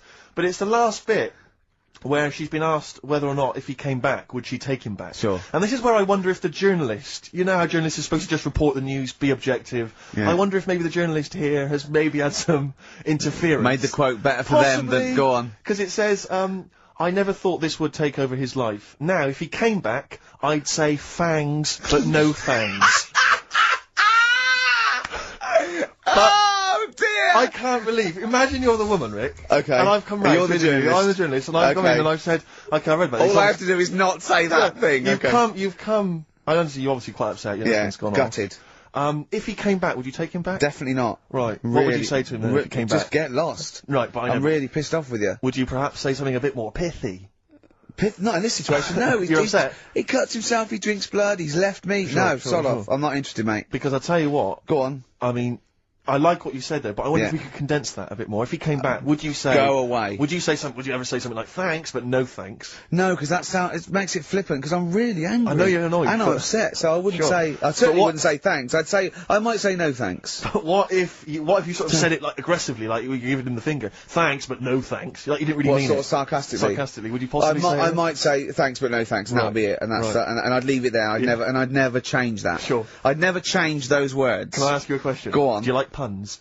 Hate them. Right. I don't like Countdown, I don't like QI, I don't like any of those posh Cambridge, Oxford types. I hate puns. If you had to say thanks but no thanks in the form of a pun, what would you maybe say? I wouldn't. I never would. Right. I'd say thanks but no thanks. I would, I mean, I feel embarrassed that I'd even say that because I don't think I would even say thanks but no thanks. Okay. But if I did go that far, I'd leave it there. Sure. So. Have you ever noticed, as I have, go on, the similarity between the word thanks and fangs? Not really. It's very similar. Not Thanks, really. fangs, F-T-H, there's a K. Fangs very much. G, it's A and N, well the A, the N and the S, but that's about it. Would you agree it sounds marginally similar? Yeah, Is it possible you might one day say fangs but no fangs? I wouldn't know. Right. I could put that though, could I? But don't say I said it. Right. I mean, yeah. Fangs but no fangs. Yeah. This is the thing. Just, if you ever read an article in The Sun, The Mirror, anything, do not believe it. Really seriously question and query it, because... If it ends with fangs, no fangs. If it ends with a pun, almost certainly they never said it. XFM. What's your next one? Okay, number 2. People who don't want to do what the brains would be better at doing. Right, okay, no, I'll get around that sentence. Now, tell me again. Brains that don't want to do what their owners are good at. Ah, so now it's the brain's fault. Before you said you were going to put people in who don't do what their brains are good at, but now you've changed that. Now you're putting the blame on the brain. Now you want to put in brains who don't want to do what their owners are good at. I like the fact that you own a brain. Okay, no. I just need a bit more clarification, Rick. Before you ask questions, can you just expand on that point, please, KP? Do you know, like... people decide what they want to do, right? Don't they, for a living? Mm-hmm. But sometimes they're not good enough. Right. You mean they have a dream and they can't fulfill it because they haven't got the skill or... Yeah, but that doesn't mean they're not good for anything. No. It's just that they haven't unlocked the thing that they're good at. Right. But, which is fair enough. You can't always find what's going on. There's a lot going on in the brain. Yeah. You know, there might be something up there that you just never find, which is sad. Right? Right. But you mean you may never discover your full potential because you may never stumble across it. You may never have the means. Yeah. But that of course. Yeah. I only got into hospital radio because my dad was in hospital, so I found out about this thing and I thought I didn't even know this existed. I want to go. Of course. So I mean, there's much bigger issues there that the poor working class people don't get the same opportunities. People in third world, when you're worrying about whether you're going to live through the next few days, you don't start thinking, I wonder if I can play the cello. Can I refer you back though, Rick? You made an interesting point there, but I fear that's not exactly what Karl was saying. I don't think that his point was quite that profound. Yeah, that's kind of what I meant. Yeah, I don't know. There was something to do with the brain not allowing its owner. Yeah, because that's the bit that annoys me. Fair enough if a brain hasn't decided what it wants to do, because you. What is this? Let him finish. God, this thing about the brain Shut up. being in charge, like the numbskulls. Because it hasn't found its destiny, type thing. A brain but hasn't found its destiny. When someone is good at something and they know the brain is good at something, but then they don't want to do it and they want to go off and do something else. Sorry, who's to blame here? The person or the brain? I'm talking like him now. I don't know who are you putting into room 102? What annoys you? A brain that doesn't let its owner know what it's good at, or an owner that won't do what the brain wants to do? I think it's the owner, because say like a bloke who's good at plumbing, Yeah. His brain loves plumbing. His brain loves plumbing. He's sick of plumbing. So he goes off to try and unplumb. No, he's going to do something else. He's going to do something else. He's carpentry. Now they say in this country the problem is we haven't got enough tradesmen. Right. We haven't got enough plumbers. Right. There's enough plumbers' brains. I don't know what the fuck that means. Shut up. What are you talking Shut about? up. Let him please finish. Because this is like beds and pillows brains again. have not changed over the years. The brain is exactly the same, but it's the owner of the brain that's in charge. The brain could be going, I want to go for a walk, or I want to go and find something out. But if your body's too lazy to get up and go and see the stuff, the brain isn't going to get what it wants. It doesn't make sense, Carl. Right, you are your this. brain. Okay, you could have a good point if you said this. You could say that everyone's brain has the ability to become a plumber. Yeah. You know, your brain, yeah. But I don't know if it has, you see, because this is the thing. When I was younger, when I first left school, I had 2 jobs I wanted to do. I wanted to be a joiner, right? Or a car mechanic. I had a go at sort of joinery. Couldn't really get my head around it. Right? Did work placement at a garage, messed it up, got kicked out. What did you do? The thing is, why did you get kicked out? Just because I messed the garage up. What? How did you mess it up? The fella was he's a bit moody, this fella, and he just decorated his garage. And you are like the slug in this scenario, aren't you? He just, do you know, like, they paint the floor and everything, make it with lines in it and everything like that. Right. What did you do? And he painted it white. You shouldn't have white in a garage. Stupid with all the oil about and that. It's not the right colour, is it? It's like getting a white sofa. You're asking for trouble. Yeah. So he'd painted it all, and then he sort of said, "Do you want to change the oil on the car?" So yeah, go on then. So what do I do? He said, you pull the sump out, stick a bucket underneath, catch the oil. All right then. Go down there, pull the sump out, hold the bucket, but because of the pressure, the oil doesn't come straight out, it flirts out sideways. Went all over his white floor, he went mental, kicked me out. Now the thing is, that wasn't really my fault. My brain didn't know. It was showing an interest. No, what? Right, let him finish! Oh, God, what does he mean? Shut up, the brain, my fault and my brain. The brain was showing an interest, but at the end of the day, if it hasn't got the knowledge, what can it do? Now, you could say, was that my fault or my brain's fault? No, I'd never say that. People may be in the wrong job. You might not discover what you're really Yeah, but I'm brilliant at. talking about, you get people, all right, let's go to the extreme. People with no legs who want to be swimmers. Don't be stupid. Oh, God! Oh, God! I'm so annoyed. Oh. Is this a big problem? It's madness, isn't it? It's mad that the brain wants to do that so much. The brain's in the wrong body almost. Yeah, are you with me? No. A plumber who can plumb is annoying when he jacks it in as a living, because there's other brains who can't do plumbing. They don't get their head round it. This means. Look, you must have learnt the same stuff at school as me, but a lot of it wasn't interesting to my brain. I wasn't bothered. It wasn't into taking it in. Yet look at me in like editing and all that. I can use all that equipment because my brain's happy with it. Yeah, you found something you're good at. Yeah. Yeah.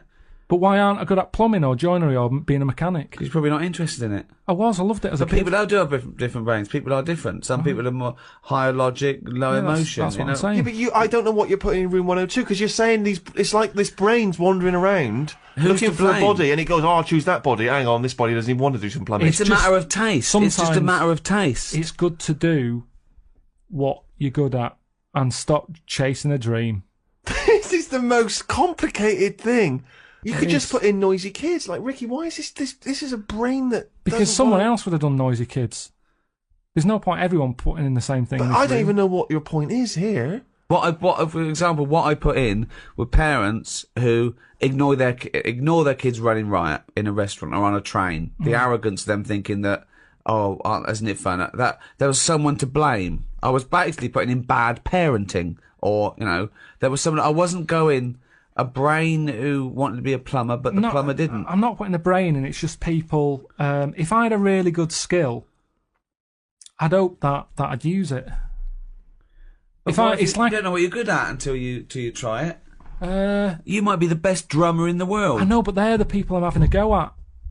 They're the people who I'm having a go at. The people who know they can do something, but they don't do it. So people who don't fulfil their own potential.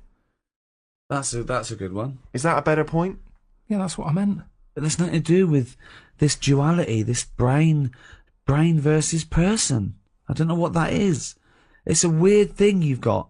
A really weird little kink you've got, that you think this brain is another entity that lives in your head, that you own it, and you've got to become the master of it. Like some sort of weird dog. Who am I talking to now, Karl or his brain? We're both listening. XFM. Okay, it's not his vault. Let me have It's Not His Vault. You've got to save this. This has got to teach me something. It'll be an interesting story. Right, it's not his vault. This fella... Yeah. What year? Ages ago? Olden times? I'd say in the 70s. Okay. Would you? Any evidence for that? And, Does he wear flares in the story? Right, Is that your reason? No, it's a bit like Yuri Geller, this fella, right? Where he's electric. He's electric. And, if he walks past the telly would fizz. If he walked past the radio, it all goes like that. Ooh. His hair stuck up all the time. And he'd be having a bath and everything would be alright, and then the power would sort of switch on in his body, and the electric in his body made him jump out of the bath. So... What do you mean, so? What is that so? What does that so mean? You've given us nothing. You've given us nothing. You'd have to at least give us the scientific explanation. Yeah. Electric eels have 400 volts in them. Oh, is this the running away again? What was that one called? Yeah, but it's not his vault. But there's a reason that not his vault. It's not his vault. I thought it was going to be something about keeping it in a safe. I think we should do these the other way round. I think you should tell us the story and then we'll hear the pun. It's not his fault. It's not his fault. Right, let's leave it. Play a tune. Educating Ricky. Doing it. We're not doing it. No, we are. XFM. Can I just say now to the audience, if you thought that Rockbusters was bad, if you thought that piece of rubbish earlier about the Chinese hairy kid was bad, I'm suspecting this is going to be really not very good at all. I'm just pointing the finger. What do you think of it? What do you think of his negativity, Karl? He keeps doing it. I just don't think you should start with the name of the quiz first. This is my only concern. You've come up with cheapest chimps. And now you're trying to construct a game around that. And I'm not sure it's a proper... Well, okay, what is the game? Let's hear it. Right, it's about, a chimp, right? Surprising. Spoke to an expert about him.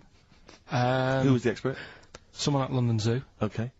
How many bananas do you think the little chimp that they've got at London Zoo eats a day? Right. How many bananas does a little chimp at London Zoo? Can I call in for this? No, I'd leave it. I'm just testing it out on Steve, because we've already got an email thing going on here. So how many bananas do they eat a day? So one chimp per day, how many bananas? Yeah. How many bananas does a chimp eat a day? And does this mean that... Because sometimes I've seen them on the telly, they peel one, they'll just eat a bit of it, then they'll throw it away. We're talking a whole banana? How many bananas does it eat a day? How many bananas do you eat a day? Getting angry. Come on. Well, I'll try and have 2 if I've got time, but I'm pretty busy. Well, I'll go swinging on your tyre. How many do you reckon? I think a little monkey, tiny little monkey, per day, over the course of a day, I reckon he probably eats 15 bananas. Right, Ricky, what are you going for? Little chimp at London Zoo. But hold on, but presumably they don't only feed it bananas. So so the question is... It's how many bananas does it eat? Come on, Yeah, Rick. but how many does it get given? It would eat 15 if it was given 15, but it might be given one slice of banana, 15 oranges, 200 potatoes and some lettuce. How many bananas does it eat? Come on. Have a guess. 5? Yeah. Right. It's only 1. Yeah, because it only gets given 1. Cheap as chimps. What? So, it's pretty cheap to have a chimp. Right. I'm on your side now, Steve. I don't understand what happened then. So at the end of it, you always shout cheap as chimps. Is that what? That's the quiz, is it? Oh, play a record. Wait, Karl. so is that it? Is that seriously Is that it? Was that the first instalment of Cheap as Chimps? Yeah. We'll have to see what the press say about this. And why does it only eat 1 banana? Because it only gets given 1 banana. I think that's all it wants. No. So you don't even know. You didn't even bother to ask him. It wouldn't just get given 1 banana and nothing else. It would get given banana and then lots of other stuff like apples, oranges, carrots. It would get given a balanced diet. Cigars. Yeah. So it's just how many do they give it at London Zoo? I look forward to playing this again. XFM. When I got back off holiday, my dad was in hospital. I shot back to see him, see how he's getting on, and hospitals are depressing places, aren't they? Yeah. Really, like, God, you know, even if you're not that ill, it makes you feel worse. Yeah. Because it's really, like, drags you down. There's people walking around moaning, you know. You, mainly. Yeah. Nurses. And, my dad was political. like... Yeah. It's high five. Satire. Do you know what I mean? I would like to be the They don't get NHS. paid enough and all that, and they do, like... No, well, that's... Tony what I mean. Blair, are you listening? I don't want to look like I'm moaning about the people working, because they all work really hard. Yeah, of course they do, yeah.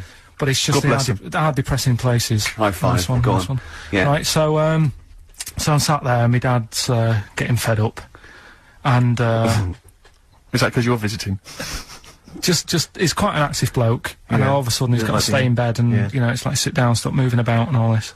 So, so he's sat there, and there's an old woman in the bed next door, right? And, she's in a bad way anyway. Yeah. Right? She must have been,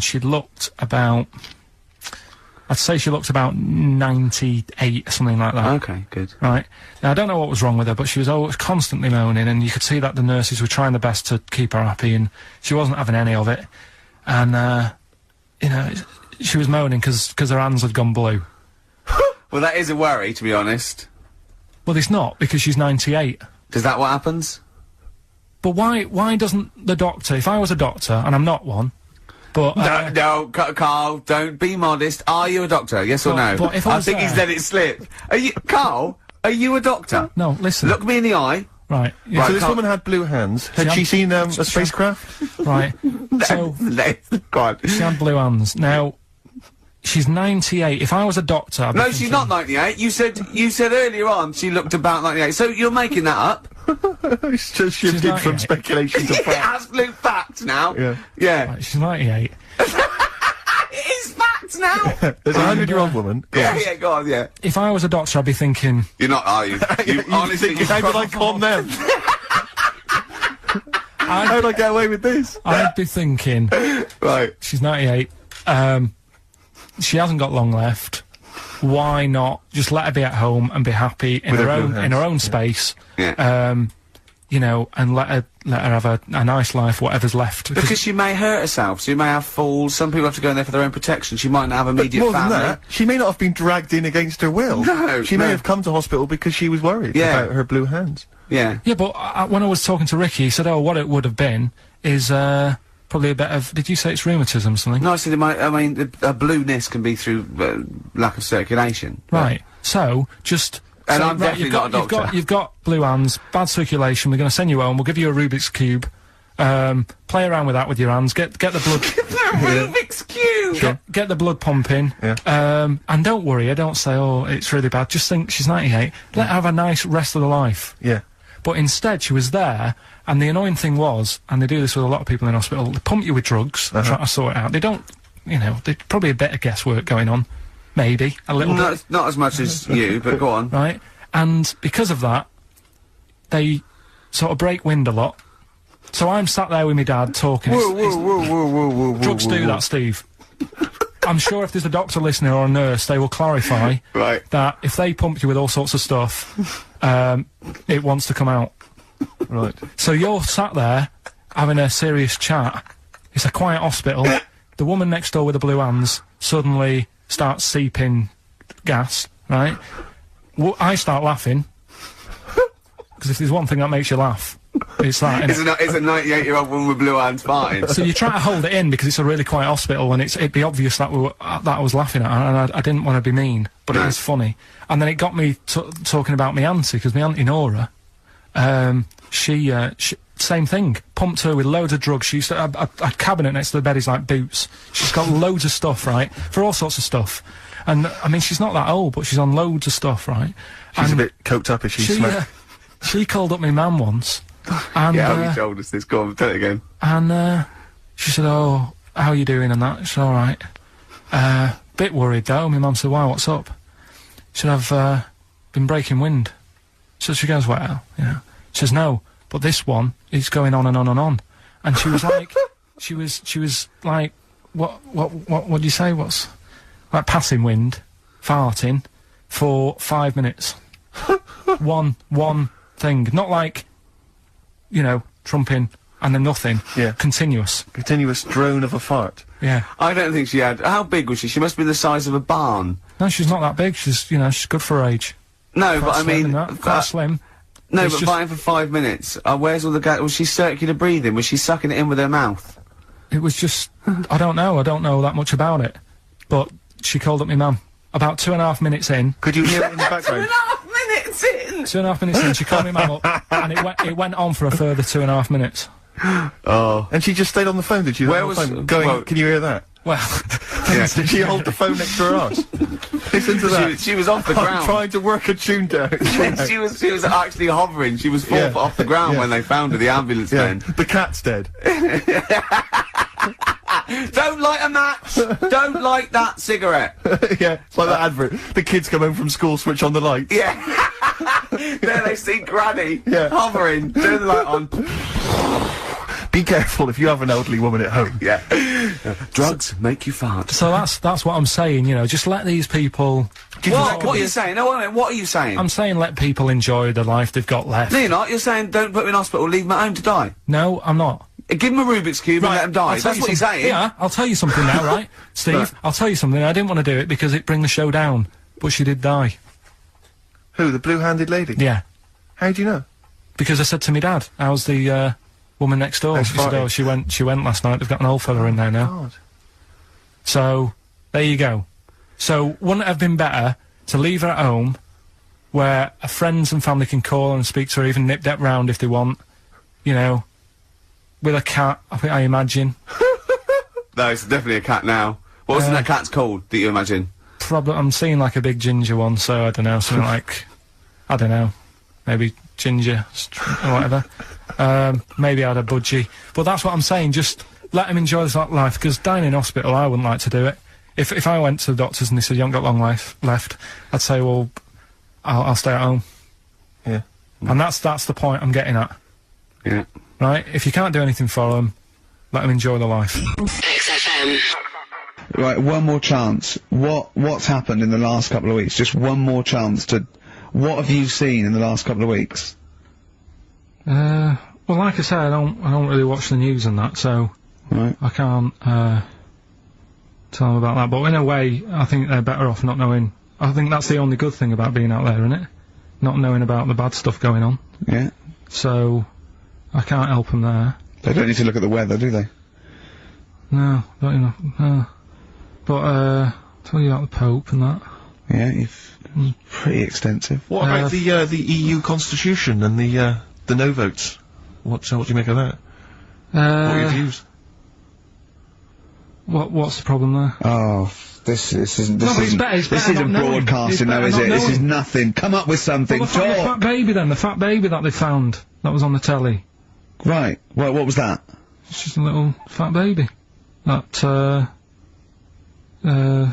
Oh, I don't know what, it's just a little fat kid and that. What? Tell what? It was on the telly, it was on the telly and But what was on the telly? You just said fat baby, fat baby, fat baby, fat baby on telly, fat baby on telly. Do you meant to be telling them what's happened in the world? Tell me about the fat baby on telly.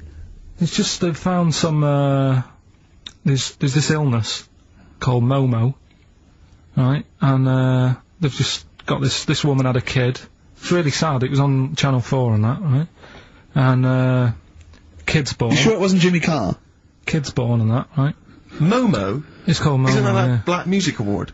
No, right, little fat baby and that, and, there's only 3 of them in the world. These little fat babies. Right. And, So one of them... they're in danger. How fat? Are you not telling what do you mean? How fat are they? 6 stone it was only 2. And, there's 3 of them in the world, and there was this one, and there was one in Brazil. Are they like endangered? Is that the problem? Because there's only 3 of them in the world. I'll be worried. This is like a conservation campaign. Hunted for their flesh. No, it's sad. If you I know, it's easy to joke and that, but if you've seen it, you'd go, oh, it's a bit sad and that. XFM. See, there's always other things going on in my mind when I'm in that pub quiz. For me, it's just a little bit of fun. Sure. It's a night out. Do you know what I mean? Suzanne enjoys it. Yeah. It's a bit of a get-together, we have a chat beforehand. Yeah. We have a bit of fun. Yeah. But there was other things on my mind. Carl, I can do that here, I don't have to lose a tenner. Wait, what were you thinking during the quiz then, when the questions were coming out? What were you thinking of? Well, what it was, right, just before the quiz started, I had to go to the toilet, right, because the rule is, right, people who don't go to it, once it starts, phones off, no more toilet. They take it dead serious, don't they, right? Yeah. So, I went to the toilet. Now, I'm not being out of order here, it just got me thinking, right? I went to the toilet. The gay fella in there, right? There was a gay fella in there? Gay fella in the toilet. Now, how could you tell? How did you know? Just typical, you know, everything about it, right? Everything about it, right, yeah. Oh. What, large handlebar moustache, leather cap. Butt plugs, amyl nitrate. Could I just say that these views do not reflect the views of the management of XFM or me and Steve. Or most of the people in this country. Go on, Carl. What's your problem? Yeah, but this is what I'm worried about, really. But this is why I only got Danny Minogue right. Right? Because this was floating around my mind. Went She's to a the big toilet. gay icon, now, isn't she? Go into the toilet. They have like men's cubicle, and they have women's cubicle. Yeah. Now, without sounding out of order, is it wrong for me to think gay men should have their own little cubicle? Go in! They should have their own, well, not cubicle, you mean an actual toilet, I suppose? When I was at the urinal, yeah, normally, you know, there's a fella there, and you go, alright, and there's no pressure. But I couldn't go. I was thinking, should I wait? If I go into the toilet, it'll look obvious. Yeah. I had loads of pressure, and but this was going on. what were you worried about? I'm so sorry. What were you concerned about? Viewers? I'm so sorry. It's like, right, listen, when I was a kid, right, and it's alright for you to go into women's toilets when you're a kid, it's like, oh, it's a bit cute, right, as long as you're not, like, over 15 or something, right? Right. But when I was a kid, I went into a toilet, and women, when they use their little cubicles, they don't shut the door. Some of them just sit down on the toilet, right, and you see everything, and, no, seriously, that's probably one of the first times I saw, like, a woman. Yeah. That, right, and my Auntie Nora when she was staying over. What happened with your Auntie Nora? She was, she's into wearing caftans. Into wearing what? You know, caftans. Oh, yeah. What caftans? Big, bellowy sort of dresses. Right. And, yeah, I used to sit on the floor at home, in front of the telly. Sure. She was on the chair behind. Yeah. She did a bit of a, sort of a Sharon Stone scene. Oh, God. Did Yeah. you see it? There was no underwear? No. What age were you? What was it like? What age were you? It was like a ripped tennis ball. What? Right, we're off air. We're off air. Either that or put this one in for the Sonys. XFM. Tell us about this monkey, Carl. You're gonna love this one, Steve, Go on. right? Yeah, so last week we were talking about how, like, a lad left his family because there was problems at home and that. He went and lived in the wood, he got airy. Yes. Right? No! Leave it there, Rick. We haven't got time to go into Right, it. so... That's what happened. And that's what happened. He lived with the monkeys, he went airy. That's anyway, what happened. That's what happened. Looked into, some other stuff about, like, airy kids and all that. Yeah. Came across this story about a bloke, right, who worked in a zoo. Oh, dear. Right?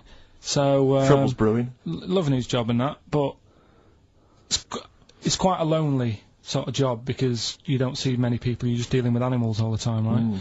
So, anyway, he gets a bit pally with a monkey because it's the closest thing to a human. Well, that ape is. Right. Yeah, but you can't really go that close to apes. Well, they're dangerous. What do you mean? What type was it? Do you Just mean let him tell the story. Was it a chimpanzee? I reckon it was a chimp, yeah. Yeah, it I was a don't chimp. even know, so It was that's a an chimp. ape. It was a Okay. chimp. Yeah, but it doesn't matter, does it? So he It's a gets story. pally with him? Right, so he gets pally with What, him. do they go on and holiday together? well, no, I mean, it starts On the off, pool together? just checking each other out and, you know, probably sharing lunch and that together. Yeah. Right? Anyway, this goes on for a while. You know, they're getting on well and that. And then after a while, right, the monkey starts sort of imitating him a bit more and sort of walking upright. Oh, God. Yeah. Right? So he thinks, oh, that's a bit weird. Anyway, they get on really better and what have you. So he thinks he could live at home with me, this. Yeah. Because we're getting on a storm. Yeah. Right? So he takes him home and before Is this you know the it, beginning of Beneath the Planet of the Apes? I think it is. I think you've seen this on video. I'm worried, because he's already imitating you and they're moving in together. I'm thinking it's maybe a bit like Single White Female. Single White Zookeeper. Oh, brilliant. Right, so anyway, So it's moving in, and it's getting used to sort of the normal human life. It's having a cup of tea in the morning. Yeah. PG tips. It finishes the day off with a dear. Finishes the day off with what? He With doesn't have to move a piano at one point, does he? Finishes the day off with a little brandy. Yeah. What, he pours himself a... Is he wearing a smoking jacket? I'll tell you what, Carl. You're a maniac, mate. No, this is why it attracted me. It's amazing, right?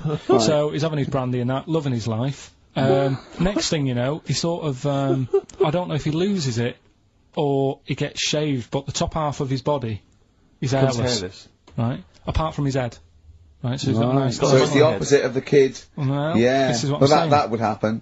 Right. Well, hang on, but so you don't know if You he don't was even shaved know. or if it's How dyed? did it say, then the hairless, what? I'll bring it in for you, the story, and then you Alright, can well, see if okay, I've gone wrong. keep going. Anyway, so this is going on, and he's having a great life. Then the zookeeper starts getting a bit annoyed because he's having a better life than the zookeeper. The zookeeper's in the zoo. This is such So the rubbish. zookeeper's still got to do a day's work. The monkey's at home, he's partying, Well, he's it got gets his to a other point when he chipmates says round. there's no point you coming in to the zoo because the whole reason of you being there was because you're being kept there. Right. And he didn't want to bring the memories back, so he said, you stay at home. So You are you're talking such... Just let him finish. God, I don't know if I can sit here and listen to this drivel. Let me... I'm fascinated. It's It nearly sounds over anyway, amazing. right? It sounds extraordinary, Carl. So he's walking up, right? He's having a tea in the morning, finishing the day off with brandy. Gets a bit out of hand. Only tries it on with the zookeeper's wife.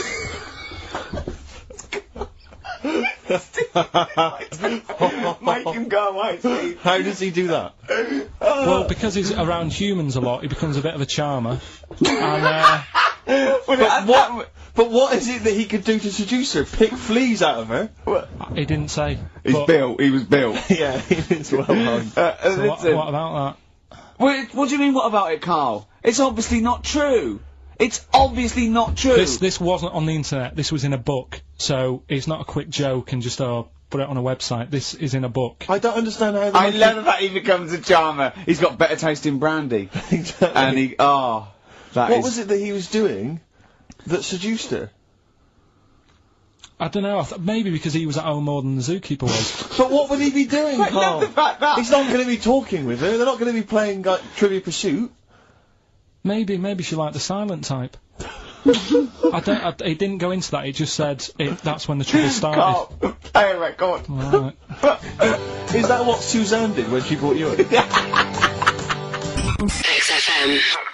When you were talking just now about like the gay stuff, yeah, right? I don't know if you saw the thing the other week about the fella who's on that quiz show. Oh. Sort of. Oh right, okay. Gay fella, straight, sort of man, woman. What are you talking about? Tell me what did you see? Tell me what you saw. This is like a kid come running in, and he's seeing something frightening. Could be an alien, could be a ghost, could be a paedophile, and you've got to get exactly what actually saw out of him. Right, what did you actually see? It's just this fella who's a woman. Right. Right, okay, right, try and talk like a human being. Right. It's a quiz show that's coming on the telly. And, it's this woman.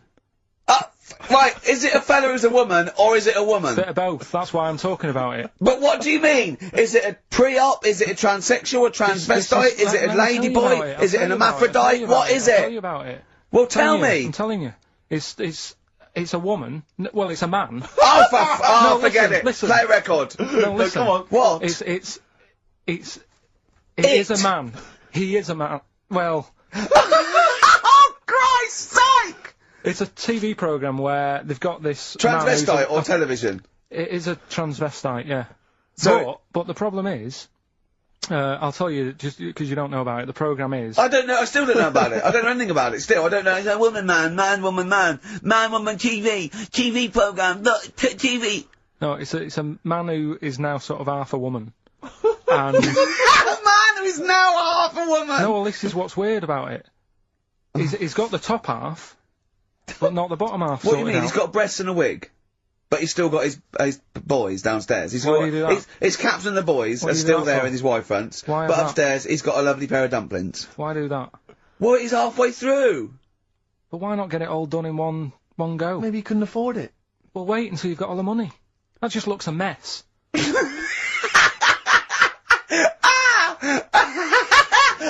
And who's he pleasing there? Well, he wakes up in the morning and pleases himself. He can't believe his luck. He doesn't know where to start. No, but what I don't understand, I mean, you know, I don't want to see him... Well, can I just finish that sentence? What you don't understand is just about everything. Yeah. Right, what... I find it weird, right? I sort of get... I understand the gay thing, right? But... Do you? What do you mean? Well, you know, I know... Well, tell me the gay thing. Explain the gay thing. I just know if you're a fella, you like men. I don't know much more than that. What do you mean you don't know? But what I mean is, with a transvestite, what's going on there? What do they want? Now, transvestite is a cross-dresser. See, I don't get that either. Because... You mean a transsexual? That's a man who likes to dress in women's clothing. It's not necessarily... They're not necessarily gay. They're not gay. They're often not gay. They just happen to like wearing women's clothes, right, yeah. But then why not wear women's clothes that could be seen as a bloke's... Like Suzanne wears jeans. No, but they... Yeah, just but that's buy the women's thing. jeans. But that's their problem, is it? They like being seen as a woman. They like being seen as a woman. It's not just that it's more comfortable, or they'd wear a kilt. They like being seen as a woman. They feel more comfortable. Alright, and what's the deal with this fella who's got... We don't know who this fella is. No. We don't know this man who's half a woman. He's called Miriam. Oh, that's helps. yeah, brilliant. I love this scientific basis. No, I So think... all he's done, he's had the tits done, he's probably had the hormones, probably lived as a woman for a while. The last step, because you can probably reverse the breasts anyway, because they're probably implants and hormonal things, and whereas you chop your knob and boys off, that's, you know, you come back the next day and go, sorry, I didn't mean that, I wanted my ears pierced. It's a bit more of a bigger operation to put them back. So doctors are probably making sure that he's just up to... If you've had the top half done, you're not going to go back on what you've said. But no, what's the top half being done? I could get you breast implants, give you a bit of hormonal treatment. Now that would be a great idea for next week. and you could reverse it. What you can't do is grow a knob back. Well, you can. Last week we were talking about growing one on your arm. Yeah. We've done that. We can, so that is possible. But the thing is, the truth of it is, I think I do know about this story. I think it was a television programme called There's Something About Miriam. The conceit of which was that this pre-op transsexual... So I guessed that right, yeah. Was masquerading as a woman. Right. And various blokes, who didn't realise that this was a man, had to I've heard try about and seduce her. And when they found out that it was actually a bloke, and a lot of them had kissed her, they refused to let it be shown. I agree though. That's just terrible. Yeah. That's deceit. But I mean, you know, that's awful. I hated that. Yeah. XFM. Right, there you go. Let's do Rockbusters. Right, email only, of course. Yeah, yeah. You email in ricky.gervais@xfm.co.uk if you know the answer. Right, first one. Bit of a cryptic clue, if you haven't heard it before. Wow, not cryptic, we're wrong. What is Karl thinking? If you go into France by boat, I'd get your fags on there, because it's a lot cheaper. Imagine Bob Holness. Sorry, we're out of time. Sorry, your minute's up. You've won nothing. I was reading that question out. Sorry, right. So what's the... Right, do it again, and I want it to be exactly the same, word perfect. I bet you it will change...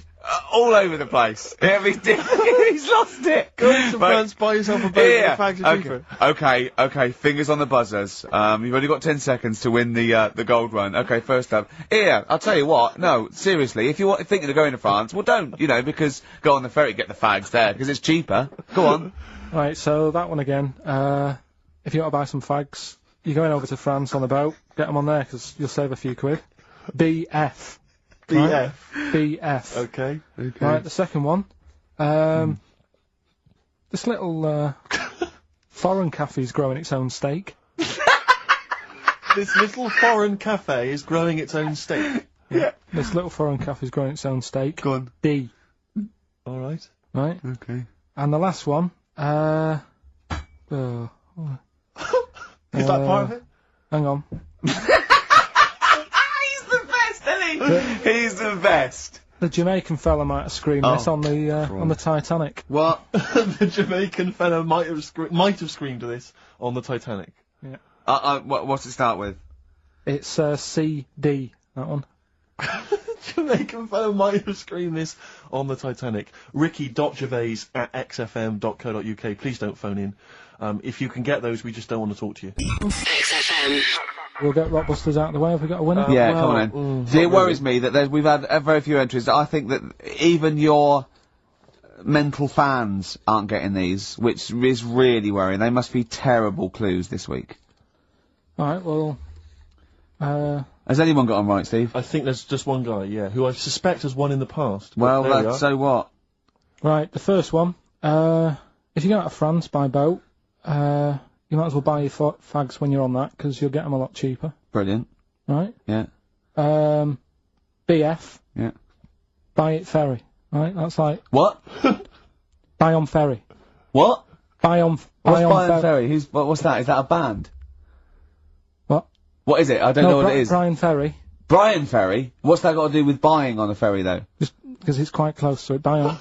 buy on ferry. What? Buy on ferry. Sorry, what's your first language? The second one. That's rubbish, that doesn't count. No, Brian Ferry. Brian Ferry, Brian Ferry. There's this little foreign cafe. It's growing its own steak.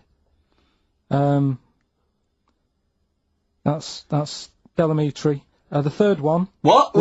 Sorry, what? What is that? What is that? Delamitri. Delhi is a little foreign cafe. Yeah. A meat tree and that. A meat tree? A meat tree? What were the initials for that? Just D for that. Just D for that? Yeah. So not DA? So you didn't even give them a chance to get the group? Oh, they got it. Well, no. No, they didn't. Right, it's the end. Go on, right. Go on. Delhi meat tree? Delhi meat tree. One word. D. Or any letter. They're growing their own meat. M's in it. Go on. Okay, so Bayern, I love Bayern Ferry. And Oxymusic was brilliant. I love Oxymusic. Go on. Can I just point out, Rick, that, we've David Bowie?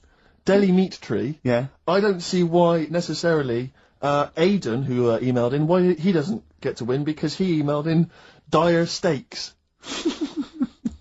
Seems to me just as valid, as far as I can tell, but... Delhi meat tree it is. And the last one, if there was a Jamaican fella on the Titanic... I'm looking forward to this. With a little bit of fear. Jamaican fella, if he was on the Titanic, he probably would have screamed this. Yeah. That's Christ de Burgh.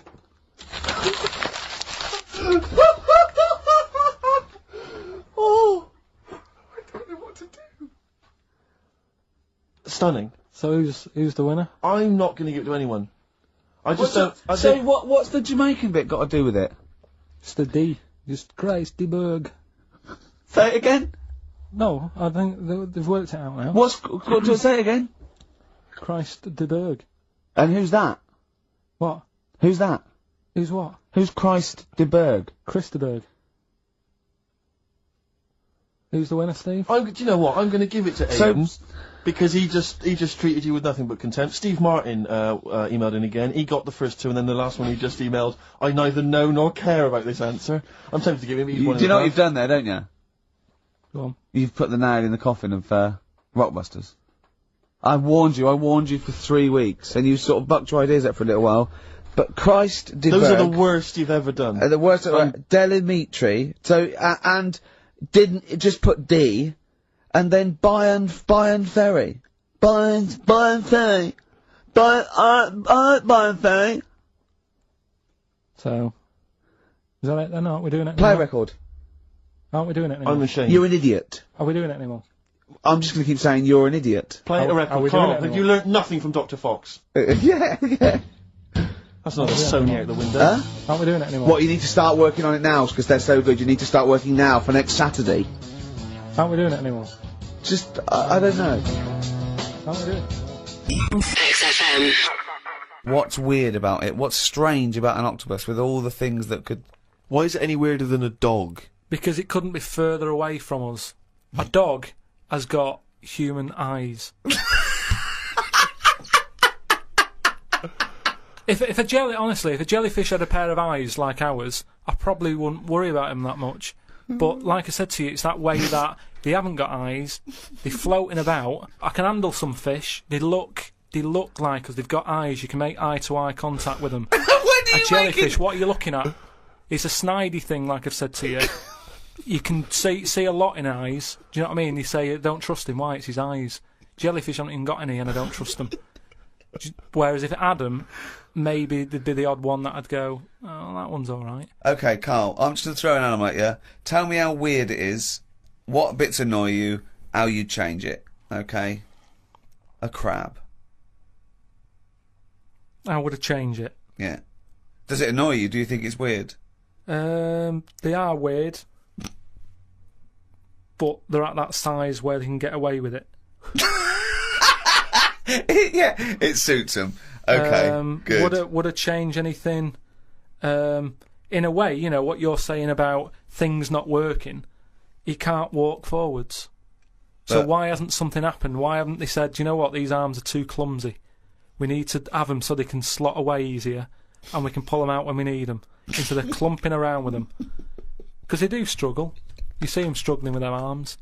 Yet they're still here, they're still doing that, they're still designed that way. What's the weirdest animal? So you think the octopus is the weirdest animal on Earth? Yeah.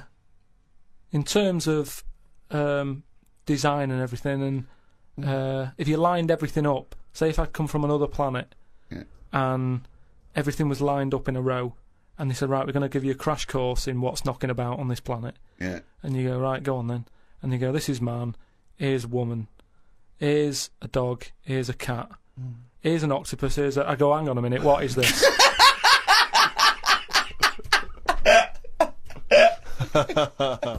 XFM. And now it's Karl's bit. It's the re-education of Karl. He's like Liza Doolittle. And now he's coming or Lawnmower Man, if you've seen that film. More like Lawnmower Man, if you've seen the film. You'll know what I mean. And his homework was to just study quotes, really, on happiness and stuff, and general well-being. He's not a big happiness quote fan, are you, Karl? Not really. So what have you done? You've come up with something, haven't you? Right, yeah, I told you, right? Because a lot of these are just things you say every day. They're nothing special. So what I'm doing... Well, you say them every day. Well, the sort of things you come out with and you don't even think about it, do you know what I mean? Yeah. They're on the TV all the time, people on the radio are saying these sort of little quotes. Sure. And, what I've done is, remember that programme on Channel 4, Faking It? Yeah. Where they got some, like, posh kid to be on a door and all that. What I've done, I've, Imagine if that was the pitch for the show. Dear Channel 4. Just gonna get a posh kid on a door or something? Yeah, Yours sincerely, Karl. Come in. Yeah. TV producer. Yeah, yeah, go on. So, what I've done, this little book of quotes, happiness quotes, I've picked two that are real. Okay. And I've made one up. Right? And we've got to guess. And you've got to guess. Okay, then, go on. Well, I'll tell you what, Rick, why don't we, when we've heard them, we won't confer. No. You'll write down yours, yeah. A, B, or C, and I'll write down mine, and we'll see how it Okay, is. Karl, off you go.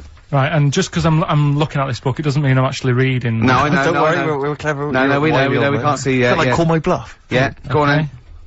Nothing is worth more than this day. Okay. Yeah. Yeah. Alright. Yeah. The way I see it...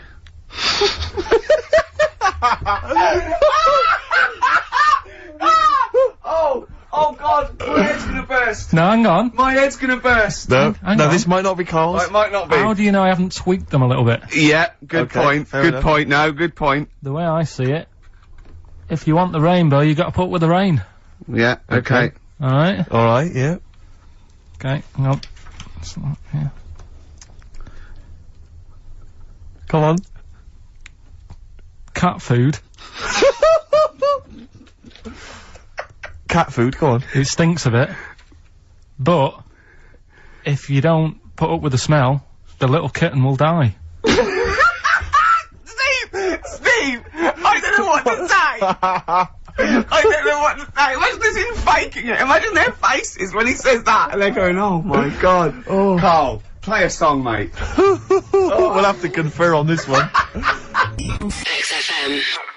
Well, that's just amazing, Karl. Just read them again. Two were real, one was fake. Go on then. Right. First one. Nothing is worth more than this day. Excellent. Next one. What does that mean? Well, cherish now, cherish your time. Okay. Because you can't get it back, and you know. That's the way I saw it. Carpe diem, whatever it is, seize the day and all that. Okay. If you want the rainbow, you've got to put up with the rain. Yeah, of course. Yeah, rough with the smooth. You know, it's not all plain sailing, but, you know, rainbow's beautiful, but it comes because of the rain, which you might not like, so Yeah. make the most of everything and, yeah. Good. Cat food doesn't smell good, but if you don't put up with it, then the little kitten will die. Right, now, Carl, that is a good effort. Now, that one's yours. I mean, obviously, right? Right, no, but it's a good effort, right? I mean, it slipped seamlessly into the others. Yeah. I don't think it didn't. No, but it's good. I mean, we knew it was that one, but, what I will say is, it's good, but what you don't know, maybe subconsciously, is, I mean, it's very similar to, the putting up with the rain and the rainbow, but that's good. Why do you think that? Well... What does mine mean? Well, even though it smells bad, it's good for something. Right, so see, I didn't look at it like that. What do you look at that? I kind of thought... Was yours more specifically about cat food, generally? Because you know, normally it's an analogy. Yeah, or a metaphor for something, you know, much bigger. Well, no, the way I mean, Dolly Parton, who I think did the rain thing, she wasn't specifically concerned about weather conditions. No. It was a sort of general idea. It was all about life. Yeah. Well, that's what I've done. Go on, I've used an everyday thing. Yeah. And put it with today's problems, right? Go on. So, like, my girlfriend, yeah? She might like to go shopping for clothes. I hate it. Right. But because I love her, I put up with it. Ah, that's nice. Yeah? Yeah. So, you love that little kitten. You can't stand the smell of the stuff you gotta feed it. But because you love it, you go, well, you know, I'll put up with this just for a few minutes, and then I can, like, squeeze its head later and give it a little... Sorry, can we go back? You know, stroke its head and stuff. Oh, right. Yeah. Sorry, it was a bit of a slip, was it? Squeeze its little head. Yeah. Well, that's just the thing that I do with cats. Put it in a bag and drown it in a lake. I can feed it and then I can throw it against the wall. So you didn't see it like that, did you? No, that's very good. So it's about love, is it? It's about putting up with the bad things for something you love. Yeah. Well, that's nice. But Karl, you seem now to be convinced and rather smug that you've tricked us and that you've fooled us and that we didn't understand it. Well, I say that's your fault, not ours. No, it's not though. I mean, look, that man in Forrest Gump, he was a bit of a nutter. And he came up with the life as a box of chocolates thing. Yeah. Now, if that was in this book, you say, oh yeah, brilliant, you know, good bit of work. But if he was sat here doing the show with you, you'd be taking the mickey out of him. Sometimes I feel he is. No, but, Karl, I could, in fact, if people are out there, we're too lazy, could you write down everything Karl's ever said? Because I think we could publish that. Yeah. XFM. Talking of, eating knobs. Yeah. Jilly Goulden. Now What's she been up to?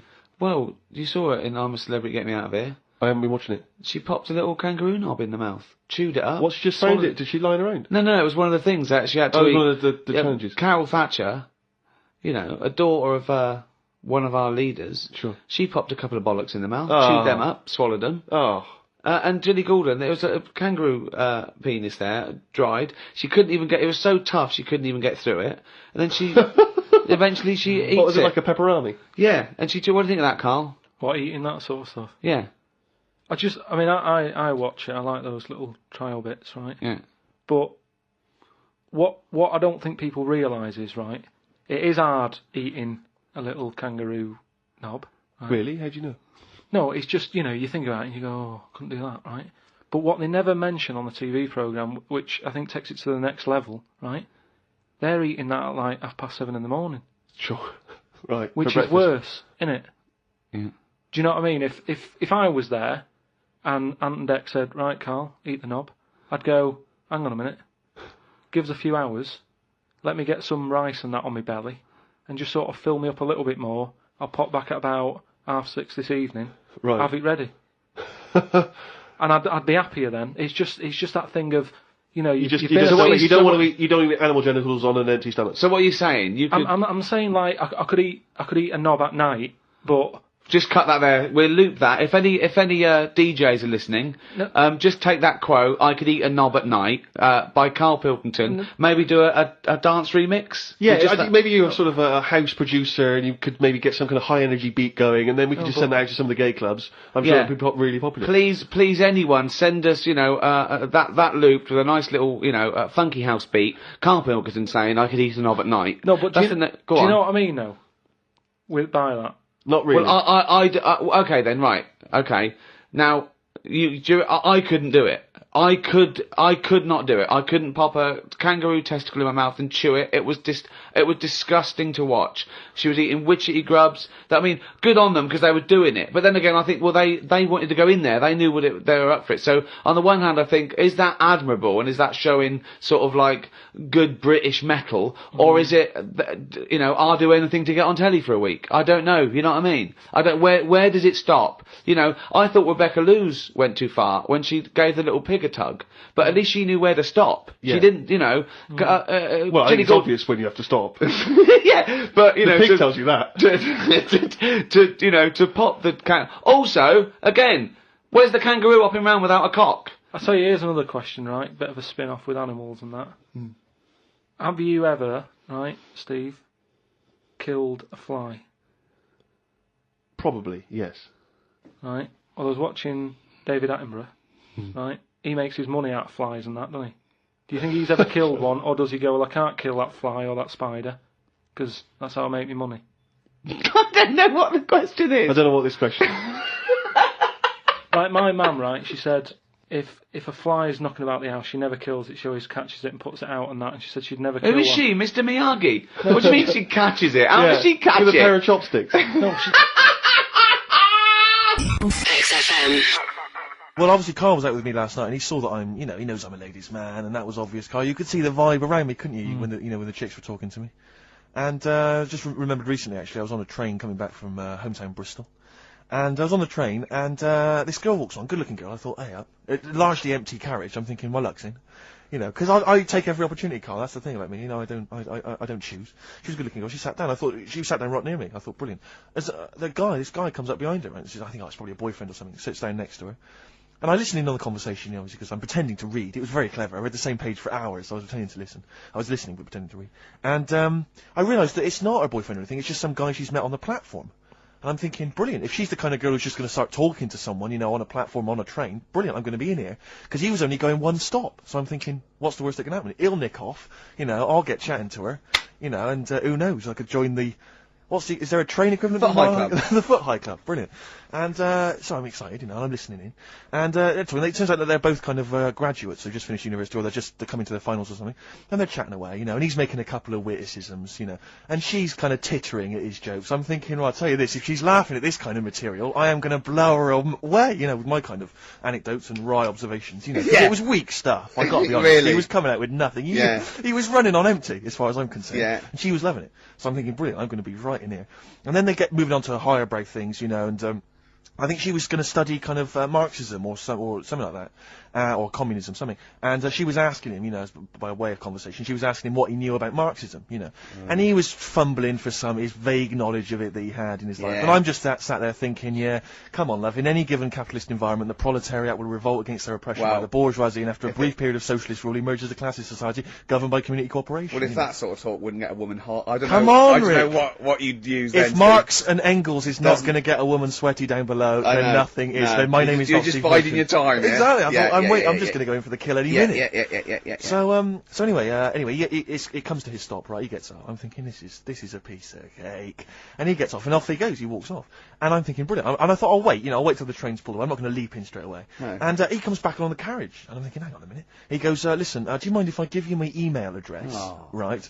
And if you want to get in touch, email me. I'm thinking, come on, you loser. Get off now. Save your face. Please, before it's too much. And she accepts the email address because she obviously doesn't want to hurt his feelings, whatever. I'm thinking, fair enough, she's a good woman, I'm liking her. I'm loving her, I'm thinking, that's my kind of girl.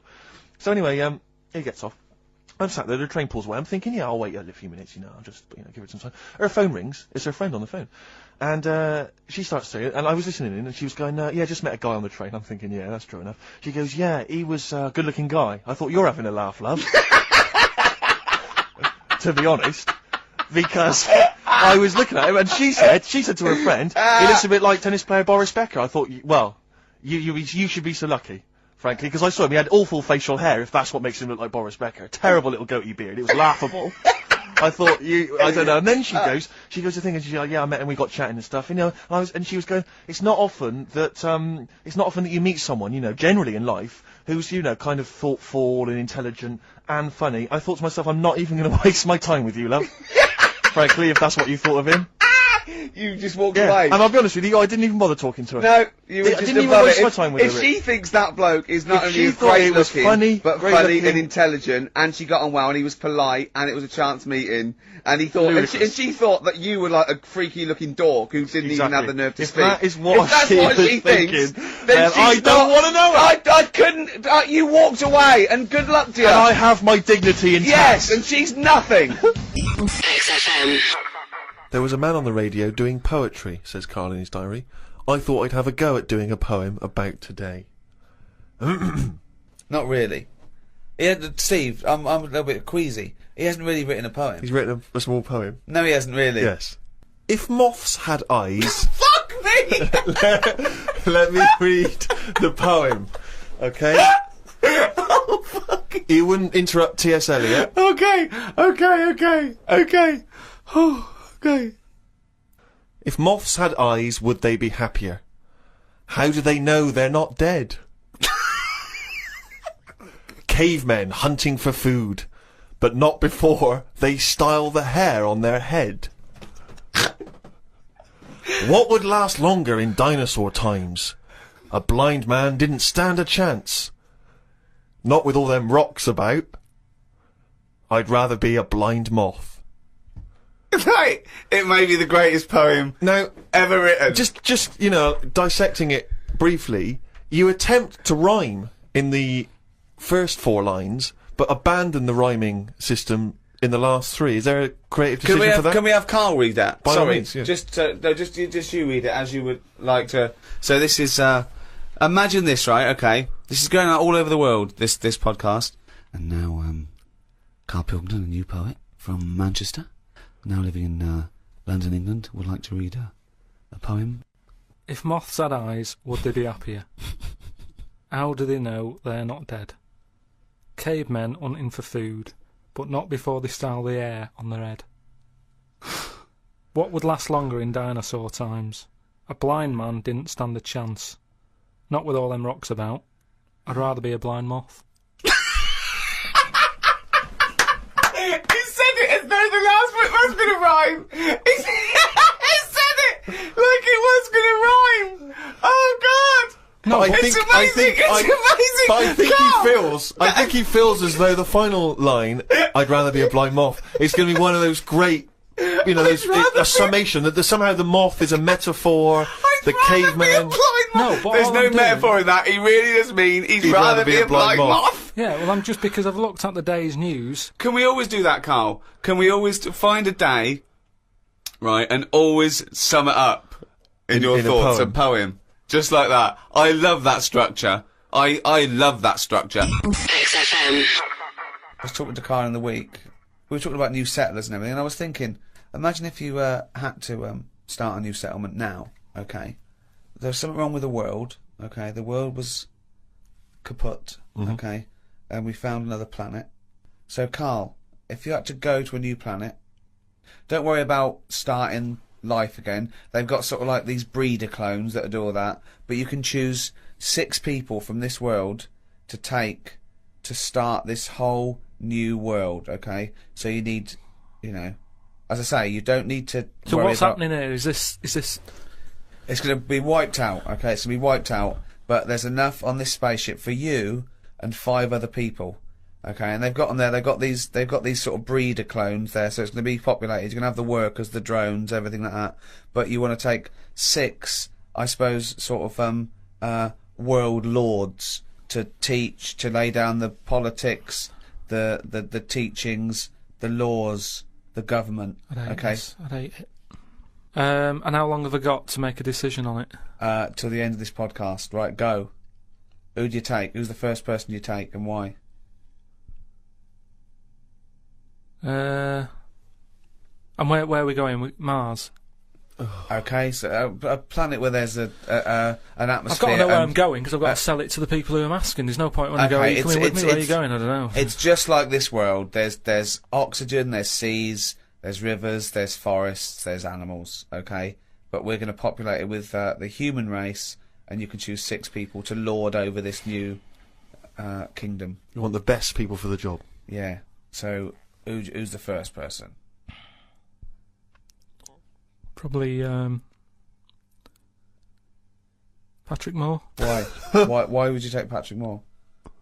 Just 'cause he knows his way about up there, doesn't he? He'll know the way. So just have him. I think that will, whoever I pick next, if they see that he's going, they'll go, right, you know, it's going to be a long Moore's journey as on it board. is. You don't want someone who's going to be going, is it left here? Is it right? Do you know what I mean? And he could play the xylophone on the journey. But Carl Right. is Moore the most useful person to have if you've only got 6, because he may be very useful getting to the planet. No, but I've once always you got wanted to there, meet him as well. I've always wanted a chat, and that'd be a good chance, wouldn't it, when I'm in a rocket? How long's it taking to get to Mars? I don't know, a year. That's what I mean. No, it's so- not Mars, it's somewhere else. Okay, so it's a year to get there and then... Yeah, well, that's what I mean. So it's a good chance to have a chat with him Okay. about stuff. So And I Moore- think he'd be up for it as well, to be honest. Yeah. I think you know. it's why his- do you think that? Just 'cause he spent his whole life talking about what's going on up there, isn't it? And yet he's never been. And I feel sorry for him. You know, most people when they're into something, they get to go to a place, don't they? Sure. People who don't know who Patrick Moore is, he's an 80-year-old astronomer. Yeah, that's what I mean. So let him have a bit of a good life. So Moore's on board. Yeah, Patrick Moore. He's on. Right, out 5 others. 4 others now. Jamie Oliver. Why would you take Jamie Oliver? Just food and that. You just what you need someone, because they say that like you know, you can feel down if you don't eat. He couldn't convince 8-year-olds to eat a carrot. What's he going to do in this brave new world? They're all going to be on turkey Twizzlers. I think he's got the right attitude. He wouldn't be faffing about. Remember, we've landed now on this new world. Yeah. I don't know what it's like. The people who've Listen, made me I go, love Jamie Oliver. I think he's great. Yeah. But he wouldn't be in my 5 people to start a new world. That's all I'm saying. Nor would Patrick Moore, because he knew the way. Well, what chef would you pick? I wouldn't pick a chef. Why would I pick a chef? Because you want someone who's going to, like I say, food's important. When you're low, there's nothing better. If you're a bit fed up, there's nothing better than having a good... But Carl, I don't think you've quite grasped that these people have to start civilization again. They have to be wise people who can make the laws. Yeah. And before you do all that, you need a good meal. So Jamie Oliver, that's his job. It's like when we get there, that's when he kicks in. Right. He's the first one, really, Can I who suggest gets something? going. Just to save 2 places on Patrick Moore and Jamie Oliver, take a map and a cookbook. Okay, who's number 3? What sort of state is this world in? Does it need... Oh, he's going to take a fucking gardener. It's like it's the world, but new. It's that exactly. It's the world, but new, untouched by humans. There've been no fossil fuels burnt, no machinery, no wars, just this Garden of Eden. And you, Patrick Moore and Jamie Oliver pitch up. Plus, who else, Carl? Go now. First thought. Attenborough. Oh, God. Again, he's a genius, and he's a bit of a hero of mine. But I don't know if we need Attenborough. Just because I reckon if it's a new world, you're saying it's the same, but they always say, don't they, that all worlds are different. So I'd want him there, just to sort of, when we're roaming around, because we'll all stick together for a bit, won't we? When we're roaming around. Then they'll be sick of the sight of you. They go, let's lose Karl. But you've got 2 men so far who've got a combined age of about 150. I mean, if you're starting a brave new world, they're, dare I say it, not going to be around very long. Shouldn't you be taking some younger, fresher blood? No, not really, because they haven't lived, have they? These have lived, and they can sort, and they're useful, like I say. Patrick Moore's done his bit, he's got us there. Oliver's cooked us a dinner. Day 2, I reckon we'd end that on day 1 there. We'd have a dinner, we'd all have a chat. I don't think you're thinking of the future. I It's think a you're camping trip. It's Exactly, got I think you're thinking of the journey and then the first night. Okay. So you've got day David 2, Attenborough, yeah. you've got Patrick Moore, you've got Jamie Oliver, you've got 2 other places. I get the feeling that you're not so much recruiting people for a new world as I'm a celebrity, get me out of here. As a dinner party with Yeah. people you'd like to meet that you've seen on the telly. Oh. Come on, 2 more. I'd take someone who's a bit daft. Just so... No, you don't need to, Karl. That's covered, believe us. Yeah, No, believe that's what I mean, though. I don't want them having a go at me, going, why are you here? I'd point the attention somewhere else. to text someone else who'd sort of wind them up. So Who's that then? Paul Denan or someone like that. It really is. I'm a celebrity. So you've got Patrick Moore, you've got David Attenborough, you've got Jamie Oliver and Paul Denan. They're starting life again. Okay then, brilliant. Oh God. Right, one more. This is amazing. This is going to be. I'd love to go back and visit this in 1,000 years. What teachings they laid down. Oh God. Don't know. It'd have to be a woman. I think you got to have a woman in that little group, haven't you? Who's could have another woman chef or. It's mainly eating. He's got that covered with Oliver, but no, he's got to take Nigella in case he's in a cream cake kind of mood. Oh God. Delia Smith was furious. She packed her bags and everything. Or a nurse. Now you're thinking. Abby Titmus. XFM. Tell the story about the manhole cover. Right, in the same magazine as the one with the cat and the fire and that. Don't tell me that story again, it gives me the shivers. Yeah, a cat that's got a weird expression on his face is against God. Anyway, this isn't a scary story, this was just, like physics. Physics. Yeah. It was going on about the, nuclear bomb and how powerful it is. And, they put a manhole cover on top of one. Okay. Blew it up. Yeah. Never saw the manhole cover again.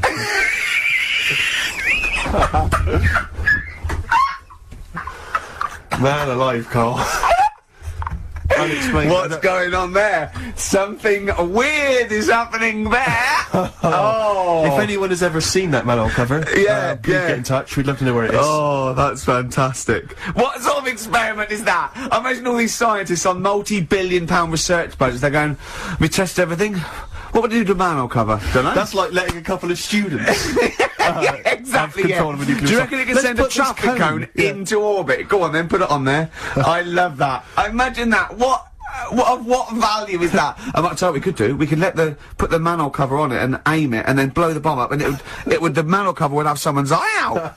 Fire it. See if you can fire manhole covers off the nuclear bomb. I love it. Tie bangers to a bomb. See if it's louder. XFM. I'll tell you what, right, I'll tell you how focused I am. What? Got some new ideas for you. Go on. Well, they've all been blinders in the past. Go on.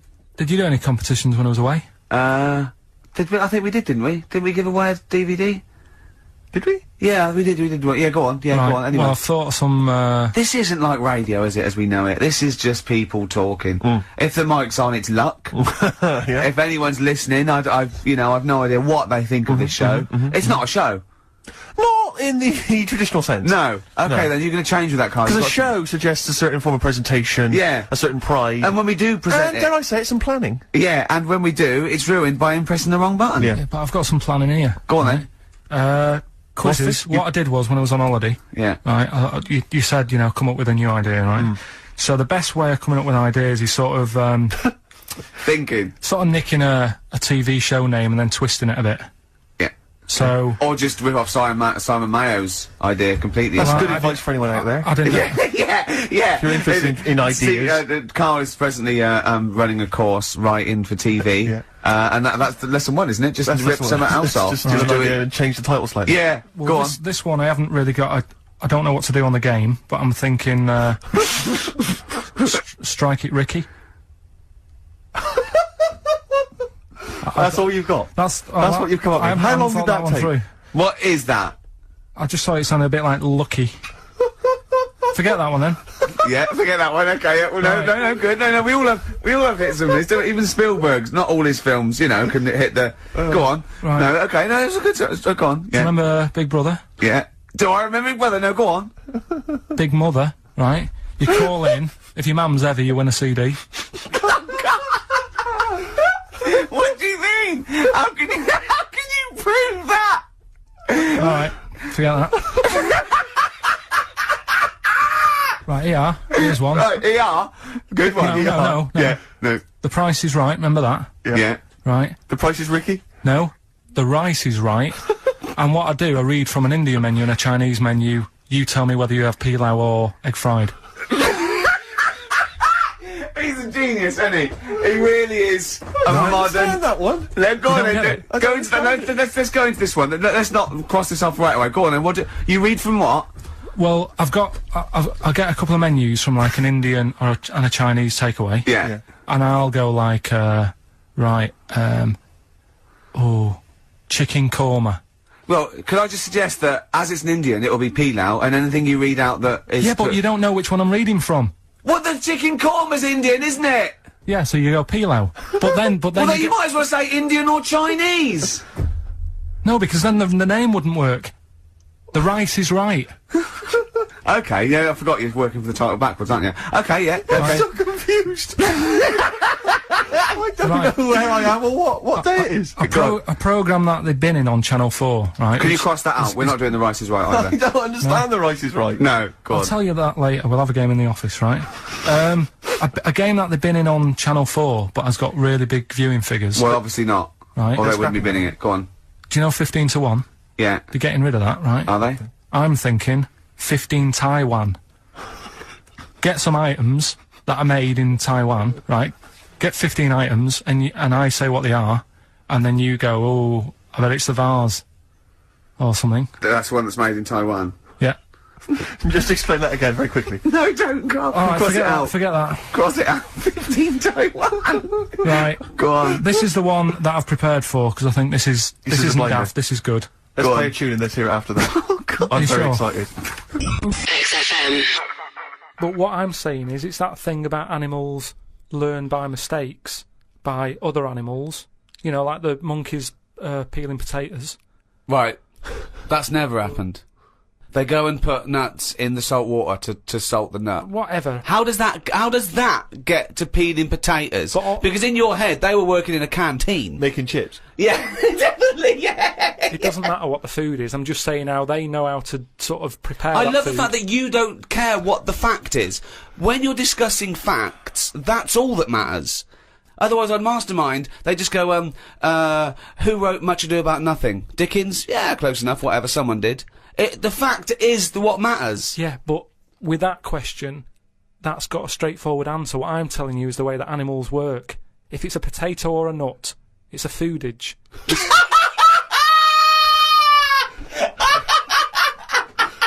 And once again, I return you to my question as before. What's your point?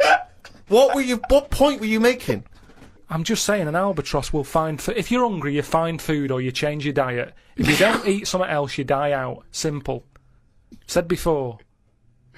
If you want a pie, but they haven't got any pies, you have a pasty. Alter your diet. And an albatross... Drastically. Yeah, pies radical. Yeah, completely changing my diet. No more pies. What are you eating? Pasty. Brilliant. I'm not going to eat quiche anymore. I'm going to have a tartlet. XFM. I was talking to someone as well recently who, utterly convinced, and you get this quite a lot, don't you, especially Americans, that, Elvis Presley's still alive. Yeah. And I think, wasn't there some statistic, like, more people believed Elvis was alive than believed evolution? Was that right? Yes. Something like that? No. No, it's something worse than that. It could be something. It was something like that. It's something like, I don't know, It? it's something like 42% of Americans believe that Elvis Presley has faked his own death and is still alive, right? Yeah. And there's this whole book that's been written about it, because, Karl, you might be interested in this. I know you're always fascinated by things that have been written down and therefore a gospel. Yeah. And that you don't have to revise yourself. You just learn off Ian Wright. Yeah. But apparently, the reason that Elvis is still alive, is that there's a number of sort of pieces of evidence. One is that none of his family could agree which colour pyjamas he was wearing when he died. That's evidence, apparently. Apparently, you know he was an honorary member of the FBI. Well, apparently his signature appears on FBI documents well into the 80s, long after he should have died. Apparently no one can agree. There was sums of money that only... Yeah, a lot of fat people in dungarees have seen him. Yeah. There's sums of money which apparently only he could have given authority to have transferred to other bank accounts they've moved. Yeah. So this is all evidence that Elvis is still alive. And a lot of people, I was talking to this guy and he was saying, yeah, well of course the thing is, the pressures of fame were too much for him, that he faked his own death so that he no longer had to be this huge icon, you know, he could live an ordinary life. And my query has always been this: if Elvis faked his own death, do you think the method he'd have chosen is to have shat himself to death whilst on the toilet? Yeah. Yeah, but because he picked that, nobody will doubt it. Right. Elvis went to the FBI. Yeah. What do you make of it? Well, exactly. So, what we're saying, Karl, is that there was lots of methods open to him, you know what I mean? It's all like, he didn't go to his secret police and go, oh, I'm fed up, I want to fake my own death. You know what I mean? And they go, that. Yeah, and what methods have you got? I like to be found, shit myself down the toilet. You like to do what? I want to be a big, fat mother on the toilet, just shitting myself to death. Right, on my ankles. No, Elvis is a good idea. I'm just wondering if there's maybe something a little bit more glamorous for your favourite death. I mean, you could take a bullet for the president. What, and shit all over him? Just shit No, myself? we know crap at all. That'd be what you No, you just take a bullet for him, or you could. There has to be shit involved. Why has there got to be? There has to be shit involved. Why has there got to be crap? I want this way. Make it happen. Yeah, it's probably Karl, head in hand, look. XFM. I've just educated you. Yeah. Right? And I watched The Office Christmas stuff on last Sunday. Do you enjoy it? I think it was good. Good. I think it was good. Thank you it was very up there with one of my favourites. The second one's good. Yeah, okay, the second one, there's more the paybacks in the second one, the first one's more set up. Yeah. So, you know, I'd have thought people would like the second one more. Yeah. So that's nice. That's a nice critique. Thank you, Karl. But there was something in it you did about cavemen. Cavemen? You said something about, it was a fact about cavemen, and you sort of only half did it. You didn't give the full information, like... What? Like I do in that. You just... Where was it? What bit was it? It was the bit when you were talking about getting a woman, I think, or you were talking about breasts, or... Oh, the one where I said... the reason women have cleavage is it reminds men of buttocks, because when we were cavemen we used to do you from behind. Yeah. Yeah. At the blind date, yeah. Is that a joke, or...? Well, I was hoping it was funny. We would... Oh, you mean... no, I don't know. Yeah, I think I did... I think cleavage is meant to represent... In a sort of Desmond Morris pop sort of anthropology type way, I think I've seen that before, that cleavage represents... buttocks, and I imagine, you know, cavemen probably did do it from behind. I don't know what you want to know, Karl, really. It's in a sitcom, it wasn't a documentary. It looked like one. Yeah. Brilliantly directed to look like one, I'll give you that. No, but what you're saying, so blokes like... Yeah, I think cleavage is represented like buttocks, because obviously buttocks were much more of a sexual organ, evolutionarily speaking. Breasts were to actually bring up, to suckle young, but, and were a sign of sexual maturity, so you're ready to mate. But whereas, Karl, I'm not an anthropologist, mate, I'm struggling here, what do you need to know? But yeah, I imagine that the cleavage reminds you of an arse. Right, well, if it's all about arse, why don't gays like a little bit of tit? No, do you know what I mean? You've done me! So the question put to us today on XFM 104.9, please call me $1, is, if it's all about arse, then why don't gays like a little bit of tit? I was worried if it's all about arse, why don't gays like tit? If it's all about arse, why don't gays like tit? Just call in with your... Thanks very much for tuning in. This is in Children's TV. If it's all about arse, why don't gays like tit? It's still been an hour and a quarter before we got round to gays, so it's getting too late for the appearance. If it's all about arse, why don't gays like a bit of tit? Is the question. What a brilliant question. Well, if you're an anthropologist or a psychologist, a doctor, a gay, please call in. If it's all about arse, this is the question. I'm not convinced by this whole, cleavage looks like an arse, that's no, not Steve, nor am I. It's a bit of mock anthropology. I didn't think it would be under scrutiny. I think it's more likely that the reason men find cleavage attractive is because they know there's a lovely pair of Bristols down there. Yeah, so look like, here we are. If that's what's on show... Exactly, imagine what's down below. If that's in the front window, right, what's you got to go into the shop? XFM. Right, Scrooge, right, is the film that I'm in. Thought I'd do a Christmassy one. Okay. Right? Yeah. Get people in the Christmas mood and that. Yeah, you have got people in the Christmas mood. You're like Santa visiting them. Right. So... It's you in the film Scrooge? Yeah. Which version of Scrooge? The old one. Is it if it's just you moaning with bells, I'll be annoyed. Right, that is essentially Scrooge. yeah. Right, Scrooge, listen to this, and then there's some question at the end. All right. And you can win some stuff and that. Yeah. Alright? Yeah.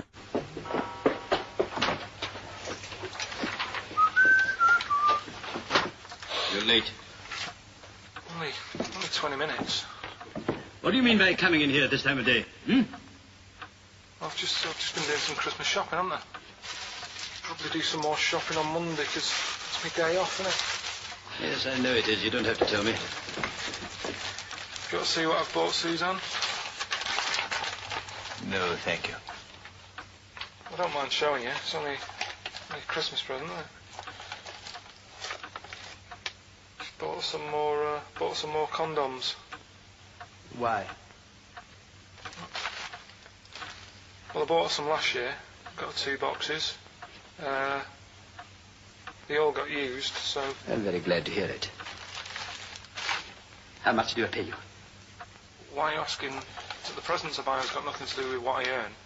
Like I say, if I won the lottery, I wouldn't go mental on her. Do you know what I mean? I probably wouldn't even tell her, because I think she'd want to travel around the world and all that, and I'm not into that, to be honest, so I'll probably keep it quiet. Why? Well, once you've been around the world, where do you go next year? Each to their own, though, innit? You know what I mean? Well, what do you want? What for Christmas? Not that fussed, really. I knew it's just as well I'm not that fussed, because do you know I do some work at XFM? Do you know what they're giving me for Christmas present? Nothing? No, might as well have been nothing. 2 CDs. That's it. I was well fed up. I'm sure you were. They give you a list of about 30 albums and you get to pick 2 off the list. So I've gone for Kings of Leon album and the Best of Bob Marley. Mr. Marley has been dead these 7 years. In fact, he died 7 years ago this very day. Did he? Do you know what sort of donuts Bob Marley likes? It's not my business. No, it's not a proper question. It's an old Peter Kay joke. He likes the ones with jam in. Do you get it? Garlic bread. It's good, isn't it? Excellent. Oh! Carl, well done. Karl in Scrooge there. The only man more mean and depressed generally than Ebenezer Scrooge. Oh dear. Oh. What's the question, Karl? Well, if people have been listening from the start, right, what albums am I getting? Yeah. Is that good? Mm-hmm. Good, yeah. What albums am I getting from, for working for this place for 6 years? Alright? Ricky.Gervais at xfm.co.uk. XFM. Hippopotty News? Hippopotty News. Right, well this one, it's, I'm not going to take the credit here. I heard Christian talking about this on breakfast, right, because it's a good story that happened. Basically, I don't know if I told you about it last week when we were having our spaghetti, but, I think you did. Right, I know what it is. I know what this is. Okay, I've not heard this. Right, there's a little midget. Right, there's a circus. I'm loving it already. Circus going on somewhere. I think it was in America. Yeah. And is that present day or old times? I'm talking like in the last 3 weeks. Okay. Right, little midget. Circus, really packed out show. People are loving it. Right, Steve, you'll ask the same question I did. I know. So there's a little midget jumping up and down on a trampoline. What sort of circus is this? Right. I'd pay good money to see it. So everyone's clapping, and he's getting carried away. Because he can't believe they're loving it. I didn't know they'd like a little person on a trampoline, but they love me. But you know what it's like when, if there's a crowd of people sort of encouraging you to sort of go higher and stuff. Yeah. And I'm sure he knew it was getting out of hand. But he was jumping and he was coming down, they're all going higher, and he's going really high in the air, right? So he's doing this, crowd are clapping. There's a hippo, right, just sat next to the trampoline, getting ready to come on and do his act. Oh, right, I thought he was in the audience. That's it, getting ready to do his act, Steve. Yeah. So he's a ventriloquist. What do you mean he's sitting by the trampoline waiting to do his act? Because it's... Why does he sit in the dressing room and they go...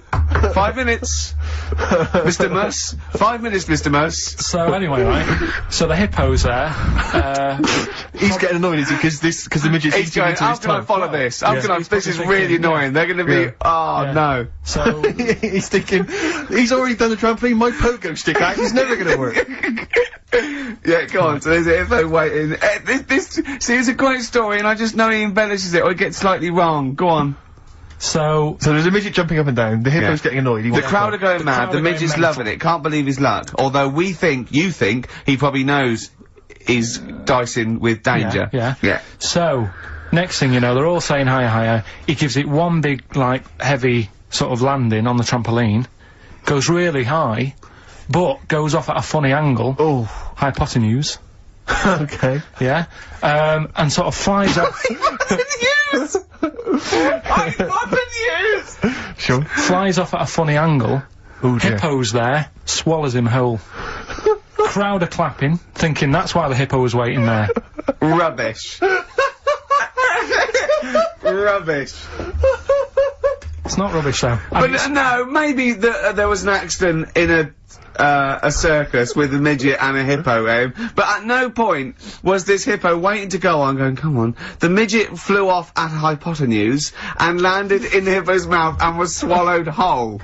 This is what you embellish it. That is great. And what's I have to say though, Rick, when I heard midget, trampoline, hippopotamus, I was thinking accident waiting to happen. Yeah. So. Yeah. Maybe, I mean... It is that, you should never put those three together. Never. It's a recipe for disaster. Everyone knows that. Midget, trampoline, hippopotamus, are you mental? You're asking for trouble. Well... You know, when he told me it, he said, and the midget, he didn't mention the hippopotamus, and he said the midget went on, and soon he fell off, and the hippo ate him. And I said, sorry, what was the hippo doing there? He went, it's a circus. I've never heard of a circus having a hippo. What do hippos do? What can they do? You can't train them, can you? What do you... Aren't they, like, very deadly? They're huge, aren't they? You can't have a hippo in a circus. You sure? You're not thinking of Zippo? He's neither clown. Yeah. No, and it wasn't some sort of, where Zippo was eating a midget, and it's some sort of horrible sexual act. No, it was definitely, I heard it on breakfast, right? Oh, okay, sorry. No, it's definitely fact. Yeah, okay, right, okay, good. XFM. We've just had a couple of people, Sarah and Claire, call up and wish us luck for the BAFTAs, but for some reason they want one of us to do an impression of Leslie Phillips. Can't do it. I Doesn't he say ding dong? And hello and all that. That's not bad. But I want Karl to do it though. Yeah, go on, Karl. Go on. Hello. Well done. Say ding dong. Ding dong. Nice. Yeah. Do we do any other impressions? No. Go. Hello. Do that. Hello. Yeah. You look like a ventriloquist dummy. Hello. Brilliant. Oh, Karl. Do, my name is Bond, James Bond, as though it were Sean Connery. My name's Bond. James Bond. Do that, go on. My name's Bond. No, do it as though you were doing an impression. Sean. So I'm trying to be Scottish? Well, yeah. Well, yeah, sort of. Perhaps a bit more specific than that. Sean Connery. My name's Bond. Keep going. My name's Bond, James Bond. Like Jimmy Stewart. It's not bad. This is the best fun. It's like having your very own Fisher-Price toy for 2 hours a week. It's great. Do Roger Moore. Do that. Roger Moore. Phyllis Pierce, Percy Sugden. I'm licensed to kill. Anyway, she just said. No, this is a great game. No, that's we'll come back to this another time. Yeah, anything you want Karl to do. XFM. The little cheek of the freak that we've gone for anyway. The what? The little freak of the week. Yeah. Cheeky freak of the week. We've gone for this Siamese lad. Okay. Right. Happened back in. You can't have a Siamese lad, can you? All right. Yeah. This Siamese twins. Happened back in 1693. Oh, he's got a date. Blimey, that's the first time ever. Yeah. And all it was, he was doing all right for himself. He used to go on like those circus things he used to do. They're two people you're talking about, Karl. It's got to be going to him. All right then. All right. They did this circus show, right? Yeah. And everything's going well. They're selling out the tents and stuff. People coming to see them. Yeah. He was doing all right for himself. Yeah. Right. Sorry, before I said that, did you think a Siamese twin was a man with two heads? Well, it can be, can't it? It depends. There's two people, they're conjoined. No, but it depends, doesn't it? The one that I shown you in that book that time was a fellow with two heads. No, it wasn't. That was a stupid picture in one of your stupid books that he had a growth that looked a little bit like it had a face on it. It wasn't a man with two heads. You're the same sort of people who send potato chips to restaurants and say, doesn't it look like Norman Cook? Yeah. It's not two heads. We'll bin this feature. No! No, it's just... They're two people. They're two people. Conjoined twins. Yeah. Right, so these... They just happen to have a similar taste in clothes. Okay. Anyway, so they were doing alright, and it all went wrong when he crossed the road, got run over. The lad with two heads got run over. That's it. What? How is that Cheeky Freak of the Week? Just because he got my interest, and I kind of thought, why didn't he just look both ways?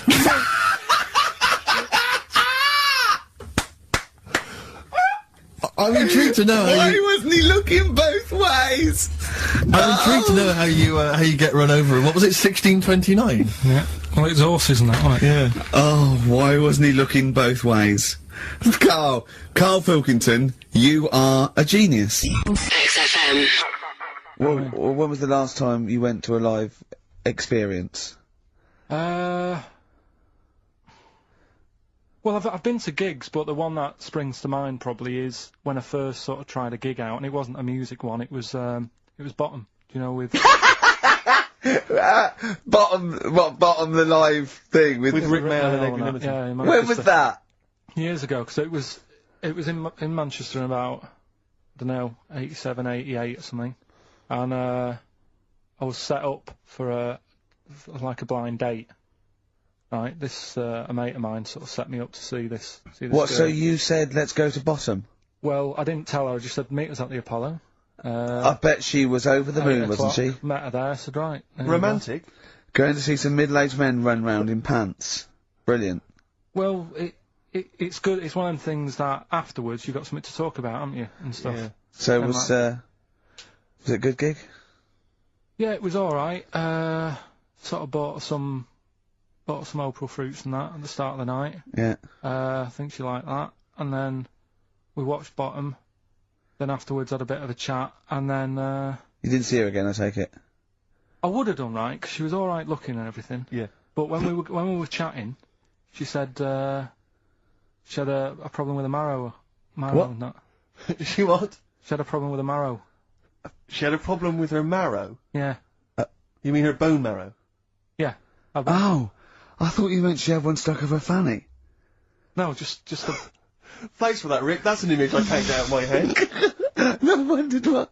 Oh, I see. A marrow. I thought you meant a marrow. Her marrow. And is that serious, that? You see, I just was put off it, because I thought... If you Well, I think it's more serious than a problem with a marrow. Yeah. I mean... With a marrow and that. It's an idea if you're bored with butt I love it! I love it! Everything he says is like someone from Kes. It was just that thing that... You didn't want to go out with a girl who might be ill in some way? Well, yeah, I thought, what's the point in spending time with her, spending money on her and stuff, and then she's gonna die on me? Oh! No, but seriously... God! No, but I'm just... See, this is what annoys me. You asked me to be honest, but I'm just saying, what's the point in me getting upset and stuff? No, but it's not it was the one thing you said, what's the point in spending money on her if she's gonna die anyway?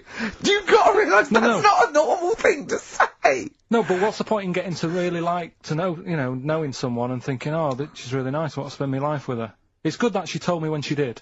Karl! What, during Bottom? This is the most amazing thing you've ever said! Well, Steve, don't you understand what I'm saying? But no, because... What? Well, firstly, it's the assumption that she's going to drop dead and you're going to think, I'm well, not I just bought some April fruits, I'm livid. I don't know what it means when you've got a problem with a marrow and that, but she looked pretty serious when she was talking about it. So I was like, oh... Christ almighty! I don't understand what's so bad about it. Play a record! I'll tell you. I'll explain to her during the break. XFM. Now, Karl, the big question, as we know at the moment, is whether we're going to let you do songs of phrase or not? Rick, I should tell you now, there has been a flood of... Oh, no, there hasn't. Sorry, I was thinking there'd been a flood of emails, but it was people agreeing with you, Rick. I know Tony Blair has been trying to get through. Yeah, exactly. I'm just checking the emails. No, there's absolutely nothing supporting you, Karl. No one gives a side either way about No, well, that, that's not then. fair. There were a couple of phone calls, weren't there? One was a guy saying you should. I think the other one was you, Karl. Was it phoning from the kitchen? Can we do it? Can we do it? Right. No. If you don't like it, we won't do it next week. But I've made it. I don't know why you did that. We thought of lots of stuff that you could do. You chose one where you have to have 10 words and 6 songs to choose. You haven't got Twix. I don't know what you've substituted Twix for. Okay, I mean, I've got to say now, I'm going to sit on the fence, so I'm quite intrigued. Okay, right. What have you substituted Twix for? Well, I can't tell you. Of course you can. No, I can't, because people have to listen to it and work out. Alright, let's just hear it. Let's hear it then. No. They know what, they have to know what the word is, they have to tell what the song is, or the artist. I prefer just to play it. No! You've got to tell them what it is, because they might not even know what word they're looking for. Let's hear him out. Rick, right. Please. Right. Democracy, that's what we're fighting for. Come on. Right, you turn them up. Right, okay, I'll put the headphones on. Go on then. Right. Okay, so, hang on, the phrase originally was... you never see an old man eating a Twix. Right, and we're trying to identify a number of songs which you've used to make up that phrase. And you email in xfm.co.uk/Ricky with as many as you can get, and whoever gets the most right can win It's some so stuff. complicated. This is so complicated. Right, here we go. I'm baffled by the email address. I couldn't figure What's that the out. email address again? xfm.co.uk/Ricky. Right. Right. And there's some link on there, is there? Yeah, that you just press and it comes through. Or isn't that? Right, here we go then, right?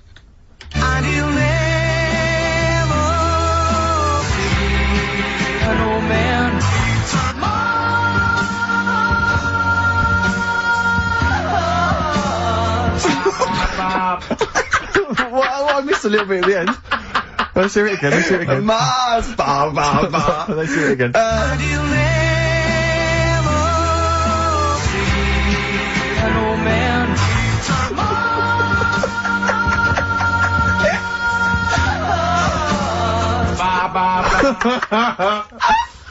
Oh no. Oh God. Okay. Right, we'd say the prizes, Steve. Right, so how many songs were there? Do we know? I think there was 6. You think there was 6? And you'll never see an old man eat. It might be 5. 5 or 6. Yeah. Anyway, why not email in the answers and how many there were, and you might be in with a chance of winning on DVD the original series of Citizen Smith with Robert Lindsay. That was good. Paul Whitehouse's Happiness, the first series of that on DVD. We've also got a couple of CDs here. The Best of Britpop, Live Forever, Oasis, Blur, Radiohead, and all the rest of them on there. Right. Supergrass's current album as well. That's I think it's the current album. Yeah, it is. And okay. Less convinced by this one. If I tell you that some of the artists include Delamitri and Deacon Blue, then I know you'll be rushing out later, Rick, to buy this. Scotland Rocks. A compilation of... Is Wet on there? Let's see. What about Biss? What happened to Biss? Let me see, I'm not gonna... I tell you, it doesn't... I mean, we've got Gun on there. Oh, yeah. We've got... Oh, baby, lately. Aztec Camera. Yeah. Big Country, obviously. Proclaimer's not on there. Wait a minute, where's Runrig? There they are. There they are. And, obviously Rafferty, Baker Street. Do-do-do-do-do-do. Brilliant. So that's definitely worth, entering for, surely. So, xfm.co.uk/Ricky. Play it one more time, Yeah. just in, right.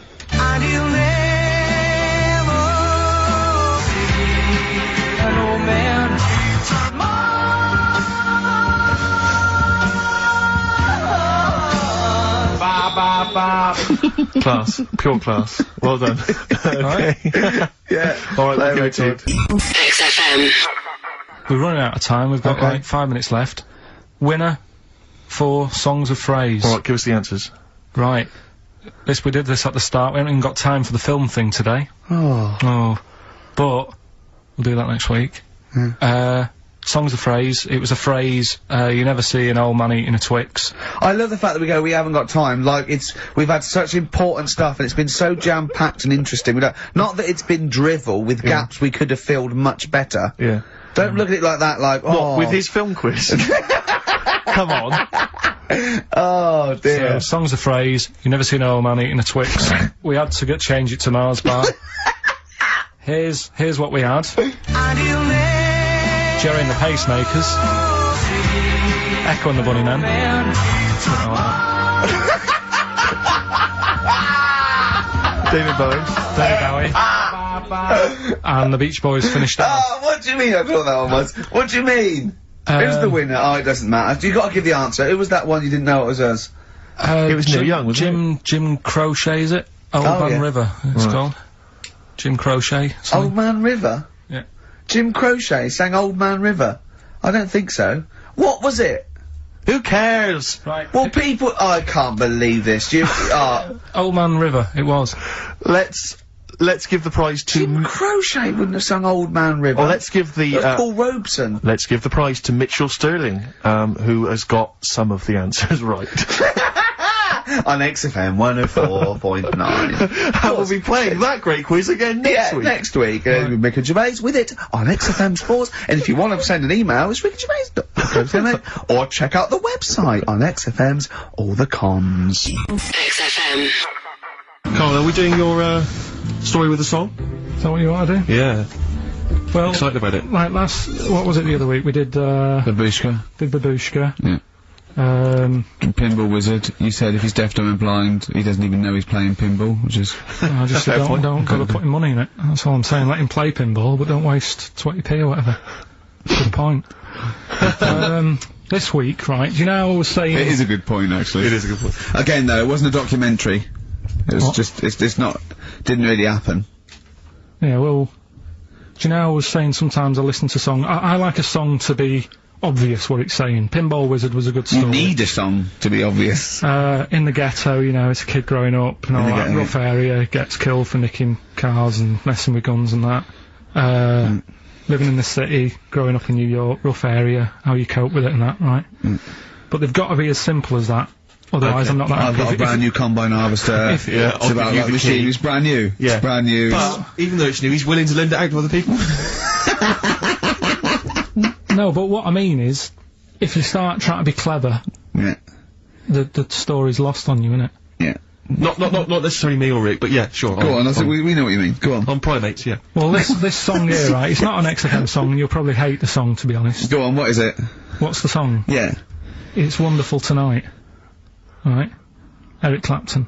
Okay, it's alright. It's a sort of bluesy sort of ballad from the late 70s. Yeah, it's alright. But I'm always arguing with Suzanne, because every time I hear it, I'm getting different pictures in my head.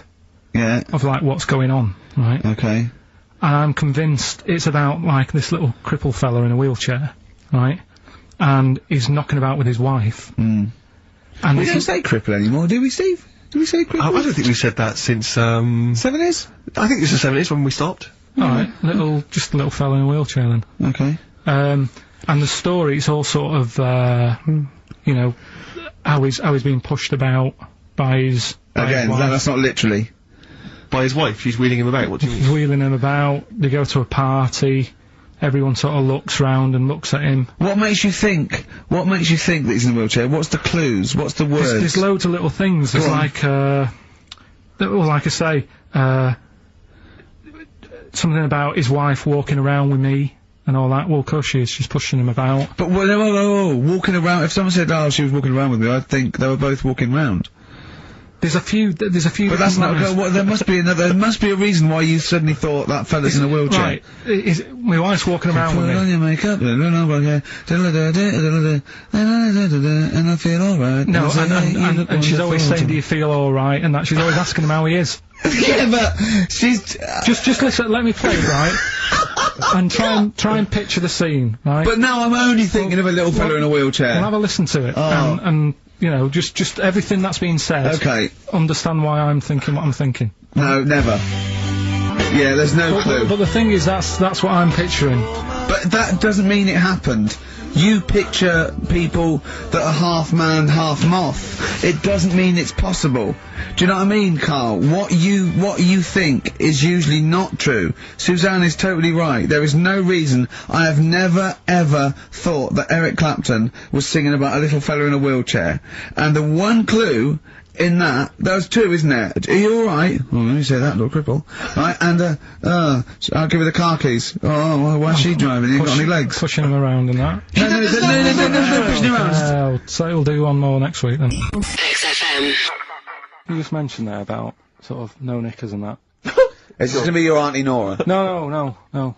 Right. It's just, you know, like the last flat that I lived in, I always had a good view across the road and I could see, it was the hairy... There was the hairy Chinese kid. Not the hairy Chinese kid, he was just a Chinese kid, actually. Yeah. Yeah. Running Because about. that's rare, isn't it? Hairy Chinese kids, very rare, isn't it? Yeah. There's only one official sighting, isn't there? In one of those shit little magazines that you buy.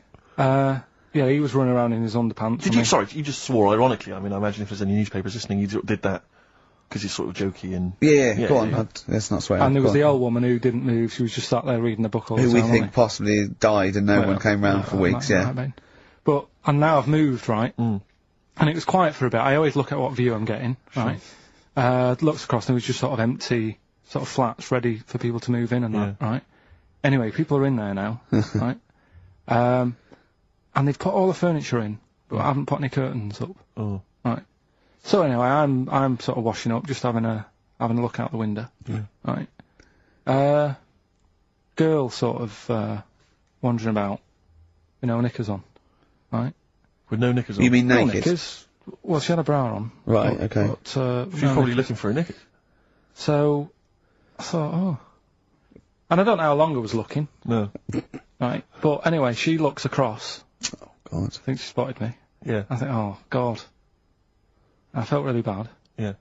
I said to Suzanne... Sorry, is this some sort of Peeping Tom confession while the Telegraph are listening? I've no idea. Well, it's not, that's the thing though. Peepington. If I was peeping, she was peeping as well, because she was looking over. Works both ways, doesn't it? Yeah, but yeah, all she could see of you was your bald head. Yeah. No, but and your hands moving as you were washing up. And some white-looking substance rotting up. Particularly stubborn stain on this glass. Yeah. Oh, God. Imagine that. Imagine if she looked across. I'm assuming the sink is lower than the window. But didn't she just, like, just cover up or something? Or she looked back and go, oh, you looking at my fanny? Well, the thing I did... What? I thought, oh, just sort of drop me boxer shorts. Because I What? thought... Well, Suzanne said, what are you doing? What are you talking about?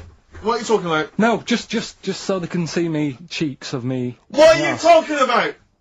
No, because I thought, if she thinks I'm walking about in the nude as well, then we've both got something out of it. Karl! This sounds like a bad excuse in court. I know. This is... Or the plot of a film on Channel 5. I mean, this is like the doctor who got done, right, for exposing himself to a patient, and then painted that little thing, that you look down their throat at pink. Yeah. And going, this is what they saw. yeah. No, so sorry, you were looking at a woman dancing around naked, right? So, the only thing you could do was immediately drop your boxer shorts. So she looked across, saw you fully clothed, saw you took your boxer No, she wouldn't have done, because it's sort of just the top half and the sink's at a side angle, so I was sort of looking out. So she wouldn't have seen your trousers then anyway? No, she did. I moved in front of the window more. So you then made them... you actually climbed in front of the window. Oh, this is amazing! So you climbed in front of the window to show off it wasn't your naked obvious. lower half. Susan said, what are you doing? And I bet she did. What are you looking at? I sent you in here to clean up. What are you doing? I'm just taking my trousers down, standing over the window. Why? Because there's a naked woman across the road. What do you think I'm doing, Suzanne? I'm exposing myself while looking at some free fanny. Leave it. What's up with you, Suzanne? Leave it then, leave it. Christ. Are we doing Rockbusters or what? Yeah. Oh, she sent you in there to read up on Einstein. She comes in and finds that. Oh, brilliant! Anyway. Wait a minute, can I just check? A final question. What did the woman across the way... What happened? What was her I reaction? didn't look again, I just thought you've seen a bit of action as well, we're both happy. Let's leave it. Brilliant. So were you waddling around like a penguin with your trousers around your ankles? I just was walking about and Suzanne said, what are you doing? I said, I'll explain to you in a bit, but don't look out the window, because then it's Excellent. obvious. Then he sees, she calls her husband to look at Karl walking around naked. He goes, oh, she's got a... Quick, Suzanne, get him out. There's only one with England. Get some more friends. They've gone one more. Anyway. Brilliant. Right, play a record and come back to Rockbusters. And Monkey News. We haven't got enough time. Do Rockbusters. Oh, God almighty. XFM. I'll tell you something I do know. Go on. Right. But I can't really get a question out of it. Go on, just tell us. There's a shadow somewhere. any good, is it? I'm loving it No, already. right. There's a shadow. I think it was in America. Yeah. And it's on a quiet road. I'm guessing somewhere like Boston. That's what you mentioned. Okay, Right. no. Somewhere like Boston, and people at night used to see this shadow moving about, and they'd go, "What's that?" Right? And it got known. The town, the little local town, got known for this shadow, but it didn't cause any problems. People What are you talking about? Well, it was like, You've lost me. What are you talking no, about? do you know like some places get famous, like Scotland's got the Loch Ness Monster and that, but No, it doesn't go cause on, any. yeah. But it doesn't cause any problems. It does exist, go on. Right? So there's this shadow walking about on the road. And, What do you mean? No, what, see, again, rubbish. Right, so it's walking Nonsense. about. Where did you read this? Where did you It's see walking this? about. This was on the internet, and I'm sure. Sorry! Sorry! I thought it was shite. I didn't know it was on the internet. Right, so this shadow is moving about, and Independently of an object. yeah, and the local mayor and that is like, yeah, it's a bit weird, but it's not harming anyone. The mayor involved! Was he elected to that post? Hey, Mayor, we got a problem down here. Seems like a shadow. Well, it's not causing any. No, it's Is just it causing any problems? Yeah, go on. But that's the thing. It was left for years, and then it did start causing problems. I see, that's it. If you leave these shadows to go unchecked, Rick, they go crazy. Yeah. You let them run amok in the city. Yeah. You've got to stab What around did it do? on What did it Roman do? shadows. What did the shadow do? It was pushing people off the bikes. It was what? It was pushing people off the bikes. Oh! I'll find out more for that next week. Right, that'll tease Oh, them. you're a maniac! We'll do more on that. We haven't had time for educating. Please never have children. Right, listen. Just promise me now you'll never have kids. XFM. Right, come on then, Carl. Right, so the film is Kes. You got to listen to it properly. At the end, there'll be a question about what's happened in there, so you got to listen, take it all I in. love the fact that in pole position, in positions 1 and 2 of his favourite films of all time, is The Elephant Man and Kes. Yeah. That's brilliant. Yeah. Go on. All right.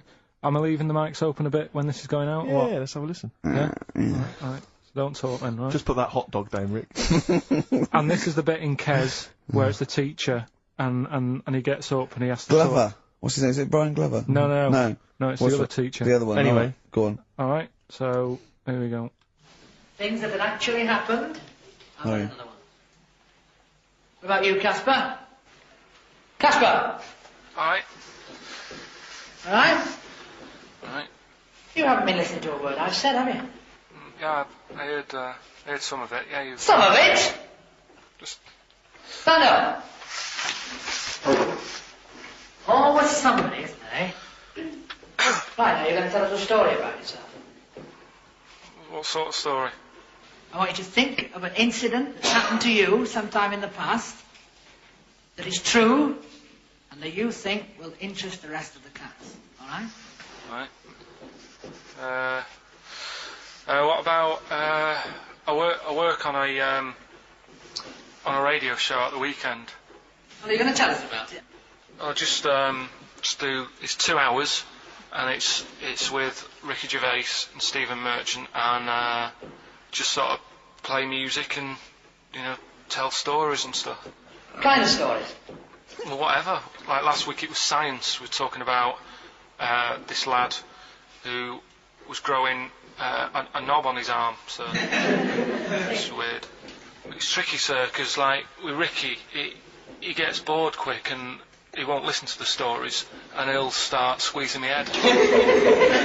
All right. I'm not interested in what he does. That isn't normal, is it, sir? That. I mean, it sure is a bit gay. Is he? Just messes about, though. Do you know what I mean? I try and like come up with good stuff, like monkey news and like quizzes and stuff, but then he'll just, Ricky will just mess about. I mean, on Saturday he did it again. He squoze me head. How do you spell that?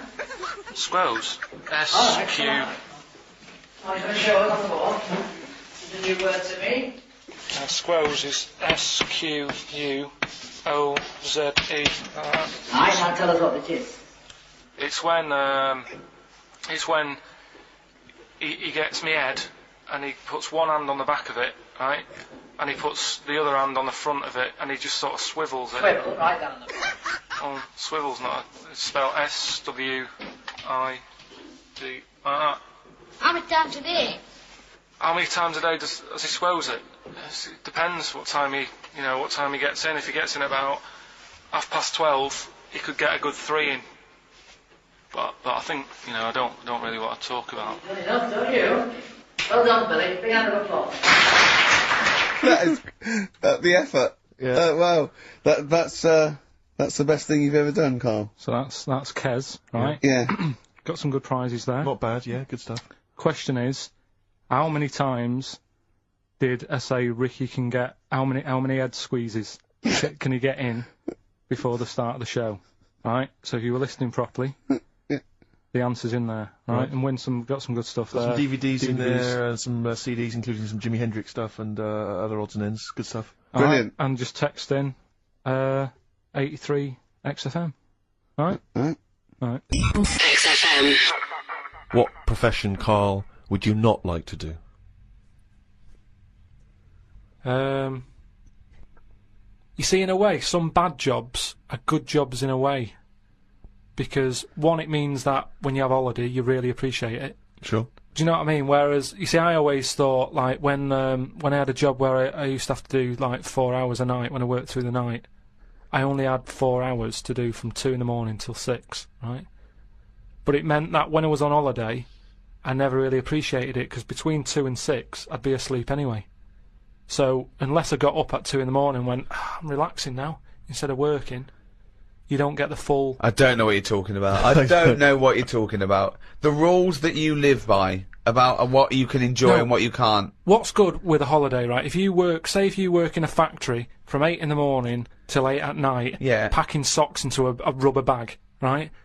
Between 8 and... What time did I say my shift was? 8 and 8. It's a 12-hour sock packing job. It is murder. I also like socks into a rubber bag. Yeah. I love to get my socks in a rubber bag. And also, he forgot the timings immediately. He said the sentence, then it went out of his head. If you're packing from what time did I say it was? What are they packing? So, alright, so you're a sock stuffer, you do a 12-hour shift. Yeah.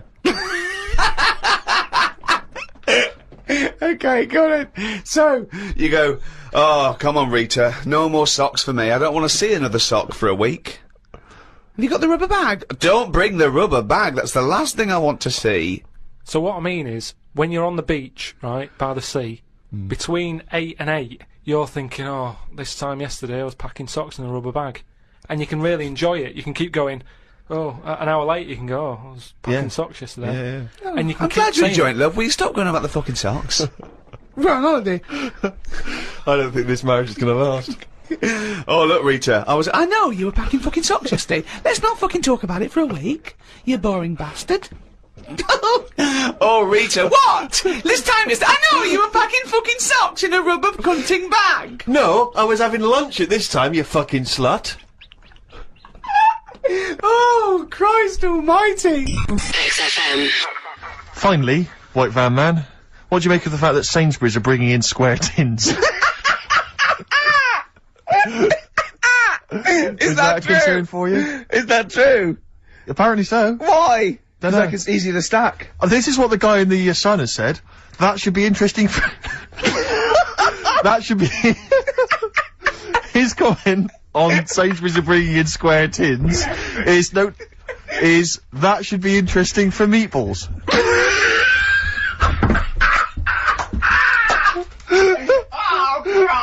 Ricky's just collapsed on the floor. Let's just play a song, Karl. I don't think even you can top that. XFM. Have I told on the radio before about that time when I just passed my test and I was driving my parents' Volvo estate and we went off driving down some country lanes? Have I mentioned Is this the that? one with the... Yeah. I've told you, have I? Yeah. Have I told you, Karl? No, go on. Well, maybe I'll tell you a bit later on. Let's play a record. I'll tell you that. There's a great anecdote about a Volvo estate coming up. Exactly. That's the kind of stuff you're getting on XFM this Saturday afternoon. Do you want some Coldplay or what? Oh, I'd love to. Bones sinking like stones, all that we fall. Everybody here's got somebody to lean on. Coldplay. Don't panic. That's the title of the song as well as what I was saying. In fact, I was just saying the title of the song, if I'm being honest, making it sound like it was Conversation, XFM 104.9. It's the Ricky Gervais Show with Steve Merchant. Thanks. You were going to tell us a little story about a Just Volvo passed my estate? test. Yeah. My parents had a big Volvo estate, and it's quite a big Oh, car I to don't show drive. off. My parents didn't have a car. But I know you don't drive cars, Rick, but No. it's quite a big car to drive if you've just passed your test. It's safe though, isn't it? It is very safe, that was the thing. Yeah. And, I come from, the West Country, obviously, there's quite a lot of windy lanes around there. You're joking, do you? They have cars there. Well, here he comes. Blimey, Carl. Learnt on a tractor, automatic it was. Do you want me to tell it or not? Oh! Don't go about the accent! Oh no, I'm not a Wurzel, go on. Oh. Go on. So I went to this party. You have a go at him being from the north. Not when he's telling an anecdote. He's never telling an anecdote. Oh yeah, fair point. Yeah, go on. So I went to a party, and I was quite excited because I had the car, I had the motor, and there was a chick heading down to the party that I was like, I had my eye on. And I thought, now I've got a car, and going to the party, it's going to be amazing, right? And various friends had said, like, can we get a lift? I thought, yeah, groovy. Yeah, I'll pick up the chick as well, who was a friend of a friend. Yeah. So cruising down to the party in the motor, the Volvo estate, and there's nothing sexier than that. Slipping a little bit of Billy Joel on the stereo or whatever. Oh, something classy. go changing. Exactly. And, the ocean. Oh, Maybe it was quite a Billy. maybe it Billy was face. get out of my dreams, get into my car. Ideally. Yeah. So I get to the party, and inevitably it was one of those house parties where the chick that I had my eye on, she kind of was chatting to other guys, and she wasn't really paying attention to me, and I was sort of Found out to get, was she again? Same old story. Oh, they make me They know laugh. how to tease, don't they, the ladies? Laugh. Who are they kidding? So I'd follow her like a dog, from room to room. Yeah. And watch her Quite while... literally, sometimes he was barking. Yeah. Go on. And while, just watch her while she talked to other blokes. And then, obviously because I was driving, I wasn't drinking, so I was not really enjoying myself. And then somebody said, should we go and pick up Vera? And I thought, right, okay. And they went, Steve's got a car, let's all leap in there, we'll go pick up Vera. And this girl was, like, up for it as well, so I thought, brilliant, I'll be back in the car with her, away from all these lads. Yeah. One guy she had her eye on, he came as well, I was a little bit annoyed. Yeah.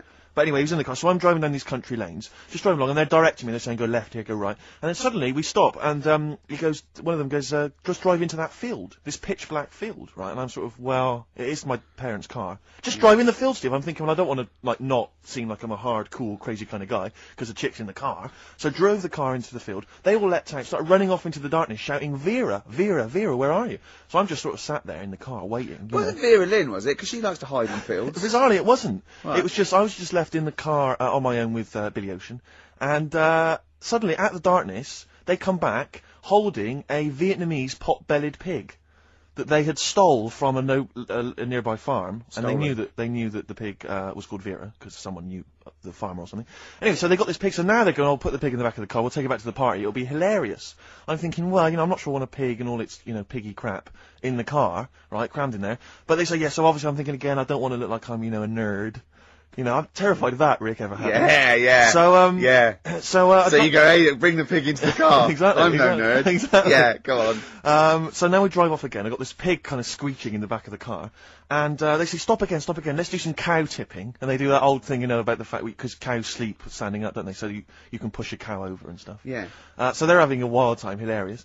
So this time, now we get to a sort of dead end in the road. And, they say, well, turn around, let's go back to the party. And I'm thinking, fine. Try and do a 3-point turn in this very narrow country lane, right? Get the Volvo estate wedged horizontally across the road. Can't get it out, just can't seem to sort it out. I don't know what, I'm panicking because there's a pig in the car, right? And, local disgruntled farmers, right? People drunk, partying, probably off their head on some kind of weed, Rick. Was it loads of blokes with, like, pitchforks and flaming torches Exactly. going, burn him. He's playing with our pig. Exactly that. And so that, do you know, I was so terrified that all I could think was they're gonna have to send a helicopter to lower a magnet onto the top of the car to lift the car up and put it the right way round. You used to read a lot of comics, didn't you? Yeah. Yeah. So, do you know what I started doing? What? Crying. Did you really? Yeah. Why? So started crying, just very slightly, started getting upset. And the other guy that the girl fancied, he had to get into the driving seat and sort it out for me by slowly edging forward so and that's backwards. the worst bit of the whole story? Yeah, edging slowly back and forwards. He just sorted it out, just slowly worked the car back round, and then we were off. You're just gently weeping. Just gently where weeping in the back. The bloke had just taken the bird that you saw from a distance. Exactly. That was basically your wife in your head by then. Oh, yes. Wasn't it? I can't We were believe it. happily married with a pig for a child. Don't joke, that could happen. I know. The pigs come, if you like. Sorry? What did you say? What did you say? What did you say? When you do what, Karl? What did you say? No, what did you say? Because I don't want to have to go to the radio authority again. What did you say then? just remember. We are going out live, Carl. Yeah, remember Tom Binns, right? What did you say? What I'm saying is, why were they shouting Vera? Because pigs don't come to the name, do they? Hey? I don't know the ins and outs of pig, you know, of how to lure a pig into your trap. Can I just tell you some very, very interesting things about pigs? Please do. Right. One, everyone knows they have a corkscrew-shaped penis, right? A corkscrew-shaped penis. That's the tail, isn't it? Two, they can't look up. They can't put their head back and look up, right? Three, they can have a 30-minute orgasm.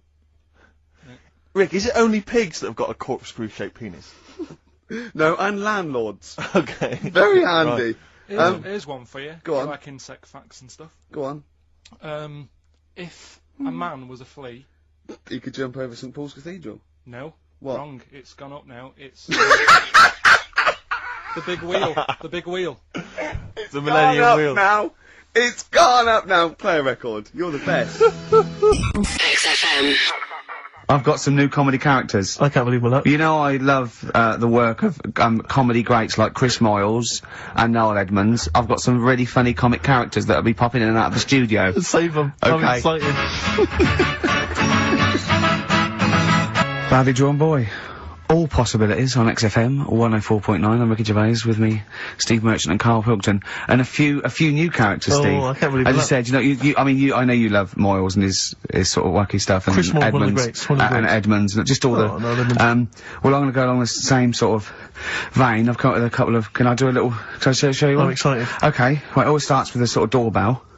So it goes, ding dong. I go, oh no, hold on, Steve, hold on, Karl. Who's that at the door? Yeah. Hello. Oh, hello. Oh, look. It's Camp David, the right queer gay. Oh, hello. Hello. You look all gay today. Is that because it's nice weather? Oh, no, that's not what it means. Oh, have you got a girlfriend, Camp David, the right queer gay? No, but I've got a boyfriend. Yeah. Oh, bye. Right. Oh. Ding dong. Oh, it's another one. Hang on. Another comic. Hello. Oh, look. It's Holy Fuck, the little funny Chinese fella. Wait, that's his name, Karl. That's his name, Karl. Karl. Hello, Holy Fuck. Harold. Right? Yeah, that's fine. So, That's fine. Mr. Fuck, you can call me Holy if you want. No, I prefer to call you Fuck. Yeah. Right? You're right. Nothing You're right. wrong with this so far. No. Have you got a girlfriend, Mr. Fuck? Achoo. Oh, you haven't got that SARS, have you? Yeah. No, that's my girlfriend's name. See? Yeah. Clever. Oh, just before you go, Mr. Fuck, I've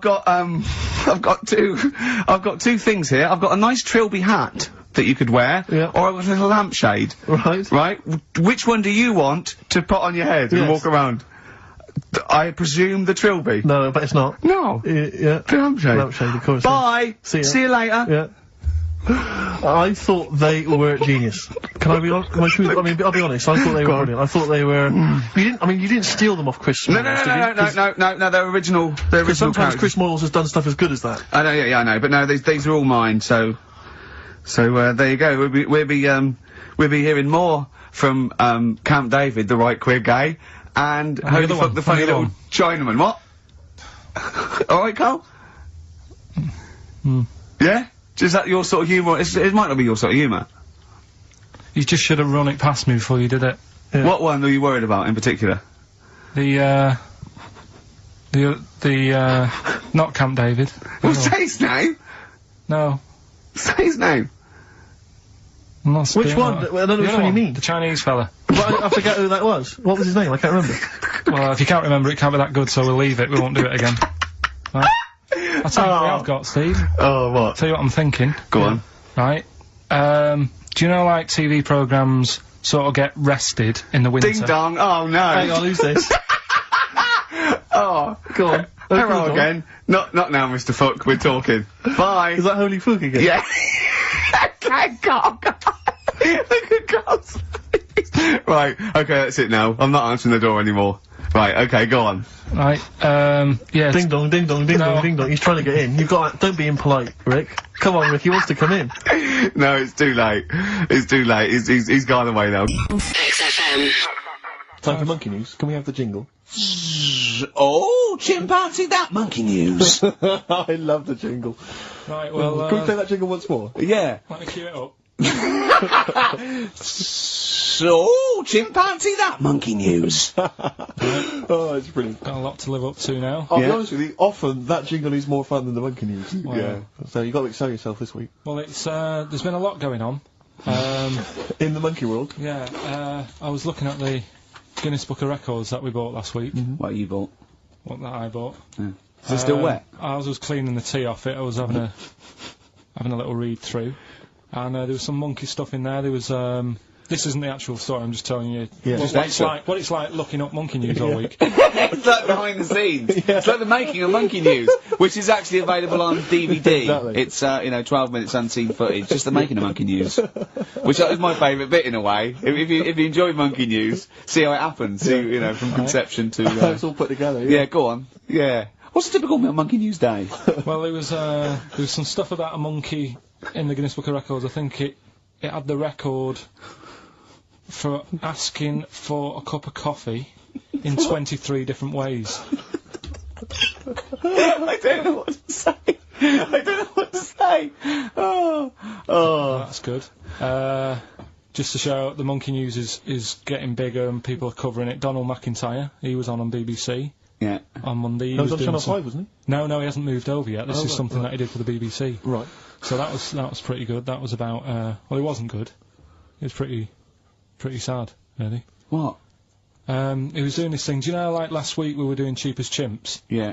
And someone emailed in saying, Donald McIntyre's doing Cheap as Chimps. Really? And it was about. I bet he wasn't. I bet Donald McIntyre did not do a programme called Cheap as Chimps. They didn't use that title. No. But you could tell where they'd got the format from. Sure. You know what I mean? Sure. And it was about gorillas and how much you can get one for. But the problem was, because they're that pricey, they were sort of. I mean, I don't even want. It is depressing. If it's cool, then don't. Yeah, forget it. Yeah, it was a bit. Okay. You know I mean, could I just say, in the making of monkey news and Cheap as Chimps, not, and you'll know when it's harmed. No monkeys harmed. No. Go on. All right. Well, anyway, today's story was emailed in. So you didn't even do anything towards it. So when you say I've been working on monkey news, what you printed that out? So is the making of monkey news you checking your email? Well, Brilliant. no, I'm always looking at different options. How much is going on. This is what makes me laugh when he says he's really busy. Yeah. I'm doing other stuff and that. I'm doing other stuff. People are sending in monkey news. Yeah. Yeah. You get an email. Is it from check it out. Reuters? Well, listen, it's from Steve. Okay. Right? Now, what it is this monkey, right? Yeah. Don't know where it was. Mm-hmm. But there's a bit before the monkey anyway, right? Jeez. No, listen. Shoot me. Right? It's a bank. There's this bank, right? Busy bank. Normal day, everything's going normal, right? Busy bank, people going in, doing what they do, seeing about mortgages and stuff. Yeah. Everything's normal, everyone's happy, right? Yeah. So anyway, it's quite busy one day. Fella comes in with a gun and a balaclava on. Oof, up to no good. Right, I'll tell you now, Carl. If this fella turns out to be any ape or monkey related species, you're never doing this again. You're never. So just, if you want to finish it, it's at your own risk. But if this fella who robbed the bank turns out to be a chimpanzee, that's the end of monkey news. Alright. Okay, let's hear the end. It's a lovely day in a lovely bank. Everyone's happy. Everything's normal. The man comes in the balaclava. Man comes in. Is it a man? Starts waving a gun around. Shut up, Rick. Let him finish the story. Starts waving a gun around. Yeah. Right? Up to no good. So everyone's thinking, oh God, wish he didn't come in here. It's not going to be a good day. How tall is the man? Shut up. Let's hear it. Everything, oh God, and he's telling everyone to get down on the floor. Yep. In what? In English? In English? Yeah. In English? So? Yeah. So everyone's panicking. Everyone's getting on the floor, thinking this is it. This is, it's all over. Yeah. Just when you think, it's all bad news. Yeah. It's all bad news. Doors swing open. Little monkey wanders in. God, it's worse. Shut up, Rick. Little monkey wanders in, right? The robber's like, what's going on here? He's telling it to get down on the floor. I don't think it was taking any notice. No, right? it was just busy asking for coffee. It runs in. I don't know if it was kind of withdrawal or deposit or whatever. It wanders in, right? Goes up to the robber. Where did it come from? Shut up. Will you let him finish the story and then ask questions? That's only fair. Okay. Wanders in.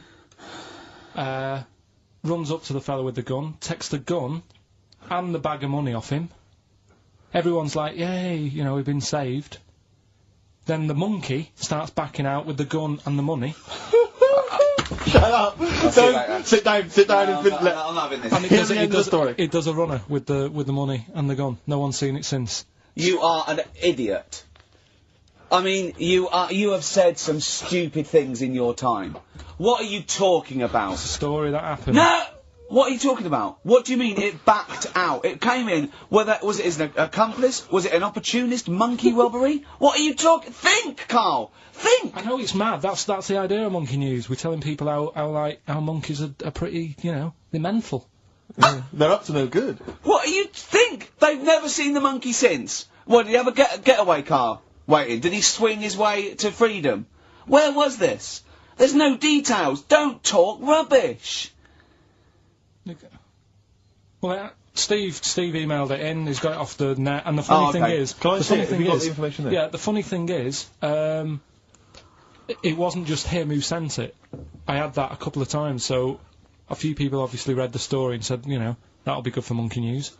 It doesn't say anymore. It doesn't say if he went off to Spain. It doesn't say, you know, if he's on Crime Watch. Yeah. It doesn't say any of that. It's just saying that's what he did. That's the story. And that's what Monkey News is about. I've heard that they're making a movie version with Phil Collins. So I look forward to that, and Julie Waters. So that's this week's Monkey News. If you've got any, you know, Well, anything no, don't bother. in your 'Cause town. that's the end. No, that is the end. That's the end of Monkey News. No more Monkey News. XFM. Now, everyone knows over the past sort of like few years, my big pet project hasn't been my own career. It's been get Karl famous. Yeah. I want people to recognise him in the street, come up to him and say, "You bald-headed mank twat." Make his like. Well, let me tell you now, Rick. I've on. been out and about, and a lot of people have said to me, they've come up to me and said, "Has Karl Pilkington got a head like a fucking orange?" Well, and I've had to instantly confirm the answer to be yes. Well, I'm in America quite a bit, and it doesn't matter when I'm talking to David Bowie, The Simpsons, all these people on 24, all these people who have got these amazing careers and lives say, is Karl Pilkington really like that? I say yes. He's not 2 short planks. He's 3 or 4 fucking short fucking planks. Thick but short, short but thick fucking planks. lumps of thickness. But he's had a call. He had a call recently from a film company asking him if he's got any ideas for movies. Now, how desperate, in what dire straits must the British film industry be that they're going, well, They're turning to cover, yeah. we need Karl Pilkington. We have hit rock bottom, and he went along for an interview. So what? And you went in and you. I went along and had a meeting in a cafe, and they just said, right, you know, got any ideas? And sort of said, you know, what you thinking? What sort of thing are you after? You after action, thriller, whatever? Because you can provide any of that. I love that he's playing it cool, like you've come to the right person. Yeah. My time's precious. What do you need? Yeah. Yeah, I'm Karl Pilkington. Yeah. They call me the movie doctor. What do you need, Papa? So thought of this idea sort of on the spot. Good. That I whiz by 'em. No, but sometimes that's how good ideas come up, don't they? Just so a lot of yours have come up. Yeah. No, but if you just talk, I find that your mouth comes out with stuff. Right, there's another quote. Right. There is another quote. If you talk, your mouth comes out with that to me stands along with what were those things in Gremlins called? Does your brain rule you, or do you rule your brain? No, but what I mean, if you sit there and try and use your brain to do it, right, it doesn't work the same. Just keep talking. Just keep your mouth talking, and eventually it will come out with something pretty good. That is exactly what Plato said. So anyway. Aristotle, he said, sit down, I've got an idea for you. Aristotle said, Plato, how do I go? Right, just keep talking, and eventually your brain will come out with stuff. So what I thought, I just started off by saying like actors' names and that who I thought should be in it, because then that's giving more. It's building. Right. Okay, So who did you say? Who did you say? So I said, right, I'm seeing Clive Warren. Who the fuck's Clive Warren? Who's Clive Warren? The one who was in Closer. Clive Owen. Clive Owen. Right, alright. Did they look at you like you're a fucking idiot? Well, so they all started trying to figure out, who's this Clive Warren we've not heard about? He must be amazing. He's on Clive Warren. Get me Clive Warren on the phone. Get me Clive Warren. And I said Rebecca De Mornay, right? What? Oh, where did that She hasn't been in a film for 15 years, has she? Clive Warren and Rebecca De Mornay. I love this. They thought he was a genius. They thought he was an absolute nugget. Like, we've never thought of putting Clive Warren with Rebecca De Mornay. But hang on a minute, you could have any film star. This is your fantasy casting, and you choose a bloke that doesn't exist and a woman who hasn't been on TV or in a film for 10 years. Oh God! Why didn't you choose someone who existed, J-Lo or someone who's a big star? Oh God! Clive Warren! Oh God! Oh So God. anyway, so they were going, yeah, and what happens is they're going out and together and that. Yeah, Clive Warren and Rebecca De Mornay. I said it's one of them where it starts off, and the people, you're seeing into their lives from like the morning. Yeah. So it's like a nice sunny day. Yeah. Radio's on. They're going about the day. They're having the breakfast. They're saying, "Oh, what we're doing tonight?" They're planning a big do that night and stuff. And you're thinking, "Oh, they've got a nice life." Mm. She's like, "Love you" and all that. Yeah. He walks out the house, gets hit by a bus. Oh. So Clive Warren's dead, right? Yeah. Now, what happens is she's devastated, Rebecca. I don't know if Clive Warren would take that part Because he ain't got much to do, has he? No, I don't. If I know Clive Warren, and I think you do. I think I do. He's going to say, "No, hold on though. There's more, isn't there? Have you jumped the gun there, Rick? Go on, mate. What? Carry on. So he's hit by a bus, so he's dead. So he's hit by a bus, and that the titles come up. Oh, it's got yeah. you right. She's Starring devastated. She's Warren. fed up. She's devastated, and that. Doctor says Clive's dead. And that who's playing the Doctor? Jack Nicholson House. Sort of. What's that fella who was in Independence Day? Will Smythe. No, the old black fella. Morgan Freeman. Yeah. Yeah. Get him in. Morgan Freeman. Yeah. Yeah. He says, "Your husband's dead." Right. She's like, "Oh God." What happens then is he says, "But listen, what we can do now, we can take the brain out." Right. Right. And a fact that I'd read that day before the meeting. This isn't in the film now. This is me. Right, but luckily, I read a thing about how the brain can run on half of it. Yeah. You've actually got a full brain. Yeah.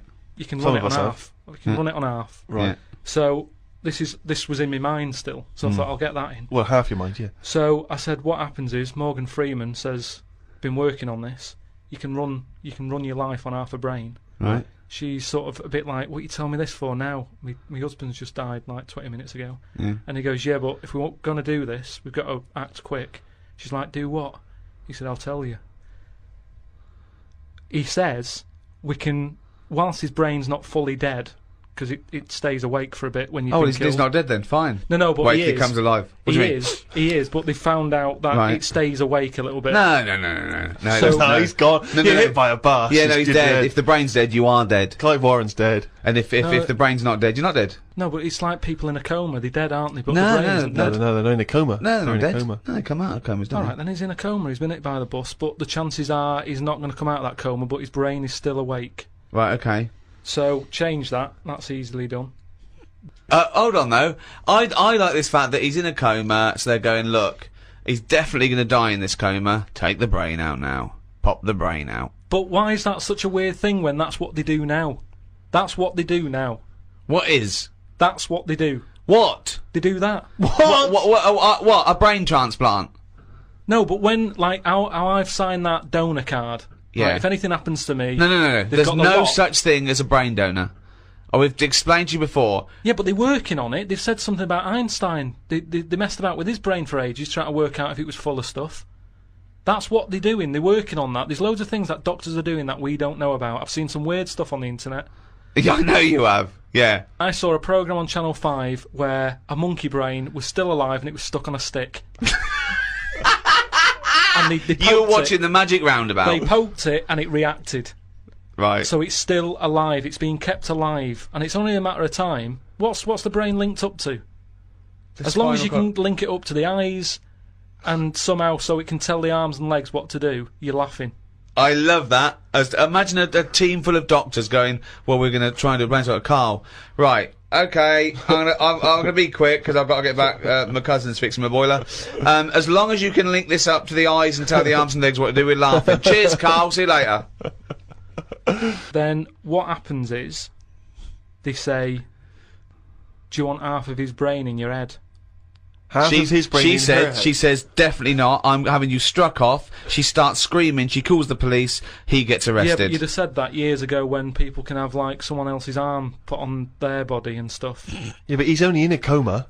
Yeah. No, but he's not going to come out of that coma. Right. So it's like this or nothing. It's Right. like, look, you know, what we're going to do here, we can either turn the switch off, Yeah. or we can put his head in your head. But why would So what he does, so what they do then, they're going to take half his brain. Half of his brain, take out half of hers, pop it in place. Why would she do that? Because she loves him. But hold on, well, no, wait. What would she then be? Because this is what I'm trying to tell you. Okay, sorry. What happens is, he explains all this, so I mean, this would probably cover about 20 minutes in the film, but I'm just rushing I rushing just switched it up off, now. but yeah. No, you wouldn't. This bit would have you. So what? Well, I'd have actually left when I wouldn't have even gone in to see a film starring Clive Warren and Rebecca De Mornay, unless it was 1985. So the thing is, she's the same as you. She says the same thing. She goes, "Why would I do that, Doctor?" And he goes, "Well, what will happen is, he's gone, but you'll have his thoughts. So in the morning when you say, oh, I don't know what to have, well, I have cornflakes, his bit of the brain will sort of say, have a Weetabix. Have shredded wheat or whatever." And she's like, "Oh yeah, good idea."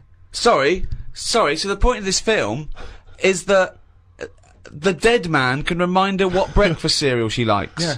So the thought... What do you mean, yes? So that's it, is it? No, that's not the only thing. Wait a minute, this is only Act 1. That's just the first bit. Everything's going well. She has it done. So who is she? Is she herself? She's Rebecca De Mornay. Yeah. But now and again, with him chipping in with a bit of voiceover. So the idea is it's all going well at the beginning. So she can't decide what dress to wear. She's had half of her brain taken out and put in a bin, okay?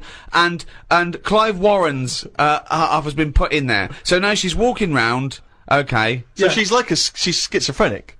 No, it's okay though, because the bit they put in of Clive Warren's brain is actually, remember, in a coma. So there's nothing happening anyway, don't worry about it. All she's got is half a brain. No, like I say, the brain is alive, so it's all going well when she leaves hospital. Yeah. And she gets the first taste of it, and it's a bit weird to get hold of, because she's sort of, I think when she signs herself out, he's sort of fighting, writing his name and stuff, so there's a few sort of technical things that she has to get used to. And does Clive's brain know that he's now inside her brain? Does that matter? Well, I would say it matters because otherwise, yes, it does matter, Karl. What's he thinking? What's the point of this? Why has she gone along with this? Because she really loves him. But what's in it for him? What does she think? Well, say if I died, Yeah. and Suzanne said, "Go on, I'll have half of Karl's," right? She would wake up in the morning to a thought of me sort of going, "Oh, you never guess what I've just thought about," or whatever. I'd still be there. But she It's wouldn't only ever physical, do that. Isn't it? The rest of the rest of your body is sort of waste, isn't it? But Karl, the rest of your body's sort of waste. No, it is kind of. If when someone dies, it's Yeah. not that person anymore, is it? They're still there physically. Yeah. But you can't have a chat with them. So if you could have someone's brain in your head when they're dead, you'd have it, wouldn't you? What are you talking about? Why would I have someone's brain in my head when they're dead? Well, what I've else? got a perfectly good brain. Yeah. So, but like I said, you're running on half. So have Who's that in running there. on half? So you're telling me you wouldn't have it done then? Of course I fucking wouldn't. I can also categorically state I wouldn't either. Yeah, but you're saying that now, but once you're in that position that someone who, you know, you love and that dies, if the doctor said, "Do you want it?" No! I'd go no! It's madness! I don't think you It's would. madness! Alright. Let me just ask this as a question, even if we accept this as a possibility. If Clive Warren doesn't know that he's in Rebecca's brain, their love and the conversations they used to have and what would the connection between them is going to be absent because she's going to be talking to him and he's just going to be going, I don't know, shredded wheat. It's all thought. She doesn't have to So talk. they're not talking to one another. Well, they are, but not out loud. She's not walking down the corridor going, "What do you think, Clive?" And, Right. And he's saying shredded wheat. It's happening. Right. But how is this dramatically shown on screen? Do we hear those So now that they've Yeah, got you hear the voices. You hear the voices? You hear the voices. So tell me anyway. tell me a typical bit of dialogue. Well, we've done the breakfast scene. Yeah, that was okay, dynamite. Yeah. That's fucking Oscar winning. Yeah, can we do lunch? There may be, like, at the funeral, because even though the brain's still alive, they still have the funeral, and you can have, like, a funny bit where they stood around the grave, and, like, there's some relation there who he doesn't like, and she can start laughing, and the family are looking at her going, "Why is she laughing?" Yeah. And she's sort of laughing, and he's saying something a bit rude, going, "Look at her head." Do you know what I mean? Yeah. Looks like a Stuff fucking on the orange. family. Yeah. Little cameo for you. Yeah. And so you have all that, and people are sort of liking the film, thinking, "Oh, it's quite funny." This, Yeah. and then you hit them hard. The 8 people that have gone to see it. Yeah. Rebecca De Mornay and her family. Yeah. Clive Warren's 3 mates. All right, Clive. I didn't know you were a film star. Nor did I. I was working in a garage yesterday. Yeah, I was fixing boilers. Well, anyway, this is where you get them. It's the most ludicrous idea for film I've ever heard. It's the maddest. Honestly, it really is the ramblings of a mental case. I have to say though, I am hooked now. I want to know what's going to happen next in the story. Oh Christ! Remember, I was making all this up. It's not based on a true story then. Remember, imagine if he said that in a...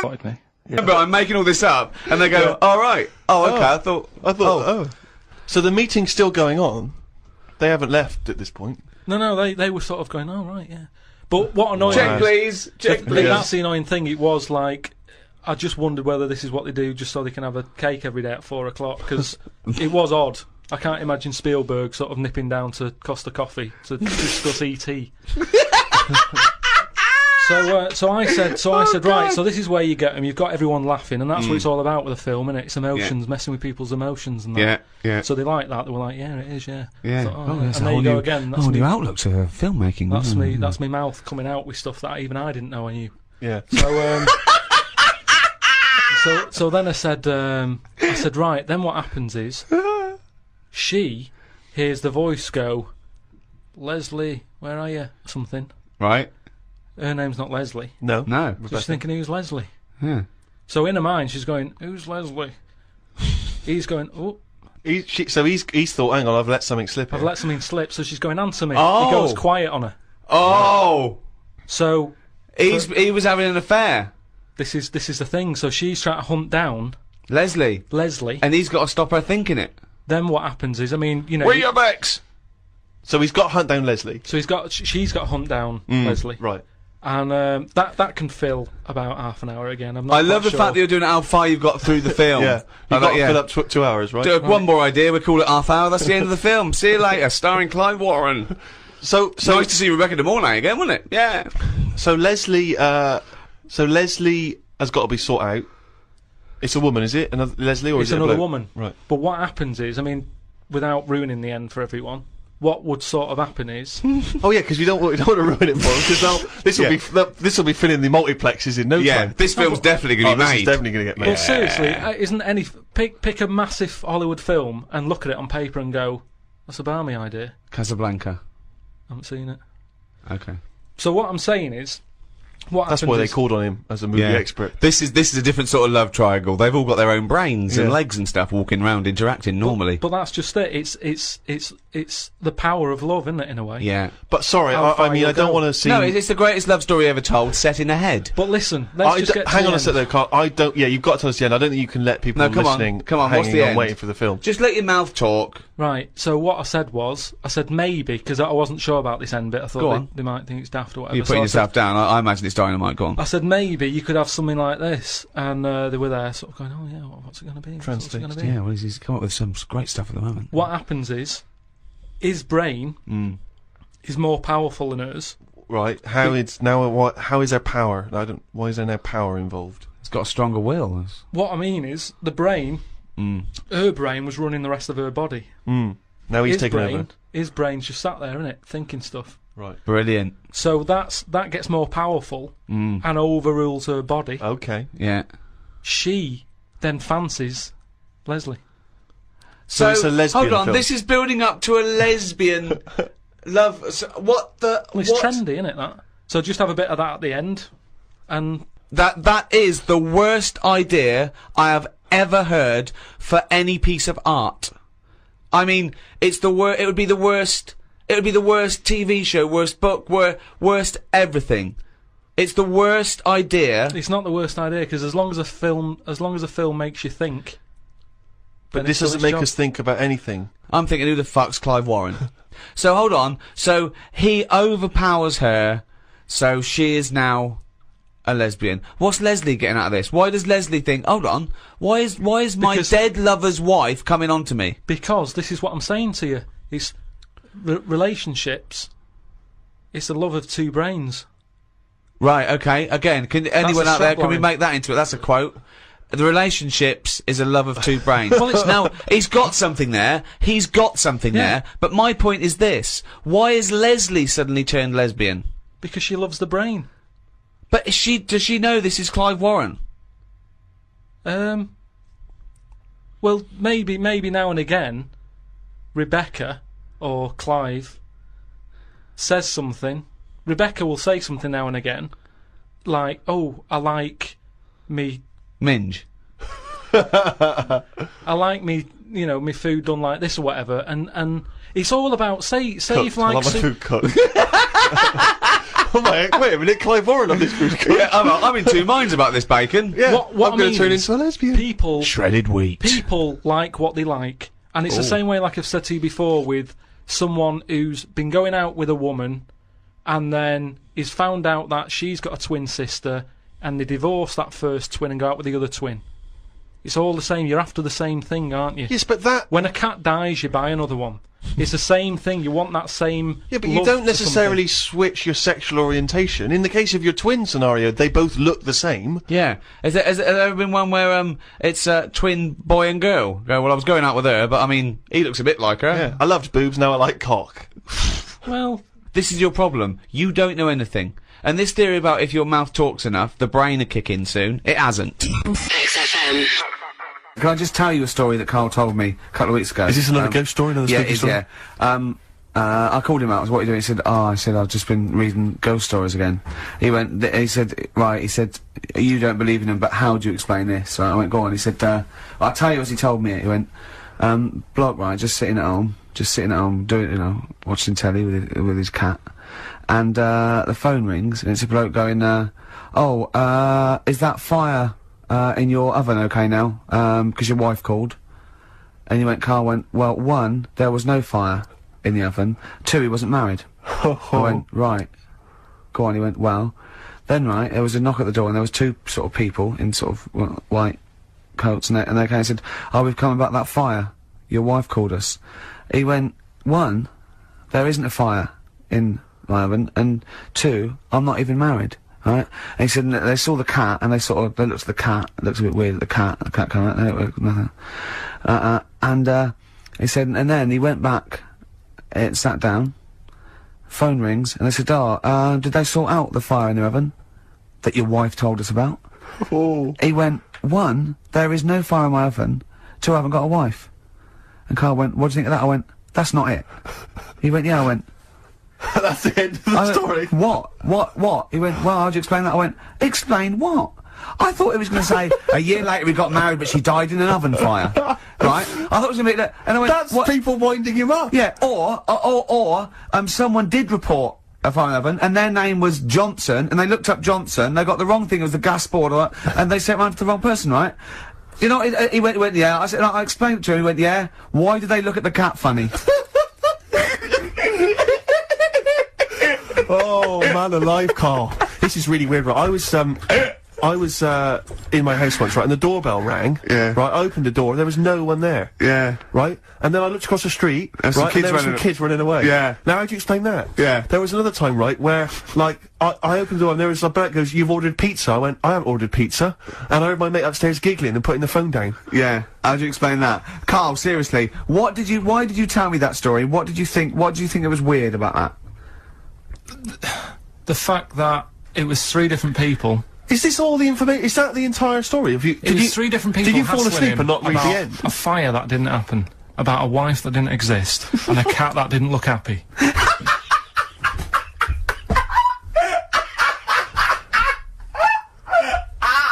Oh, I'm gonna have a heart attack, Karl. What? I mean, why did they look at the cat funny? Because cats don't like spirits, do they? What? The other blokes were ghosts? Yeah. Yeah, that's it. So these are kind of beetle about type ghosts. These are ghosts who walk the earth as the undead, just winding people up slightly. That's lovely. That is lovely. Seriously, and a cat Karl, that did not look happy. but seriously, why would ghosts wander around just like winding people up? Oh. maybe something did happen there years ago. Some fire, some woman might have died in a house of a fire or something. Yeah. And, it's sort of all happened again. Bit of a- Yeah, it's certainly a mystery. I mean, if you don't It is a mystery. I mean, I can't. What's this book you were reading? You were reading a book, which is interesting enough. It was the for Tea and Times. Oh, Karl. Yeah. Well, I don't know what to say. XFM. I just was reading something about an octopus. That's like a killer octopus. And it annoyed me that this was knocking about now. Because I didn't know, I thought they were quite friendly. Whenever you see them in cartoons and that, they're always happy, aren't they? And then suddenly, like, they've sort of brought the whole sort of creature down. Do you know what I mean? No, what do you mean? Well, just you know, when you see them in films, they're running about and that, and everybody likes an octopus. But this one that's on it was your fault, really, because you told me about that frog that's going about killing people. No, I didn't say that. So I looked it up on the internet at, like, other creatures and stuff. And there's some octopus that's in the sea, and what it does, you don't even have to, like, threaten it. It just spits in the water, and if that stuff gets on you, does you in.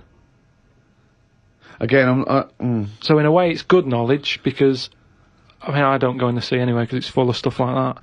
But that's just reassured me that I'm doing the right thing. If they're knocking about, just gozzing everywhere, you don't even have to be near one. You don't even know if it's been spitting and stuff. It can kill you. It just seems unfair. I haven't harmed it. I haven't gone near it. Why is it getting annoyed with me? Doesn't seem right. So that's where our knowledge has not helped that octopus out. Because now, when you eat them, I just think, yeah, have another one. Do you know what I mean? Get rid of them. Another conversation with himself. Another conversation with himself. What is your favourite curse word? I don't think I do anything like that. I think people can tell by my face when I'm, like, fed up. Well, they know you're fed up because you're always whinging. I don't think I've got one. Knobhead. That sums everything up, and I think it's... But you wouldn't call your nan a knobhead, would you? What would you call a nan? But she doesn't do anything to annoy me that much. But if she did, what would you say? If she really annoyed you? Well, knobhead's alright, innit? Because she sort of gets it. It's one of them things that everybody understands, but it's not too offensive. Right. What a knobhead. Alright, you're getting into this, aren't you? That sums it up, but I don't really... Do you need one of them? What's that doing for you? It's better to think, innit? Like, okay, I've just slagged off that octopus, but at no point was a effing and jeffing about it. You know how annoyed I am with it. I don't have to start swearing about it, and that's... What would you do, though, if you were swimming, right? It was a nice little thing, you're on holiday, right? And there's this octopus there, and you're going around, right? And you just see it start spitting at you. Poison. What would you say to it? Well, it's too late then, innit? And I'd kick it. And I'd say, you knobhead. I would, but what's the point? What's the point in getting annoyed now? Because it's done its stuff, hasn't it? I don't know why he's kicking and calling it a knobhead under the water. What is this octopus thinking? Oh God!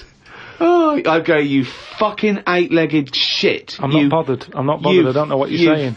Fucking cunt of a mollusk. I just spit at you again. It's not bothered. You slimy little fucking boneless wanker. This is why the face. Are you is still good. talking to the octopus?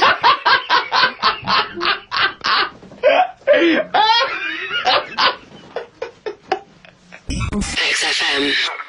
I can't believe it. I cannot believe it. Not only do you not bother turning up, but you turn off the radio and start watching football. Yeah, I turned it off, but I've recorded it. I'll listen back later and sort of... Well, what good is that?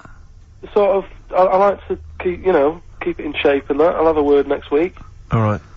If you receive any phone calls from people you don't know, we don't know anything about that. Instantly, we don't know why that is happening. That is just going to be a weird, spooky thing, so... And don't bother telling the story about Men in Black 2 either, because I don't think people will be interested. Actually, on the subject of Men in Black 2... What? Have you seen that, Steve? No, I haven't, Karl. Tell me about it. You should see it. Go on. Why? Because there's this There's this thing in it. Go on. What, a stupid, bald Mancunian tosser? No, weirder than that. There isn't anything weirder than that. Big eyes, it was gangly. Keep talking. You've got to see it, because you wouldn't believe how the likeness and that. You've got to get the film out tonight. Right. It's not as weird, it had a normal voice, right? He's done yet, he's not even here! I'll tell you what, mate, it ain't worth coming in next week. Oh, stay on the line, Carl. Play a record player. Kings of Leon, Molly's Chambers. What do you think of that, Carl? Alright. There's a surprise. Oh, another I tell you what, insightful remark. Steve is not a fan now. Not only does he know you've been slagging him off behind his back. No, I wasn't slagging Steve. If you get it out on DVD tonight, you'll know I'm not slagging you off. It could be your brother. I love the fact that it makes it worse, but you're gonna go, oh, he wasn't slagging me off. It does look like me. I do think I'm an alien. I love the fact that you hope Steve will go, he's got a point. It's a spitting image. Yeah. I am, seriously, Carl, I'm really angry. I'm so angry with you at the moment. You haven't seen it yet? No, I know, because I know what it's gonna be, and I'm just, Why? I'm fuming. I'll tell you why I'm angry, because he doesn't do it in jest. No, but what do you think it's gonna look like? What do you think this thing's gonna look like? Gonna look ludicrous. It's not gonna look anything like me, but he's gonna, like, pretend it does. Go on, what? Go on. No, it does look like you. Yeah, of course it does. And you looked like the, Human Z. Well, I mean, to be honest, you did a bit, Carl. You walk like him, you're bold like him, you got a sort of gormless face like him. Any more? I don't smoke. That does. I'm not arguing with you, I'm not well on that. Oh, you're not well. What exactly is wrong with you? You whinger. Well, it's just, do you know, like I always tell you about the, restless leg syndrome I've got? It's like that, but all over. So you're just shaking around the house? I'm just, yeah. What do you look like, Elvis? What are you doing? You're shaking around the house. I'll tell you, with your bald head, you probably look like an enormous vibrator. Oh, God. That's what you probably look like if you strip naked. Oh, you'll have the Scottish widow coming round. Oh, dear. That's, what's her name, by the way? I heard you talking about that. That's, Amanda Lamb. Amanda Lamb, who's in the Place in the Sun programme. Is she actually a widow? Is she a Scottish widow? Hoots, man, my husband's dead. Do you want any money and a bit of my clam? Brilliant. Alright? That's the sort of, quality you've missed out on today. Well, anyway, you're gonna be back next week. We need you back next week. Yeah. Well, how do you know? Also, how did you know you were going to be ill today? Because you phoned and arranged this yesterday. Convenient. And I spoke to you yesterday and you didn't sound very ill. I felt ropey yesterday afternoon. You've got a bit of a bunged up nose. Even though I have a bit of a bunged up Even though I was ill, I still sorted it out. Yeah? I'm a little bit sweaty. Carl, sorting it out does not mean you phone up Sturgis and send her down. That's not sorting it out, that's making things worse. Have you learnt nothing? Thanks, Claire. If you're not part of the solution, you're part of the problem. Mate. Yeah.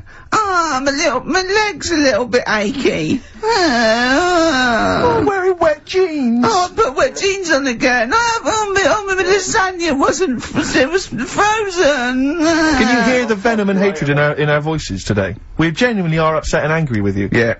Can't believe it. I cannot believe that I mean, oh. Right, well, the thing is, we'll be back to normal next week, right? We've got Billy Elliot doing the film next week. Right. Any prizes? Got some good stuff. Have you got any films with Burt Reynolds in to give away on VHS? And I'll see you then. Great, we're looking forward to it already. I'll see you later. See you later. XFM. Rockbusters? Is it that time? It is indeed. Last week, of course, it was a disaster. Yep, every Saturday at 16 minutes to 2, we do Rockbusters. I have to say that I've not really gone through them, but the prizes look exactly the same as they were last week. Yeah. There's that T-shirt. So it's a rollover, but you haven't added to it. Have you not? The point of a rollover is you've got to add to it. That's the excitement. Yeah, not there's a couple of albums that were. Okay, well, it's also the Fools and Horses video with the free. I don't think I'm bloody jealous of that. I like that little yellow thing. It's a little. There's a little kind of model three-wheeled van. Rodney, you plonker. Oh, dear. What's that? This is what looks to be some kind of best of the stereo MCs. Don't call me a plonker, you wanker. The David Attenborough DVD collection. Oh, the Unk shit himself again.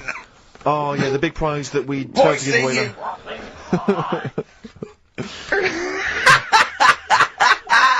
Best chill out album.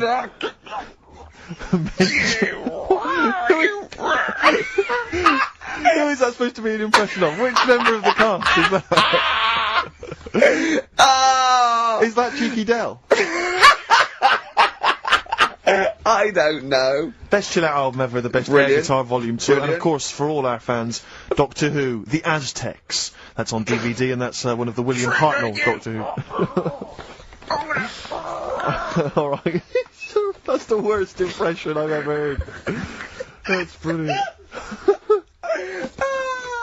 Right, but then. Right, three, cryptic stuff. Oh, come on. Right. Rodney, yeah, Bill. Three, I can't do it. No, come on! Right, three, cryptic, clues. Some of which may be wrong. Yeah, and don't take the letters literally. Yeah. Right, go on. And some initials, and it makes up a band. So here we go then. There's 3 of them. You email in ricky.gervais@xfm.co.uk. Yeah. Right, here we go then. Sure. Number 1. The weather stinks, doesn't it? The weather stinks, doesn't it? Yeah. That's R. That's R. Right. The weather stinks, doesn't it? Yeah. Second one. Look, Gran, just get on the boat and help us out. Alright, give us that again. Look, Gran, just get on the boat and help us out. Look, Gran, just get on the boat and help us out. What's the initial? R again. R again, interesting. Yeah. And then the third one, if you're gonna do that with your drink, I'd let it settle for a bit before you open it. CK. CK. Alright, What's more? So quickly, all the way through then. Number 1, the weather stinks, doesn't it? That's R. Look, Gran, just get on the boat and help us out, will you? That's R as well. And then the last one, if you're gonna do that to your drink, I'd let it settle for a bit before you open it. CK. Ricky.gervais@xfm.co.uk. Brilliant. Fantastic. Right, we'll have a bit of vinyl. Let's have a classic from the Merchant Collection.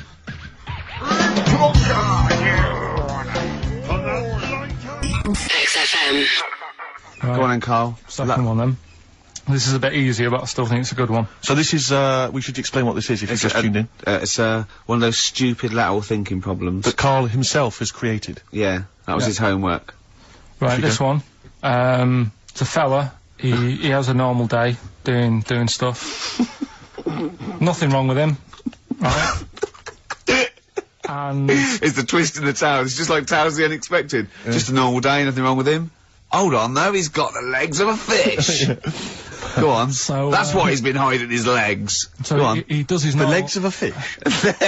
Sorry, Karl, carry on. He has his working day and that, and then he gets a bit tired. Goes to bed. He puts the light on, leaves it on, goes to bed. Oh, that's crazy. That's mental. I can't think what's happened. Anyway, here's Radiohead. Right, okay. What? The question is, why does he put the light on when he's going to bed? He's had a normal day, he's come home from work. Is that right? He's come home from work, or he's not been working? Yeah, he's just been out? No, he's been working and stuff, I think. You think? You've made it up, Karl, you can decide. So, the question is, why has he put the light on when he's asleep? There's a reason that he's put the light on when he's asleep. Has he gone to sleep? No, Karl, don't shrug, you're meant to answer these questions. He put the light on before he went to bed. Yeah, and the question you're asking me is why? What's the scenario? And the light's on and that, but he's gone to sleep. Yeah. He started reading, and then he fell asleep. No. Did he intentionally, for some reason, put the light on? Every night. It's mad. Sounds mad. That's Karl, doesn't it? Every night he does it. Yeah. He puts the light on when he goes to sleep. Karl, is the point of this, he puts the light on for a very good reason. Not for us, but for some people. He's blind, and it's always been on, and he thinks he's turning it off, but it was on in the day, and he thinks he's turning it off, but he's turning it on, because he's blind. No, that'd be stupid. That works. No, that works great, Rick. Yeah. Thank you, Karl. So you've got to come up with what... Hang on. If you're blind, why would you put a light on? No, he thinks it's off. Yeah. But why would he turn it on anyway? To think so he doesn't get burgled, so people know he's in, because he can't see him, so he just, he puts the light on when he's there, then he turns the light off when he goes to bed, so people think it's fine. But he's got it out of kilter, and actually he's walking around in the dark all day. I don't believe that if you're blind you turn your light on. I don't think you'd be living on your own, would you? I'm not having that for a Do second. blind people live on their own? Second. Well, some people do. Lonely blind people live on their own. No, if you got bad eyes. And even women? Are there any blind women who are living on their own? No, I mean, if you know of some blind women. 08700 800 1234. We've gone through this. If you are a blind woman with no standards and you don't care annoying voices and smell, yeah, then get in touch with you. Yeah, I mean, you've got to be within the ages of, say, 25 to 65. You know, Right. well, call it 75. You fussy, you fussy all of a sudden. Yeah, go on. If you were blind, would you live in London? Because someone said yesterday there was one struggling outside in Leicester Square, and I don't understand. If you were, I mean, you know, That might have been a tourist. But why come to London if you're blind? It's the worst place in the world to come if you're blind. To hear the sights. To hear the sights. It's a bit mad, isn't it? Well, they have they do the same job. They have tourist needs like anyone else. Yeah. No, but it sort of stinks, and you'd go away going, oh, it's not that good. I just thought that, I thought it was a bit weird. Well, never mind your concern for the partially sighted or sight impaired people coming to London. Get on with this. Yeah. So there he is. Yeah. It's like, oh, a bit tired. Yeah. Just put the light on, get to bed. Yeah, so he turns the light on and he goes to bed. Yeah. Oh. Should we play a track? He's not sleeping on the job, he's a lighthouse keeper. Well done. Is he a lighthouse That's keeper? not it, Carl. He's a lighthouse keeper. Right, why wasn't the light on all the time? Because it's light in the day. You idiot. Play a record. What? Play a record. You're a buffoon. No, actually, the light isn't on in the day, is it? No, Rick? it's not. I think you're the buffoon. Yeah. Karl has won! Hey!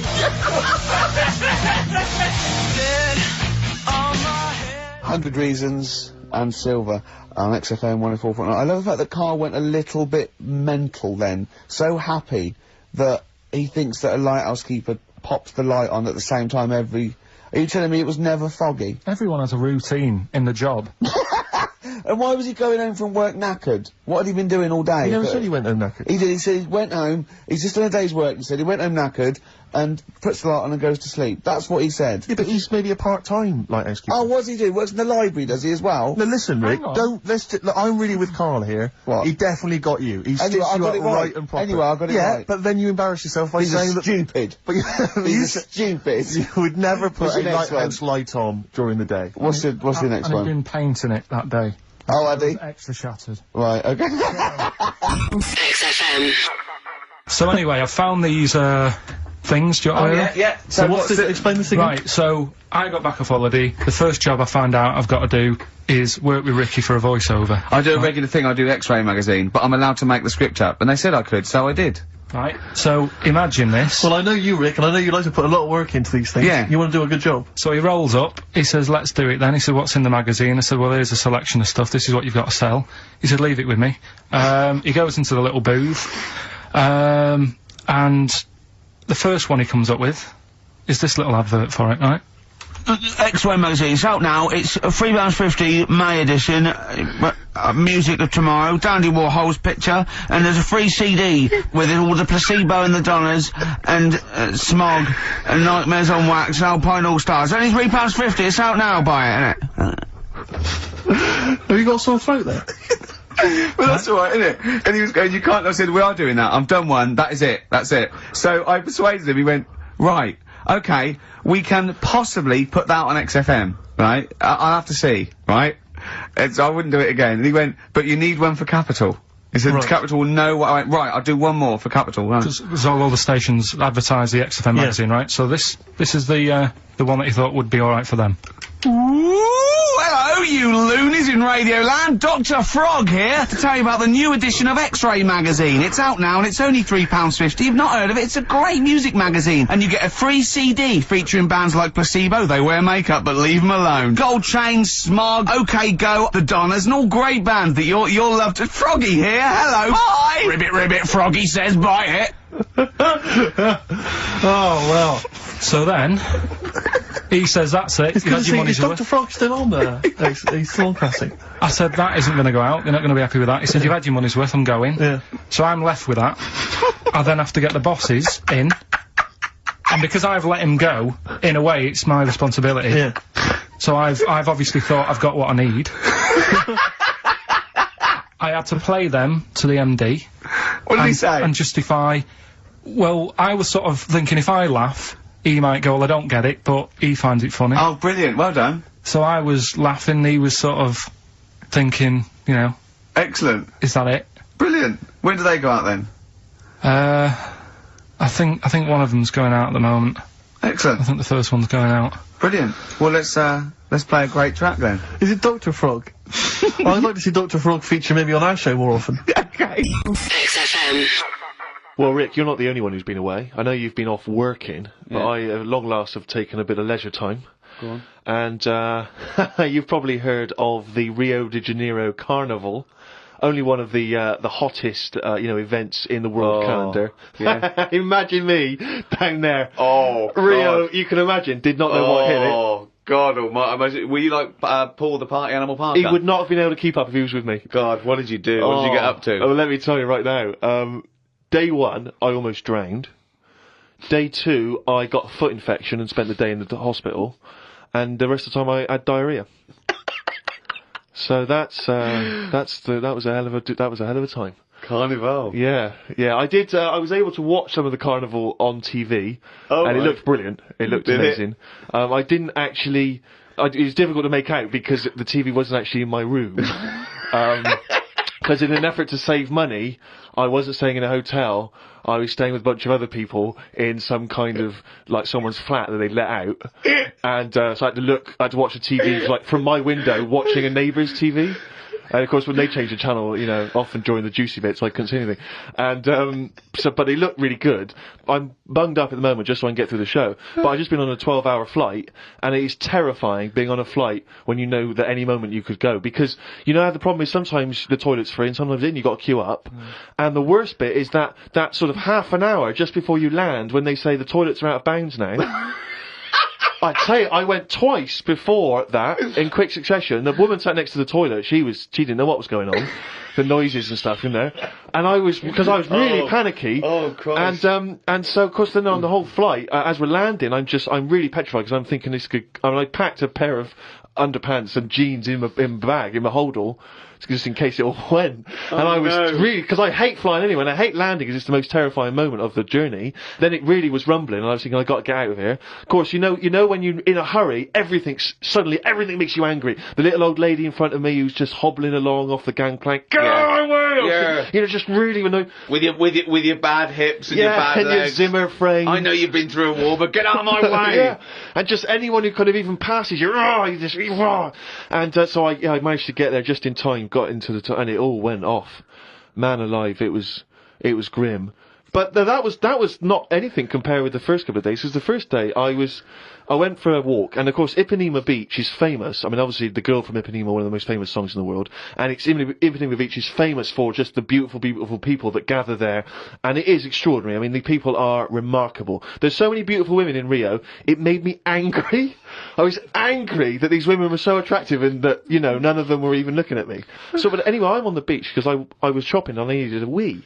Right, and we went for a quick impromptu swim, and I thought, we in the sea. Just think of him on this beach, right, with diarrhea. Well, I'm wearing great big long shorts, because I'm not going to try and compete with these boys, because they are... And you are, could I say this, the whitest man I've ever met in my life. Yeah. I mean, with his shirt off, you can see his heart like a newborn fish. Well, this is the thing. As I went into the sea to have a wee, there was a discussion about this. As I went into the sea to have a wee? Yeah. Well, I was desperate for a toilet, and I was shopping, so I thought, well, I'm never going to make it back to the hotel. So I'll go in the sea and have a little swim and just I see him straining, just like a cat in a litter tray. You see, there was a discussion about this because I'm very much of the opinion that you should take your trunks down, and some people, some of my friends are saying, just do it in your trunks and let the sea just wash it away. What a hell of a carnival! And I think I'm against that. I've always been against that in swimming pools, everything, I'm against pissing in swimming pools. Full stop. It doesn't matter whether you take your trunks down or don't piss in the swimming pool. Sea? Yeah, well, fine. Yeah, fine, okay, right. Fish do it. So anyway, I'm in the sea trying to urinate, and I kneeled because I'm obviously very tall, so it's tricky to get deep enough for the water to mask what you're up to. So I tried to kneel down in the water, right, and I got John Thomas out, but then the water swept out again and just left me on the beach. But luckily my back was to everyone, so no one saw. So I can't think of a funnier sight than Steve Merchant on his knees with his little John Thomas out. I don't know how big it is, I've never seen it. But I mean, I imagine it's in proportion to the rest of it, is it? I wish. That's all I'll say is I've been a little shortchanged. But, so then I got up and I waded a bit deeper in. Right? And, now I was trying, I got it out. But what I didn't realise is that the waves just off the beach are really just uncontrollable. You never know what's going to happen. So one minute they're calm, and the next minute they're crazy like a tsunami. So suddenly I see this giant wave coming towards me, crashing towards me, and I got the cock out and everything, and it grabs this wave, comes over me, and lifts me up, and flips me up in the water, right? And I'm floundering around. I can't see anything because, of course, I had to take my glasses off to go in the sea. Because I didn't want to lose them. Oh God! So I floundering around, and I'm genuinely getting scared because as I try to get into shore, the wave just pulls me back again. So I'm waving to my friends on the beach, but what everything. Well, what I don't realise is that because I'm not wearing my glasses, I don't realise that I've been dragged along the beach some way, and I'm not actually waving to my friends. So there's like a bunch of these beautiful women on Ipanema Beach. Watching a pasty white man waving with his cock out. And what annoyed me was my friends were laughing. And that really angers me. If I'd have been there, I would have burst. But why wouldn't you have come running? Would you have come running in to help me? Not with your knob out. What? But so even though I was screaming and shouting? I'd have thrown a rope or something, or a dinghy or something. There's no way I'd have. I couldn't have saved you with your glasses off and your knob out. If I ever save you, I want you to be fully dressed with your glasses on. So you'd have just let me go. That would have been what you'd said to my parents. He had his knob out and his glasses off. There was no way I was gonna. I can't think of a funnier sight. Oh. XFM. I'll tell that story that you were telling me about your dad when he was driving. Well, it's just that you were talking about. Well, I mentioned Forrest Gump. Yeah. And the Forrest Gump types. When my dad was when he was a taxi driver. Yeah. You used to have to sort of do your bit for the local area. Oh God. By taking the Forrest Gump people to Blackpool. Yeah. Is that what they're called now, the Forrest Gump people? Is that what the organisations that support them ask for them to be referred to? A minibus with Life is a Box of Chocolates.com. Well, Forrest Gump types. It must be, so you work with these people? It was, the people with learning difficulties. Yeah, and they used to get 5. Coming home must have been a busman's holiday. So he got 5 of them in the cab. Yeah. And they had to go to Blackpool, and 4 of them were really good, you know, behaving themselves, didn't mess about, weren't fighting and stuff, but there was one who was just causing loads of trouble and they couldn't control him. Oh, and what you've got to be able to do with people like that, you don't want them to get stressed out because it's not good for them. It stresses them out, and you could end up with a bit Thanks, Dr. Karl. you could end up with a bit of a riot on your hands. So he thought, I'll nip this one in the bud right now, and he pulled up just on the outskirts of Blackpool, and he took the one out that was causing problems and put it in a wheelie bin. Oh, no. Oh, I'm sorry. I apologise. He did what? Oh, He did it for the good of the others. He put it in a wheelie bin. It was having a good time. It thought it was one of the rides. Can you stop saying it? Him. Yeah. He was having a good time, and once he calmed down, my dad went back and picked him up, and he was fine. He had a good. What? day. He left him in there the whole time the others were in Blackpool? No, he left him there not the whole day, probably about an hour and a half. In a wheelie bin? In a wheelie bin. Why couldn't he get out? Because, like, his arms were trapped on the thing. One of those one. What, he tied him up? No, do you know, like, because he was a big fella, and, like, he managed to get him in so his arms were down the side like that, so he was a bit trapped. Wasn't he screaming and crying and stuff? He was making a bit of noise, but do you know what I mean? What, you feel served him right? Well, but anyway, I didn't really want to talk about it. He just brought it up because of Forrest Gump. Did his, family know about this? Is this the first time they'd have heard about this? He didn't get asked to do it again. Because he had another problem similar to it where he had a little minibus, and it was his job to take a load of old women to the bingo hall, and it was miles away. And he took him there. There was no problem. About 10 old women in a minibus. One of them was causing trouble, so he pulled over it. No, right, so he took him there, everything's fine, he dropped him off, they had a lovely night, right, they had a lovely night, won a bit of cash, coming back, it's a bit of a late night, and they all started moaning at him, going, I want to be dropped off here, take me there, I want to be dropped off first, I've got to get up early, blah blah, you know, my husband's expecting me, I'm already late, take me here first, take me there, and he just pulled up, in the middle of nowhere, said, get out. And he made them get out, and they all called for taxis. They charged that company who was meant to be taking him home in the minibus, and he got the sack. But a similar sort of story. You can't be dealing with it when people don't sort of just calm down and, like, solve the situation. Yeah. They're just all like, I want to be dropped off first, take me here first, take me. Yeah, so he acts like a madman. XFM. Now, this will scare you. Now, this, Karl, you will be a little bit unnerved about this. Have you seen the film Jurassic Park? Yeah. You know what happened there? Well, according to the Sun here, it says scientists are planning to clone mammoths for a theme park. Look at his face, look at that, he looks like a dog caught in the headlights of a car, he's terrified. I love Karl. He sprung to attention there. Is that the best news you could have? Man moths.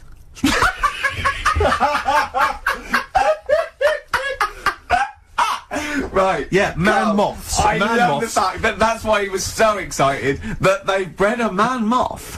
What is this? Yeah, it's a human being that hides in your wardrobe and eats an entire jacket in a day.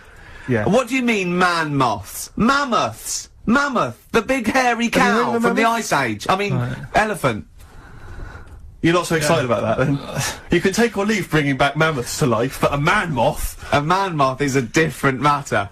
Oh, if we'd have never brought that up, he'd have gone and told someone now. Yeah. You know, they've bred an half man, half moth. This is what we mean. This is how things start. This is what we mean when you hear these ghost stories. Are you slightly deaf? Is that it? When you hear these stories, you're slightly deaf. And his head was in the basket, and he went, count how many times I blink. Is it? Karl, is English your first language? Are you actually foreign? Is that the thing? Yeah. Should we speak when we say slower? foreign, we mean not of this planet. Yeah. Should we speak slower? Would that be a help to you? No, go on. What do you make of that? Do you think that's good? Would you think that's good to bring back mammoths? Prehistoric animals. These giant elephants. They're slow, aren't they? It's not as if they're gonna, like, get out and run fast and they can't capture them. They'd probably be a fence, to be honest, Karl. They'd probably be a fence. No, but you're asking it as if, like, oh, it could all go wrong, but it couldn't, could it? Well, really? but the point was about Jurassic Park is they thought it wouldn't go wrong, and they thought they had it all under control. Have you learned nothing from Jurassic Park, Karl? Dinosaurs would say, oh, think about it before you do it. But with a hairy elephant, it's not gonna... Not a concern for you? Would you go along to see him? Would you be interested in that? If it was in the area.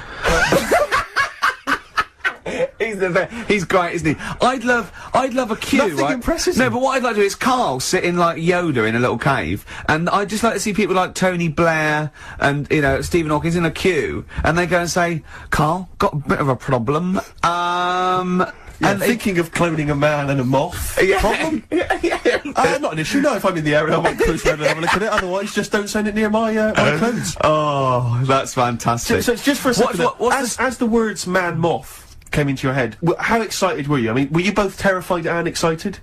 Just for the moment when you thought that they'd cloned a man and a moth.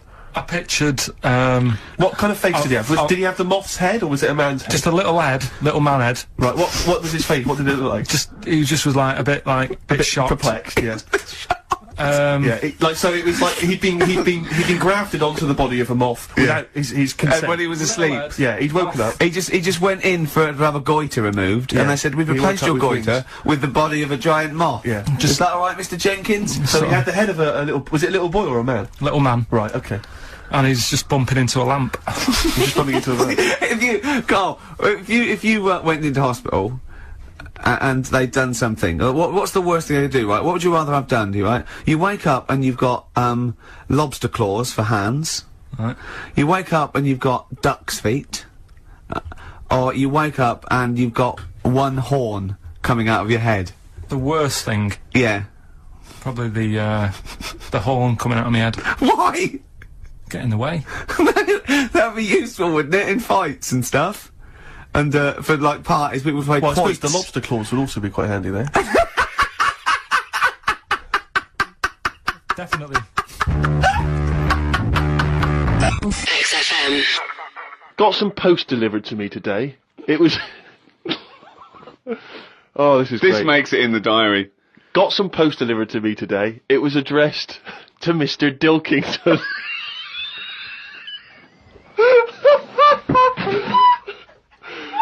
I don't know why that's so funny. Oh God. I got some post delivered to me today. It was addressed to Mr. Pilkington. I opened it and the first sentence read, "Dear Mr. K. Pilkington, you're one of our most valuable customers." I put it in the bin. XFM. What do you make of the first genetically modified baby? Oh. Are you worried about this? Do you know what did they do? What? Let me see what it says here. It Well, says, isn't it just choosing the, you know, eye colour? Well, this is the concern, isn't it? That in the future you'll be able to decide whether it's a boy or a girl, how intelligent it is, what it looks like, is it handsome, is it ugly? Obviously, no one will choose an ugly baby, and so on and so on and so on. And so it means that where will it lead? Where will it end, Carl? Are you concerned? I've thought about this a lot. What will us three look like in the future if they're being, genetically modified beautiful people? What will we be like? How will we be considered in society? Yeah. But we've talked about this before, haven't we? About the cloning thing. Yeah. That's a bit weird. Yeah. But I don't think it matters, because at the end of the day, right, you might look like some other kid, but it's the way you're brought up that will change your features and the way you are, your personality. If you lie, you get a long nose, don't you? Well, no, but listen, right, because I remember when we, I was growing up on this estate. This is gonna be good. Go on. No, it's not. It's just an example of how this doesn't work. Go on. So we don't need to worry, sort of thing. Sure. Right? Okay. So, I'm growing up on this estate, and there was this woman about 4 houses down, right, who's a bit rough. Alright? Didn't fancy her. Oh, God, no. Right, but she had a baby. Well, tell me about her first. I'm interested in this woman. Why was she? It was a very... She looked like a man in a dress. I mean, I didn't grow up in a posh house or anything, and I'm not saying that if you live in a bit of a rough house, you're a bad person. What did she look like? But anyone can Tattoos? clean up. Looked like Tony Green with a fag on. They didn't clean up much, right? Oh. Which, even if you've not got a lot of money, you can still try and make a place look nice. Yeah. Right? But she didn't, and a kid used to take a horse into the house. Sorry. Whoa, Neddy. What do you mean a kid used to take a horse into the house? Where did they get a horse? Must have nicked it from somewhere. Must have done. You've seen a horse with it? No. What, is that from outside the saloon round the corner? Yeah, was it just tied up with a bit of... Right? Oh, that's great. Did Big Jake come looking for it? I'd been out. Oh. Right, sorry, let me get this. This was before the lynching stopped or after. Where did he get a horse from? What do you mean he must have nicked it? His mum said, "Where'd you get that from?" "I bought it." "Alright then, but keep it out the kitchen." I don't want you going Catlin rustling. Where did he get a horse from, Carl? And how long did he have it for? Was he leading it or riding it? Mum, open the door, I can't stop! I can't stop it. Open the patio door as well, Looks like we got us a runaway. What do you mean? I don't know, but the thing is, they couldn't afford to buy one because they're not cheap. So I'm just guessing. Maybe that's wrong of me. But I think... He had a horse? Yeah, right, so... That's why the family didn't have any money, they'd spend it on the horse. No, I don't think, that's what I'm saying, I don't think they would have bought it. So anyway... Yeah, it's wise to whisper, Carl, in case they're listening. Yeah, and they could be in the room next door. It's not buying it, it's keeping it as well. Oh, so I was like in the car with my dad coming into the avenue, and you used to have to drive down it to turn round and and sort of go back to our house. You had the traditional method of transport. And the horse was in the lounge reading a paper, just like walking around. Oh God! What? And when I was doing, I tried to earn myself some money once by flogging little flowers in plastic cups. What? This is genius. It just keeps coming. What do you mean you're trying to flog little flowers? What do you mean? Wait. Let's play a record. Let's play a record and come back to this. This story's going to just unravel and unravel. It's going to go on for hours. Let's play a track, Carl. It gets deeper and deeper. It's like an onion, isn't it? We've created a whole world here where there's a man living with a horse. Just walking around the lounge. I come from the West Country. I've never heard anything like that. I just think of a big sort of like orange carpet and a rediffusion telly and this horse going, "I'm fed up in here." Exactly. This is really... I am not taking the rubbish out again. Yeah.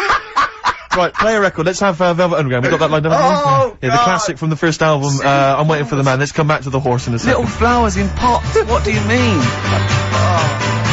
classic first album, Velvet Underground and Nico, which apparently peaked at a disappointing 171 in the US charts. Think of that. And that's obviously Lou Reed, the Velvet Underground, and Waiting for the Man. Yeah, great track. So, we were talking, we were doing White Van Man, and, we got onto, genetically modified babies, but and somehow then Karl started telling a story about someone with a horse, and then he got onto, he was trying to make money selling flowers. Just do the flowers briefly. Well, hang on, I just want to recap slightly. So there was a family, and who had the horse in the family?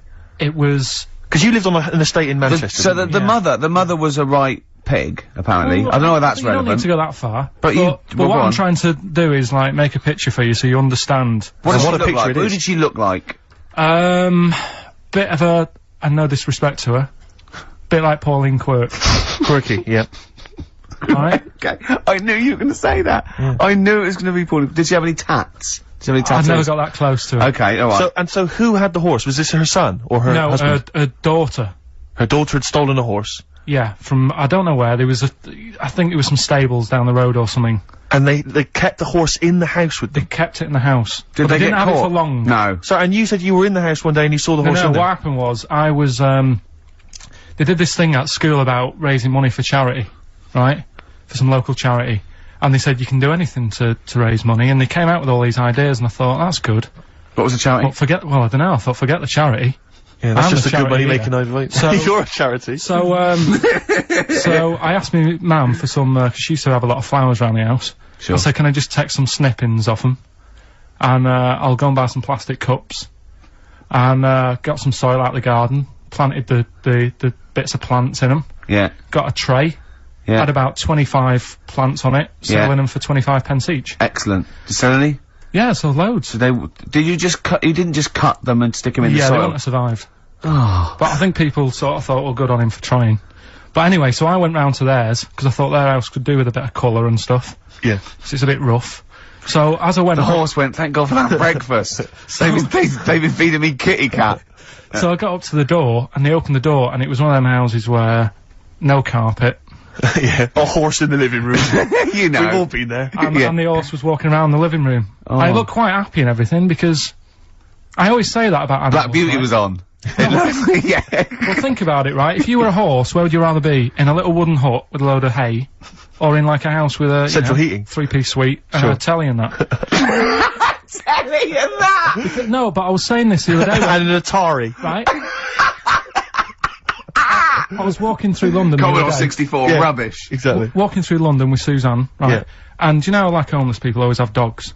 And she said, oh, I hope she looks after it. I said, that dog is happier than most dogs. Right. Because people always walk past and give it a pat on the head. Yeah. It's with its owner all the time. Yeah. It's out in the open, it's not locked up in a house. Yeah. It doesn't You know what I eat, mean? but other than that. No, it does eat though, they're always alright. So that's what I was saying, I think this horse was doing alright for itself. Do you know what I mean? Well, not many horses have got their own house. Exactly. For a start, yeah. But anyway, that's by the by. Yeah, so anyway, this family, who's a bit, what we were talking about, it was about cloning. Genetically modified kids and all that stuff, yeah. Right, now what I'm saying is, you could say, you know, right, Steve, you could have a baby, right? And Ricky could see it and say, God, I want one that looks like that. Yeah. Right? It could happen, Rick. So come on, work with him. So you take it to the doctors, and I don't know what they do. They inject it with something or whatever. Yep, that's how it's done. Yeah. And get a little baby, and there it is. It looks the same. Now the thing is, you separate. You both go off and do your own things. Yep. Right. Now, you look at Stephen. This is you look after your baby. Yeah. You treat it well. You give it good food and I'm a good dad. all the vitamins and stuff. Yeah. Ricky just gives it cheese. Right. So then it changes its looks. It goes a bit fat. You know, it gets tired easily, and that sort of thing. Now, when this family... Why am I just feeding a baby cheese? Right, this family who had a horse in their house. Yeah. They had a little baby. And my mum went round and said, you're not going to believe this, but it's a beautiful looking baby. Right? Yeah. And I was like, well, you know. And, the weird thing is, it was a good looking kid. But as time went on, they didn't really look after it. And I'm not saying, like, abusing it, but it used to run around, it used to play out till, like, 10 at night. Yeah. It used to chase cars. Right. It was a bit... Did it have hooves? Yeah, no. Chase cars! Right. What sort of kid chases cars? Oh, God. No. Was it called Rover? The weird Did it catch sticks? It's Liam, it was called, right? Right. Now, the weird thing is, it was a good-looking kid, but as time went on, and all that, like, not eating properly and its hair was all patchy. It's not Liam Gallagher, is it? And chasing cars on that, and it became an ugly kid. It's definitely Liam Gallagher. And that's what I'm saying, right? You can clone all you like, but at the end of the day, it's how you brought up. Brilliant. Wow. Whoa. Live. Wow. That was a hell of a point. Oh, God. But am I right? You're always right, Carl. XFM.